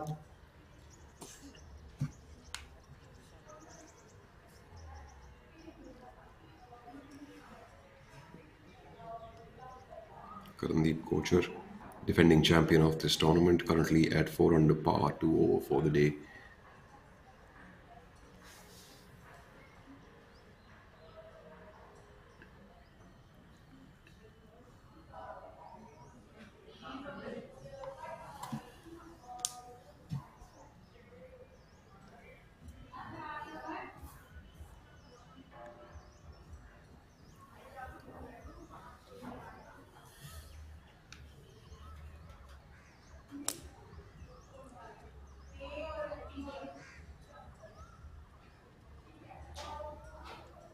Let's see where Karandeep's ball lands up. Mohammad Jamal Hussain Mola has given himself a good shot, a good opportunity for birdie on this hole, just about 10 feet past the hole. That's Jamal Hussain Mola's golf ball. I haven't been able to trace Karandeep Kocher's golf ball. Sukra Bahadur Rai taking a provisional tee shot.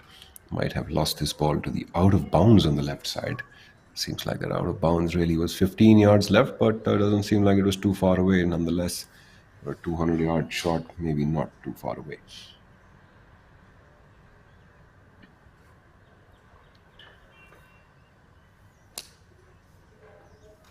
It's an unfortunate set of events.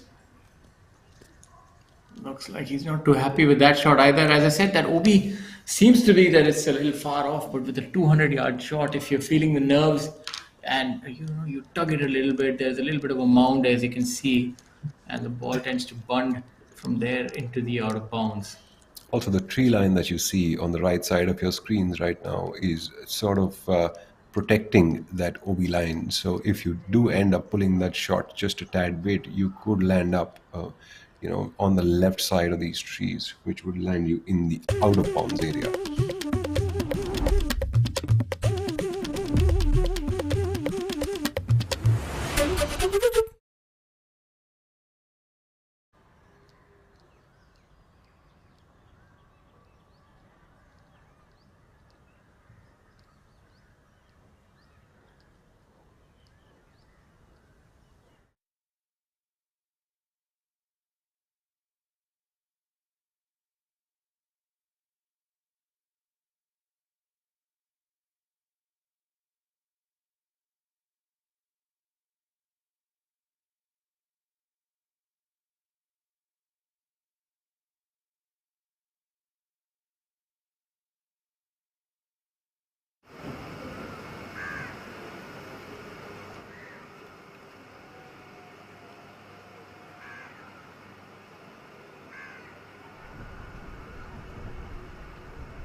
Yuvraj Singh Sandhu now at 88 under par and total of 16 under par for the tournament. So I want to know whatever he's eating and whatever he's drinking, because seems like whatever recipe he is on, that works pretty well.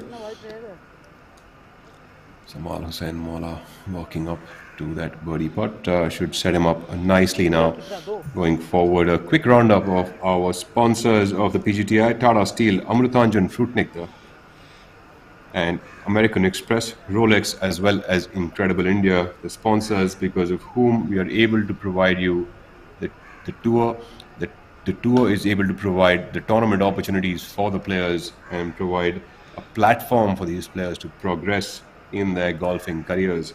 So big thanks to all of these sponsors, and of course ABP Network to be providing us a channel to telecast this live. You are watching us on VAR Cricket, which is an initiative of the ABP Network.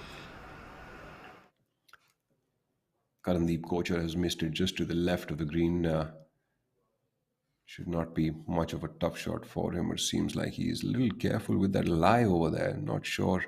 Appears like he is Maybe the ball's just slightly nestled in, might lead the ball to release a little bit extra once it drops on the green. So a bit of a careful shot for him. He's being very careful with that lie. Karandeep Kochar flopping that one up onto the green. A pretty decent effort, would leave him about 6 feet away for par.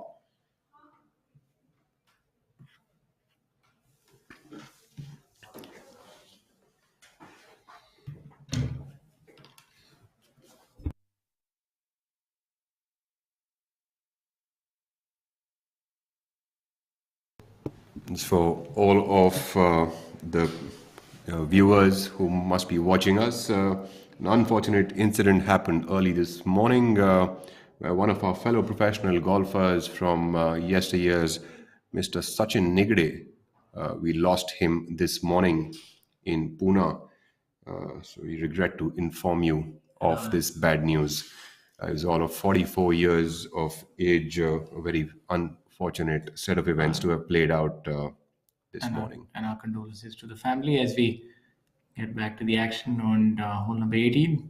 Sukra is not having a good hole, hit the OB, and then he's probably staring at a triple bogey.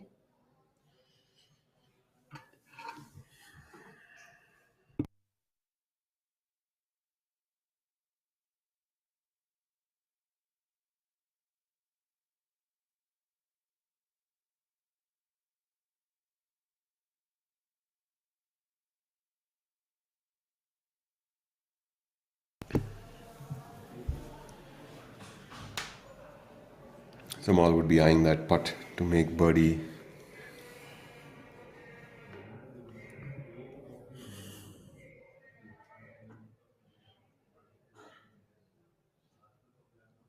Sukra Bahadur Rai, his second ball found that bunker, and he would have a bit of a 12-footer left to save a bogey. Mind you, to save double bogey on hole number 18. Sukra Bahadur Rai already 2 over for the day. This would really damage the nice head start that he got over the first 2 days into this tournament. Unfortunate set of events taking over.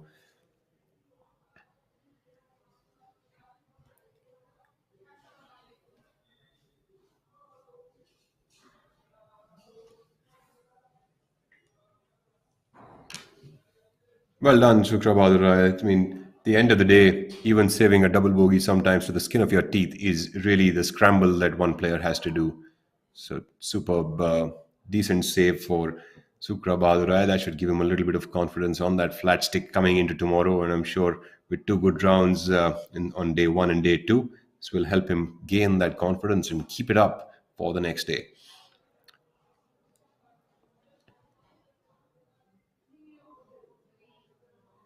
I think as we thought that the winning score could be 20 under par, unless the conditions are tougher tomorrow. I think that that number could also be breached.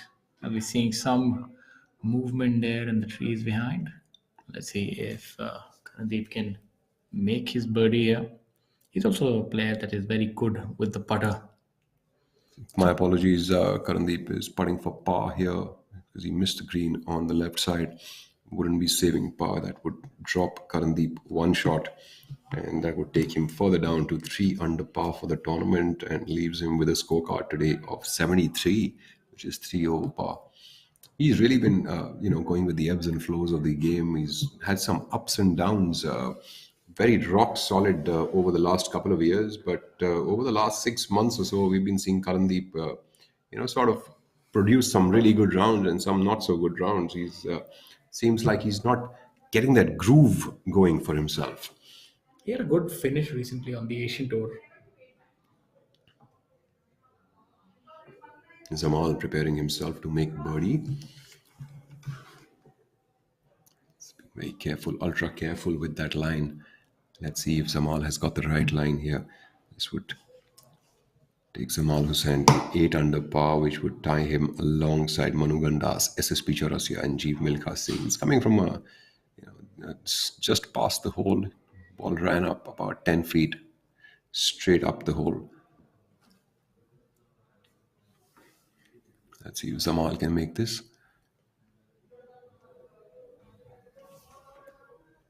Zamal Hussain Mola rolling that out in comfortably for birdie. That's a great birdie by Zamal.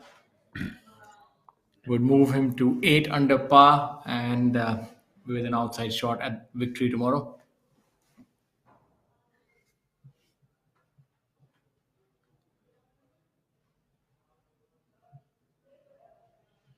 Next, on our 18 tee box, the par 3 from 202 yards out, we have Viraj Madappa playing alongside Shivendra Singh Sisodia from Gurgaon and Rashid Khan from Delhi.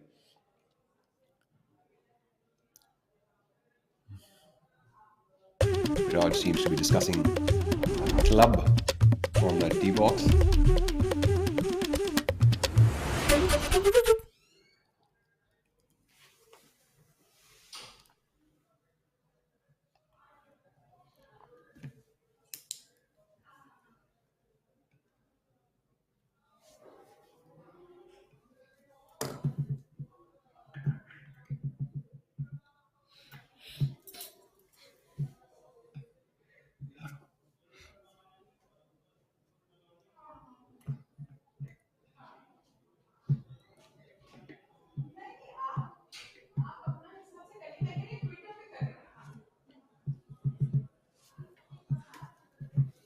Viraj limbering up on the 18th, waiting for the other group to clear. Viraj again, a very classical sort of golfer, tall, athletic, very nice swing. Not any unwanted movement in the swing, using the larger muscles. Lovely golf swing that he has. He will really power through that ball. What a great shot by what a Viraj brilliant Madappa, shot. setting himself up for a birdie just about 3 feet out. That would be a tap in for him. Looks like less than 3 feet. Playing alongside Rashid. Rashid chuckling there. Solid shot. I mean, looks like players are taking out a 6 iron today, 6 or 7 iron, considering the Only downwind. the longer hitters with the 7 iron, the medium hitters with the 6 iron. So you can expect Rashid here with probably a 6 iron in his hands. Looks like Viraj's deliberation there really did work in his favor. Very strong grip. Look at the left hand. Whipping it through. Does he have the right club on the right line? That's a pretty decent shot by him. Well, that would leave him just off the green, very similar to the situation that Vikram Rana was in earlier today. We would definitely see Rashid being a lot more aggressive from there. Rashid Khan is currently at a score of 11 under par, and today's score is 4 under par. Shivendra Singh Sisodia. Shivendra here. It's also quite a long hitter of the ball. It's a pretty high. Look for this to stop pretty quickly when he hits the green. Seems to be confident walking down, following his ball. And there he is, about just about 2 feet short of the green, and not a bad effort.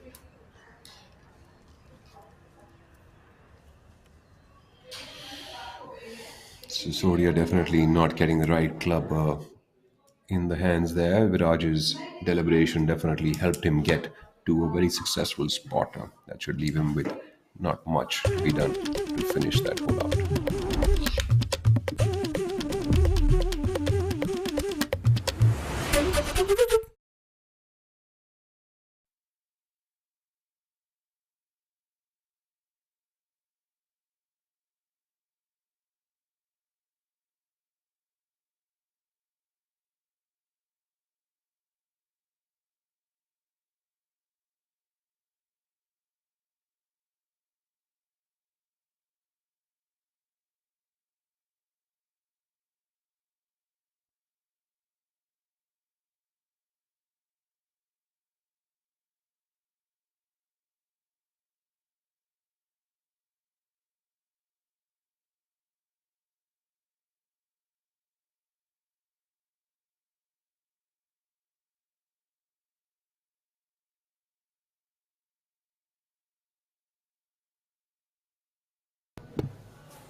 As we see Shivendra on our screen now is looking for the line to put this in the right place for maybe even get a chip in into that hole. Rashid Khan has left himself just on the left side of the hole. Shivendra with the ball slightly back in the stance, club slightly de-lofted, keeping it low and running towards the hole. That's about 3 feet short of the hole.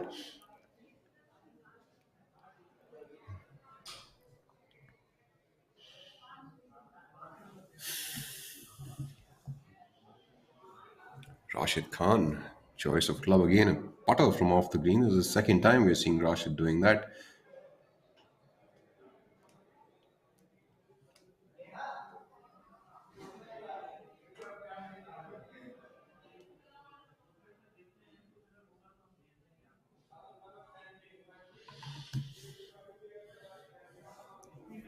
Khan could move up to 12 under par and a tie for fourth position if he makes this putt for birdie.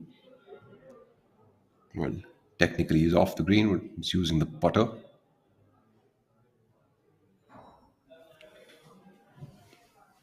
Khan. I think he should be able to make this when he has a putter in his hands from just off the green. Just missing it on the lower side will make his par. Rashid Khan not one to amble about and take too much time. That putt seems all 2.5 feet. That's what I like about Rashid. There's a lot of confidence in the ability. The putting stroke is set. It really goes on about his business.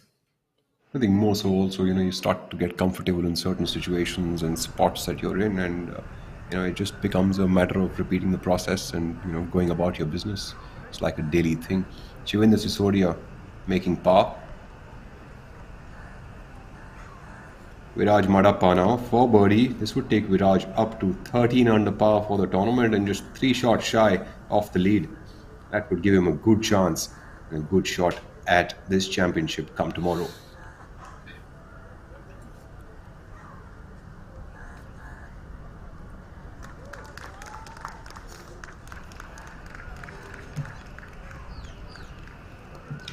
The round is over for all of them shaking hands and shaking hands after a hard-fought battle. All of them have endured a windy day here. Conditions have been a little warm, but still quite conducive for good golf. As we see Rashid Khan in the foreground walking off. A lot of wind out there at the Dolly Club, considering the Auckland design. Now we have just the final 3 groups.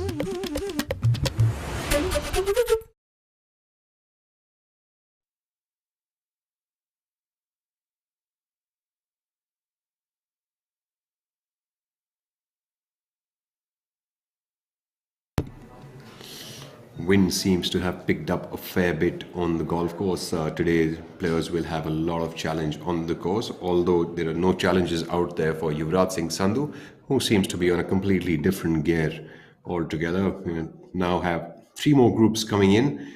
Our second leader group with Chikka, Jeev and Vijita will be the next on the 18th tee box.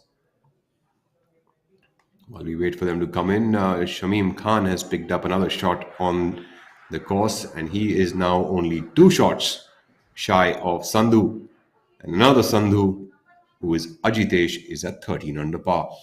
Rahil Gangji as well joining him there. And Viraj Madappa, as the scoreboard will get updated shortly, has also finished at 13 under par. Yuvraj opening up a sizable lead there. 8 under par for the day. Yuvraj is the player who definitely has a penchant for low scores, and shooting these kind of scores were sort of, we previously in our times, or maybe even before that, you'd see maybe one player shoot 8 or 9 under in a week. That would be great news. But the same player shooting these kind of scores almost every alternate weeks is almost bordering on the ridiculous. He shot 10 under par at Jaipur last year, then I think 10 under par somewhere else. Now he's 8 under here. It just shows you the kind of ability he has, and what's more important, the consistency. They're able to pull off these tough shots in any situation, whether it's a long golf course, short golf course. they're not deterred by anything else, and this younger lot is definitely competitive and pushing the other elder players, and that's what's happening. You can see that, like Anirban Lahiri doing so well. Inspiration comes from all quarters. You're not only inspired by those who are better than you, or who have more experience. You're also inspired by the young guns who are breathing down your neck, because you have to get better, and that's what's happening. Indian golf is going places, and you're seeing the achievement by our players, and this leaderboard is emblematic of that. You have Yuvraj, you have Shamim Khan, the experienced campaigner, now making birdie, moving up to 15 under par, not wanting to give up the fight so easily. Viraj Madappa, who plays internationally, Ajitesh, Rahil, Rashid, you have Chika Rangappa. So if you look at this leaderboard, almost 7 players are the ones who play internationally. This just shows you that international experience, and the time that they travel abroad is really enriched their game. They're able to come back here and just compete straight away. We're talking about superb rounds. Another superb round of the day is Hani Besoya, who has shot a 62, which is 8 under par, making birdies on 4th, 6th, and 7th on the front nine. And on the back nine, he just couldn't control himself. He went on making birdies on 10th, 12th, 13th, 15th, 16th, and 18th, with just one drop shot on that scorecard. 9 birdies and 1 bogey on that scorecard today for Hani Besoya, starting the day at 2 under par, and is now at 10 under par for the tournament. First round of 68, second of 70, which is even par, and the third round of 62. Splendid stuff there. Chikka, now on our screens, is preparing himself for the 18th hole tee shot. Chikka is currently at 11 under par for the tournament. Shamim Khan seems to be pressing the gas as hard as Yuvraj Singh Sandhu, who is at 16 under, and Shamim is at 15 under par. Viraj Madappa has also finished his round at 8 under par, so we already have 2 8 under pars in the clubhouse, and Viraj has taken his total now to 14 under par. First round of 64, second of 70, and a third round of easy peasy 62. Chikka now, currently at 11 under par for the tournament.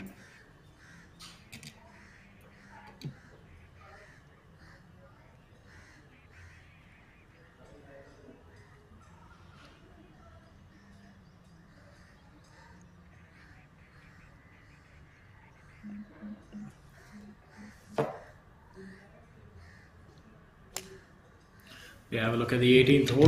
Chika Rangappa, that's not where you'd want to hit the ball. Let's see where it's gone. Those trees, he seems to be short, about 15 yards short. Those trees are a little off to the left. Not really coming into play, are they? They don't really come into play, but definitely for a fade player, they would come in the sight of the player. So you don't want to be double crossing anything on this hole. Jeev Milkha Singh is a fade player, so you think how would a fade player set up? On the trees and then try to fade it away from them? Completely depends on what the wind direction is like. So if the wind is not too much, then maybe keep it on the flag and let it drift off to about 10 feet to the hole. And that would be pretty ideal to do off to that flag location. A little bit on the left side of the green. Jeev Milkha Singh level par for the day and seems to have left it right. That's why he's moving off to the left so that he can spot his ball. There it is. It's just about 15 yards short of the green. Not the kind of shot that he would have liked to hit. Very strange shot by Jeev. Not what we were expecting.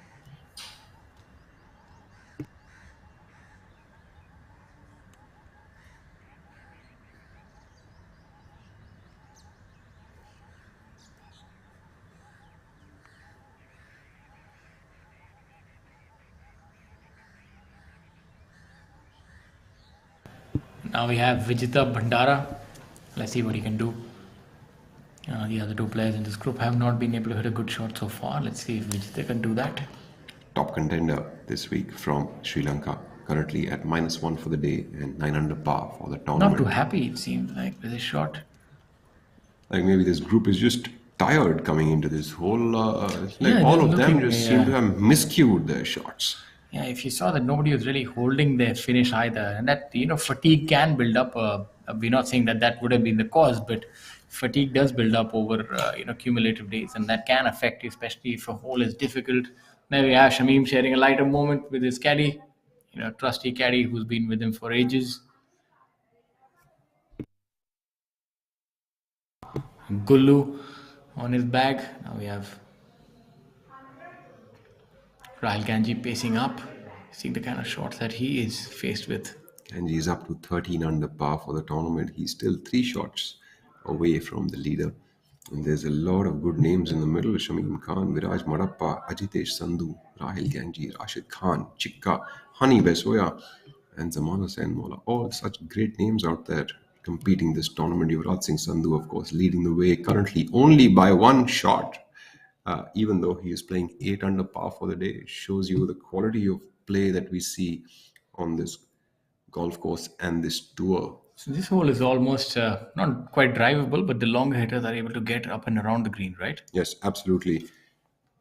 So they are all here in one, but the green is quite steep, so will require a brilliant shot from here to get close. He's done pretty well. What a shot there by Rahil. So this green is really perched up on top. It's like a tabletop design. So you could reach the green, but mostly the players would land up about 20 to 30 yards short of the green. And they'd have to make an up and down from there to convert it into a birdie. A hole with a little bit of a pot bunker at the front of the green and very elevated green. So it just adds to that challenge. Looks like Shamim also. Looks like Shamim might be in the bunker there.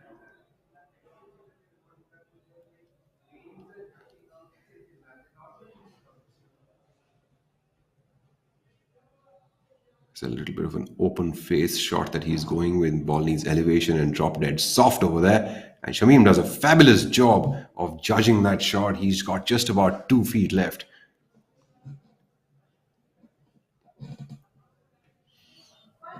Playing partner Rahil Ganji also with a splendid shot over there.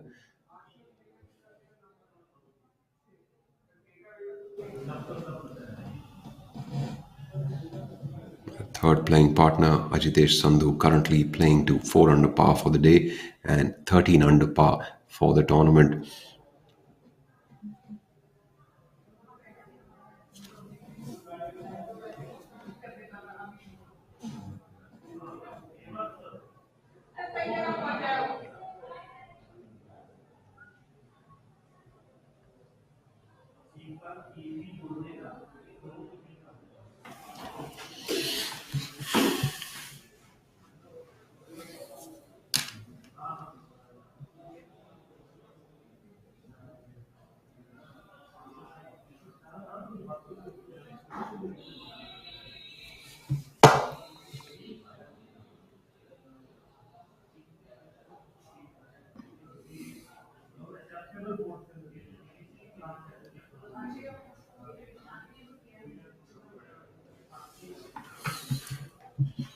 Nice to see the galleries coming out to support players and watch the best of action.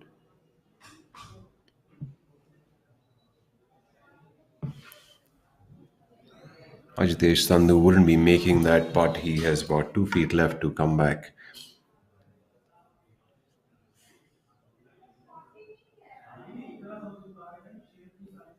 Rahil Ganji putting for birdie.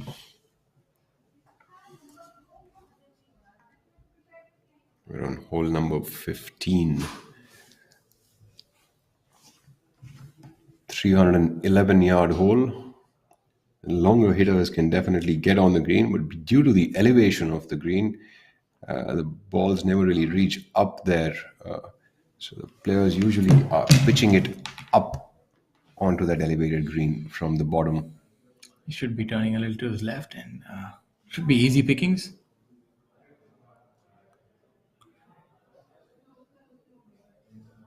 Rahil making another birdie there would take him up to 14 under par now for the tournament. He has now converted his round into 4 under par for the day. What is the length of this hole, Rahul, if you can tell us exactly? This hole is 311 yards.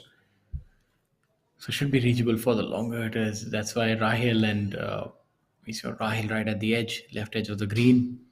Absolutely, it is a reachable hole, although because of the elevation of the green, it is very difficult to pitch it on top. And if you drop it in the fairway, the ball's not going to run all the way up to the green. Okay. So the tabletop-ish green actually requires more of a better wedge play to sort of convert the birdie. Shamim Khan cleaning that up from the bunker.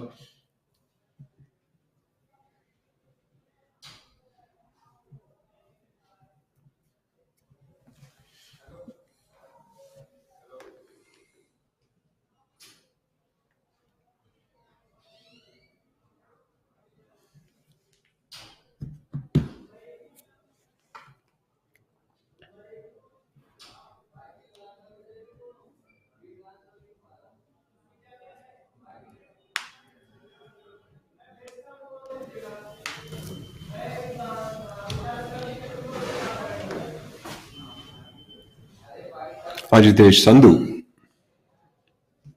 saving par on hole number 16.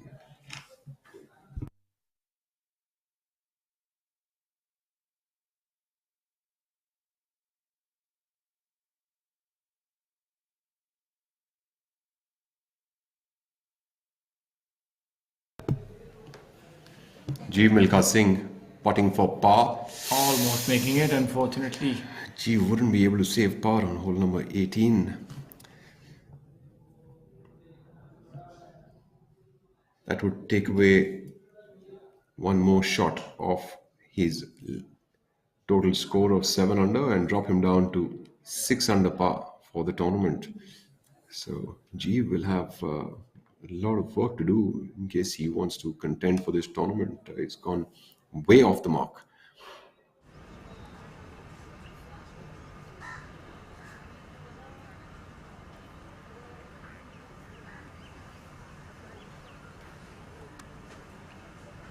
Vijita Bandara now putting for par.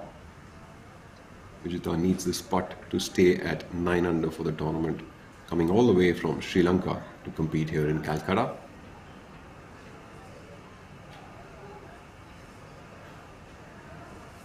That ball seemed like it bumped on something, like a marker or maybe a little, maybe a pebble there. Could have been a tuft of grass. Unfortunately, missing that putt here. This group not faring too well on the final hole. Let's see if Chika is up to the task and can stop the bleeding.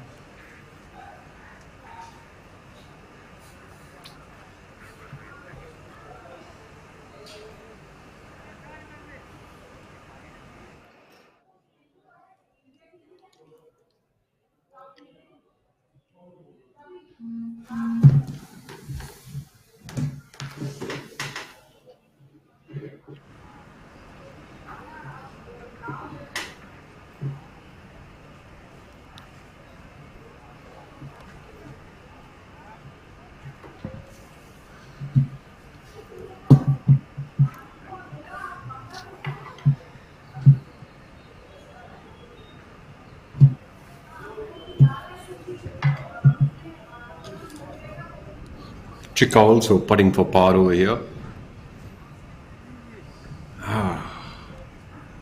That last hole is going to hurt all these three players, dropping a shot on the 18th, while a lot of the field today has been picking up on the 18th a shot. And this group seems to have lost a shot each. Not the ideal end to the round. Let's see if Thangaraja can do better. I think also if you see one of the players hit a wrong shot, maybe casts a little bit of doubt in your mind regarding what club you have to go with, and that doubt can sort of seep through and actually affect the other players as well. And that is what has seemed to happen to that group, and all of them dropping a shot. Our second leader group now, Veera Lawat, Yuvraj Singh Sandhu, and on the tee right now is N. Thangaraja from Sri Lanka. N. Thangaraja at a score of 8 under par for the tournament. Not very happy with that. Thangaraja dropped a bunch of shots at the start. Not happy with that shot either. Missed it a bit to the left. Now we have Yuvraj, who's Yuvraj, our leader, at 16 under. I predict this to be about 15 feet right of the flag. I'd say every wise man would think so. That's where he will go. He's at 8 under par. I think he would want to give himself another opportunity at birdie. He does not want to miss this to the left because it's quite difficult if you miss it onto the left and you have to make up and down. So 15 to 12 to 15 feet on the right of the flag is perfect territory. Maybe just stand at the right edge of the green and try to hit a little bit of a draw.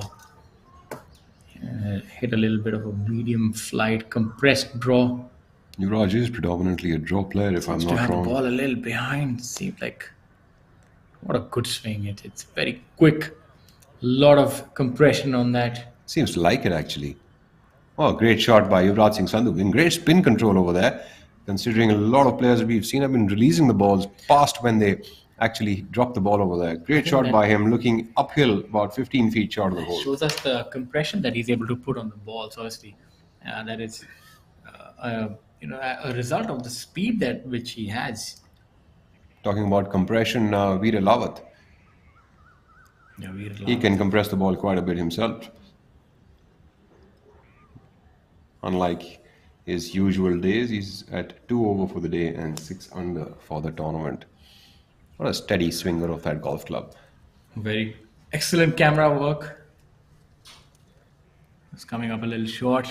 Tad bit short there for Veer Lawat. If that ball was just about 2-3 yards to the right side, it would have actually pitched on the green and gotten very, very close to the hole. That's what golf is, just a matter of a little ups and a little downs and a little lefts and a little rights. Summed it up. It's like the journey of life, trials, tribulations, and you never quite know who will win right until the end.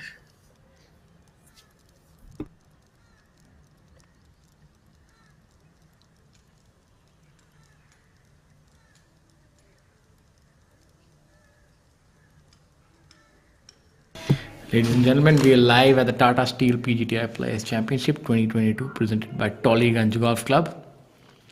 We are here at the third day, the penultimate day of the tournament being played at Tollygunge Golf Club at Kolkata, and the prize money is a whopping 50 lakh, a very lucrative prize fund for these players. And at this point in time, Yuvraj Singh Sandhu is leading the pack at 16 under par, followed by Shamim Khan at 15 under par, and the rest of the scores are visible on your screen as we speak.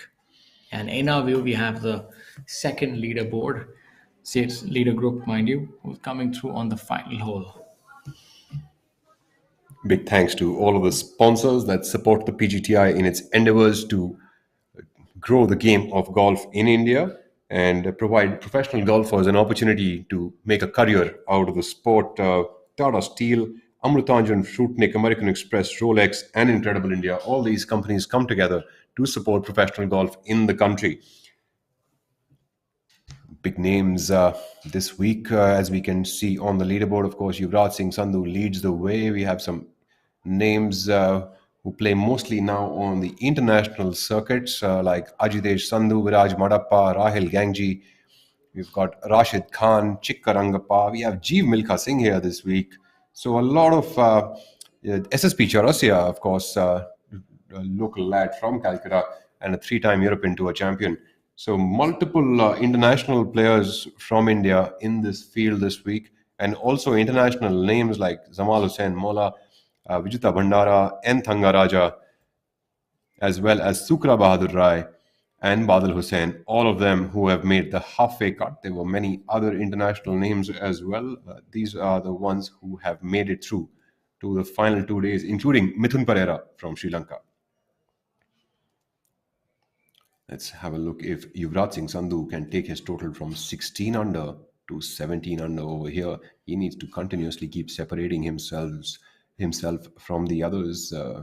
Gone through a really good round today, currently at 8 under par. Another one over here would give him the best round of the day as well at 9 under par and take his total up to 17 under.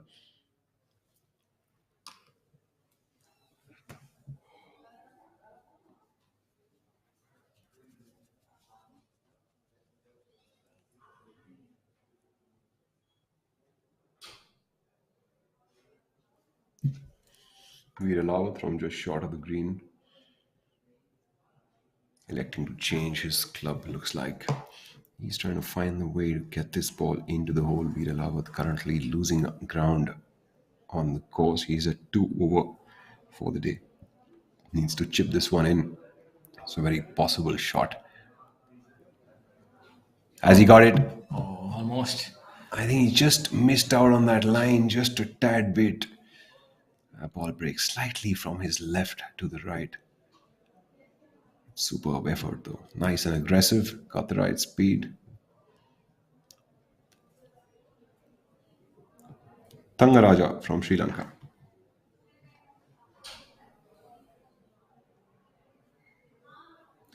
As you can see on our screen, you have information regarding the Professional Golf Tour of India and how the world ranking points came about in 2018. So that's really allowed a lot of foreigners to come in on the tour, and it's resulted in improvement in depth in terms of the field and quality.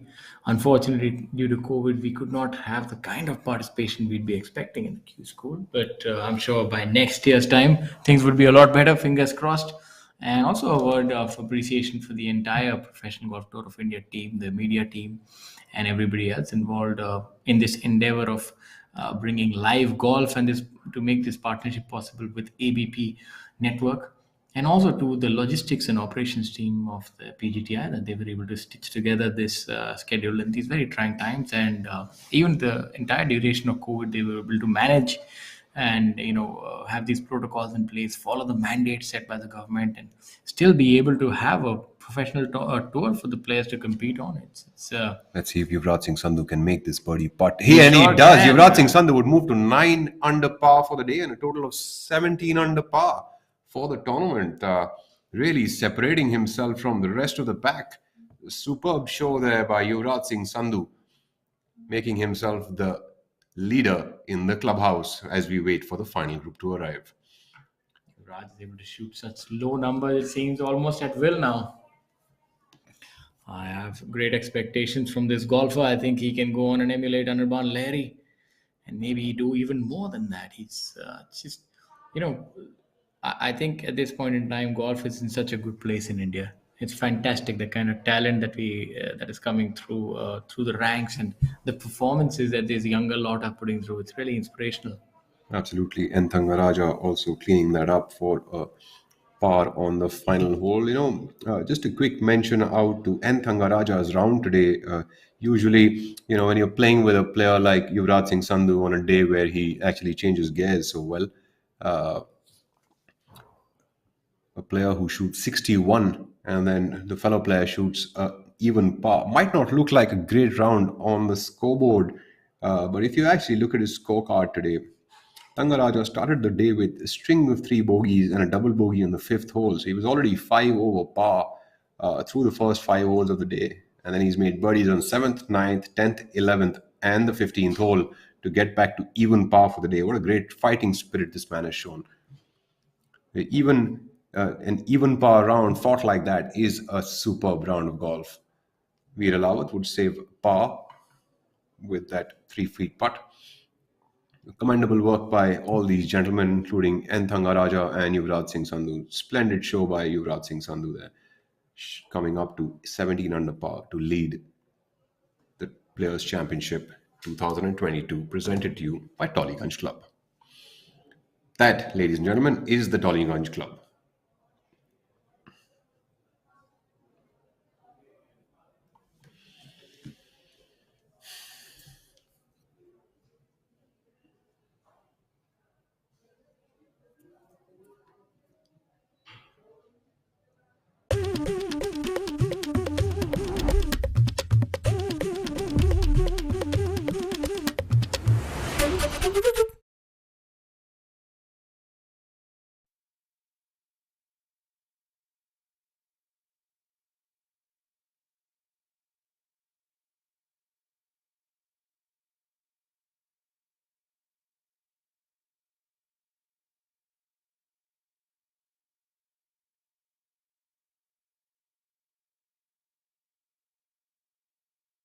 Look at the resplendent clubhouse.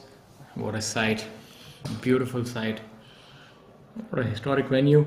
For all of you who've just joined us, Tollygunge Club is one of the oldest clubs in the country. So William Cruikshank established this as an equestrian sports facility in 1895. to promote all different sports disciplines. And here we are now. It's an iconic golfing facility as well. And of course, it does have multiple other sporting grounds as well within the compound.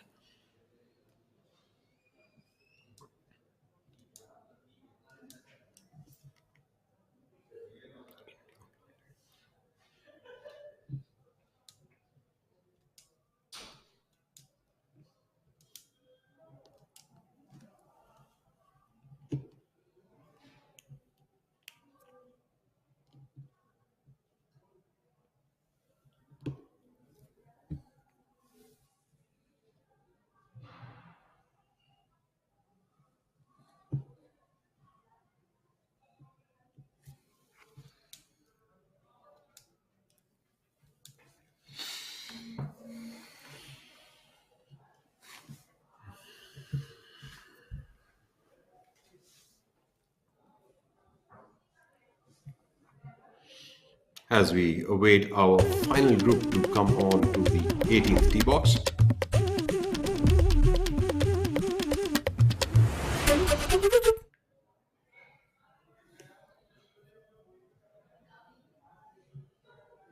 Quick roundup of the leaderboard. We have Yuvraj Singh Sandhu leading the way at 17 under par, and Shamim Khan at 15 under par, Viraj Madappa and Ajitesh Sandhu at 14 under, Rahil Gangji at 12 under by himself, Rashid Khan at 11 under, and Hani Besoya at 10 under par. So we have a lot of interesting golf to look forward to over the 18 holes of tomorrow. And as we wait for the final group to show up on the 18th tee box.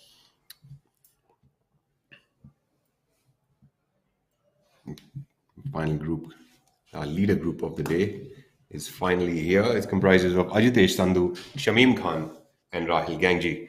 Be interesting to see if any of these three players actually ends up getting this ball up and close to the hole on the final 18th hole. On the par 3, 202-yard par 3, playing downwind for the day. Each of these players needs to get one more birdie into their bags. Only helps tomorrow's work ease off a little bit. And of course, carry some confidence home with you. It's going to be quite important to determine who's going to get into the final leader group with Yuvraj Sandhu. At this point in time, it's poised to be Shamim Khan and one of Ajitesh oblique Viraj Madappa. It seems it'll be Viraj Madappa, as he's had a better round today. An 8 under par by Viraj. Sort of went under the radar a little bit. But look at the level of scoring. It's absolutely fantastic. They're shooting the lights out here. Ajitesh Sandhu at 5 under for the day. Let's see what he can do here.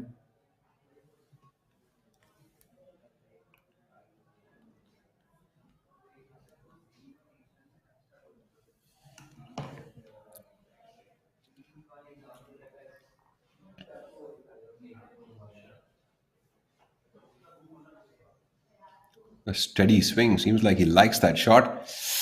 Just a tad bit left of the green. Really, this is not really a miscued shot. It's just a yard or two left of where you actually want the ball to end up. But superb yardage control. I think the players would be happy for the ball to land up there. It's flag high. It gives them a realistic opportunity at birdie and takes bogey out of the equation. So it's absolutely, but there's nothing like a flat stick in your hand, right? Yeah, absolutely. But, given this hole, the length and the flag, I think that's a good place. You can actually, it's an outside shot for a birdie.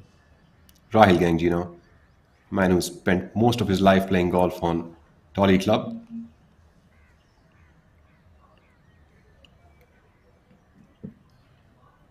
Rahil has been lapped by Yuvraj Singh Sandhu, shooting a 9 under par and coming from behind and overtaking him. Now, let's see what Rahil can do here.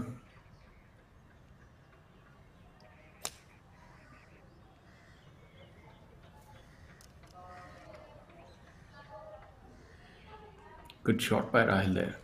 Pretty nice shot by Rahil Gangji, just about 18 odd feet away from the hole. Gives him a good chance for birdie. Let's see what Shamim Khan does now on this hole. Shamim really takes no time. Yeah. Just lands up and... very nonchalant about the way he goes about his business.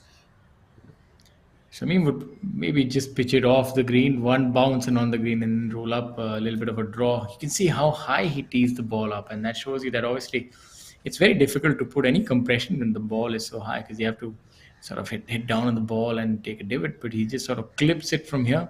Let's see. He just he just clipped the ball from the top of the tee. So that's the kind of control he has. One bounce, two bounce, it comes up a little short. Seems like might have misjudged that club a little bit.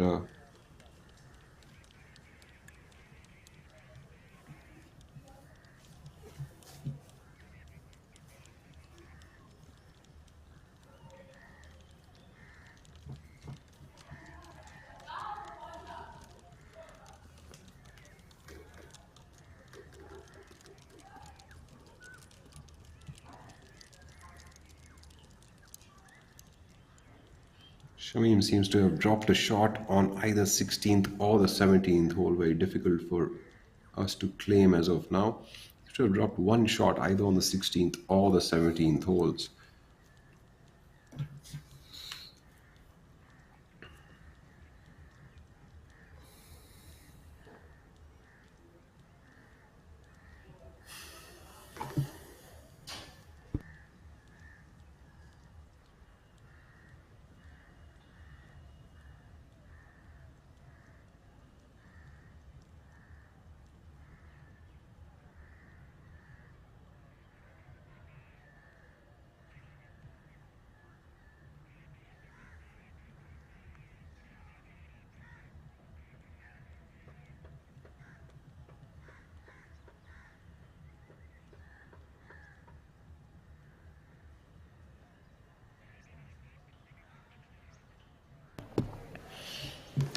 Commendable rounds today by a bunch of the players making their way on that leaderboard. Yuvraj Singh Sandhu, of course, at 9 under. Viraj Madappa, 8 under par. We're only naming only some of the, deeper under par numbers, so to speak. Hani Besoya, 8 under par for the day. Aman Raj, 6 under par for the day. And a bunch of 5 unders out there. Got Shamim Khan, Ajitesh Sandhu, both at 5 under for the day. Manu Gandas, 5 under for the day. And Gaurav Pratap Singh with 3 under par for the day. Pawan Kumar with 5 under par for the day. Amazing, good under par numbers being showcased on that leaderboard. Bunch of reds out there are tied all the way till the 34th position are only under par numbers.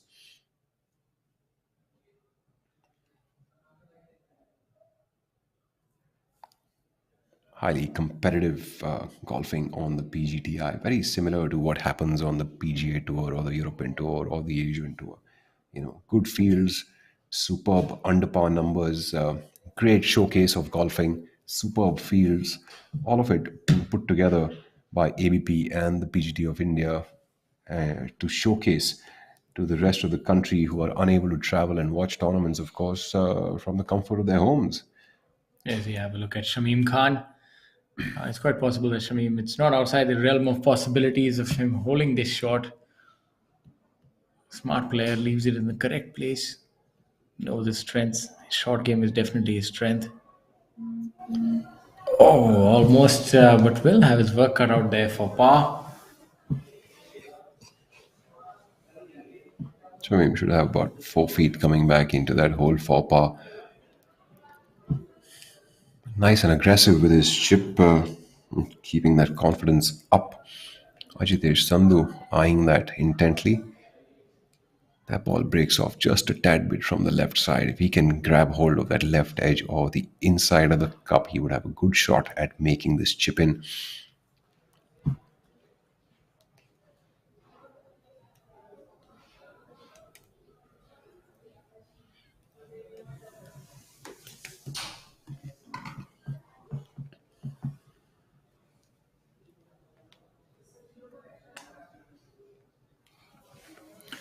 I think maybe we haven't really seen a chip in so far. Would this be the one? Seems like a good lie. I think Relatively straightforward shot from there. I think it could be. This could take Ajitesh up to 15 under par for the tournament. Does he have it? Oh, Just about brushes past the right side of the a little hole. bit too much steam. We'll have that coming back for par. That's just about 2 feet by the hole. Speed-wise, I think he's done really well. Maybe just That ball just needs to be a tad bit left. Maybe it doesn't appear so over there. Much easier for us to look at a couple of shots and judge it. Maybe on the ground it doesn't appear like it's a left-righter. We've just seen too many shots from that side. All of them missing out from the right side. see, Rahil Gangji for birdie. We do have a different vantage point. See if Rahil can make birdie. This looks like a nice putt downhill. Just leave it on the line and the gravity should do the rest. And I think it has. And yes. Rahil has done that. That would take him up to 13 under par for the tournament. 4-shot shot. So that's a good effort there by Rahil Gangji to stay up in the lead for this tournament. 13 under, 4 shots away. You never know. Anyone who can get their clubs a little heated up in the morning and get to the kind of start that Yuvraj got off to today with 5 under par on the front nine. Anyone who can start with a 5 under, 6 under would have a great chance at this title. And Rahil is no stranger to doing things like that. Shamim Khan surveying his putt.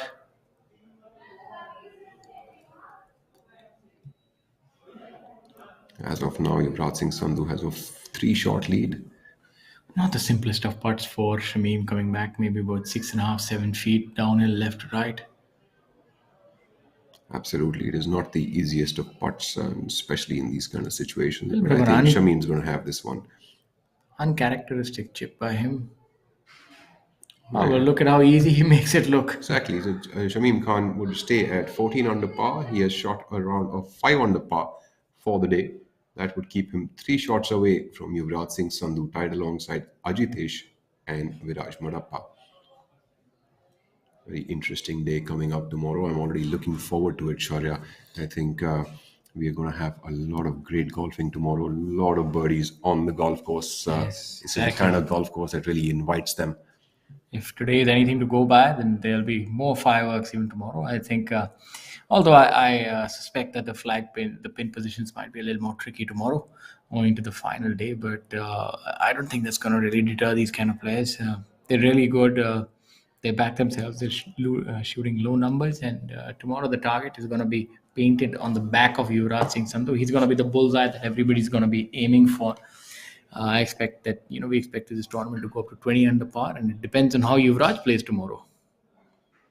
So there it is, ladies and gentlemen. The leader group for tomorrow will be Yuvraj Singh Sandhu, Viraj Madappa, and Ajitesh or Shamim. One of the two players would be making it into that leader group. That would conclude our penultimate day live telecast of the Tata Steel Players Championship 2022 presented by the Tollygunge Club.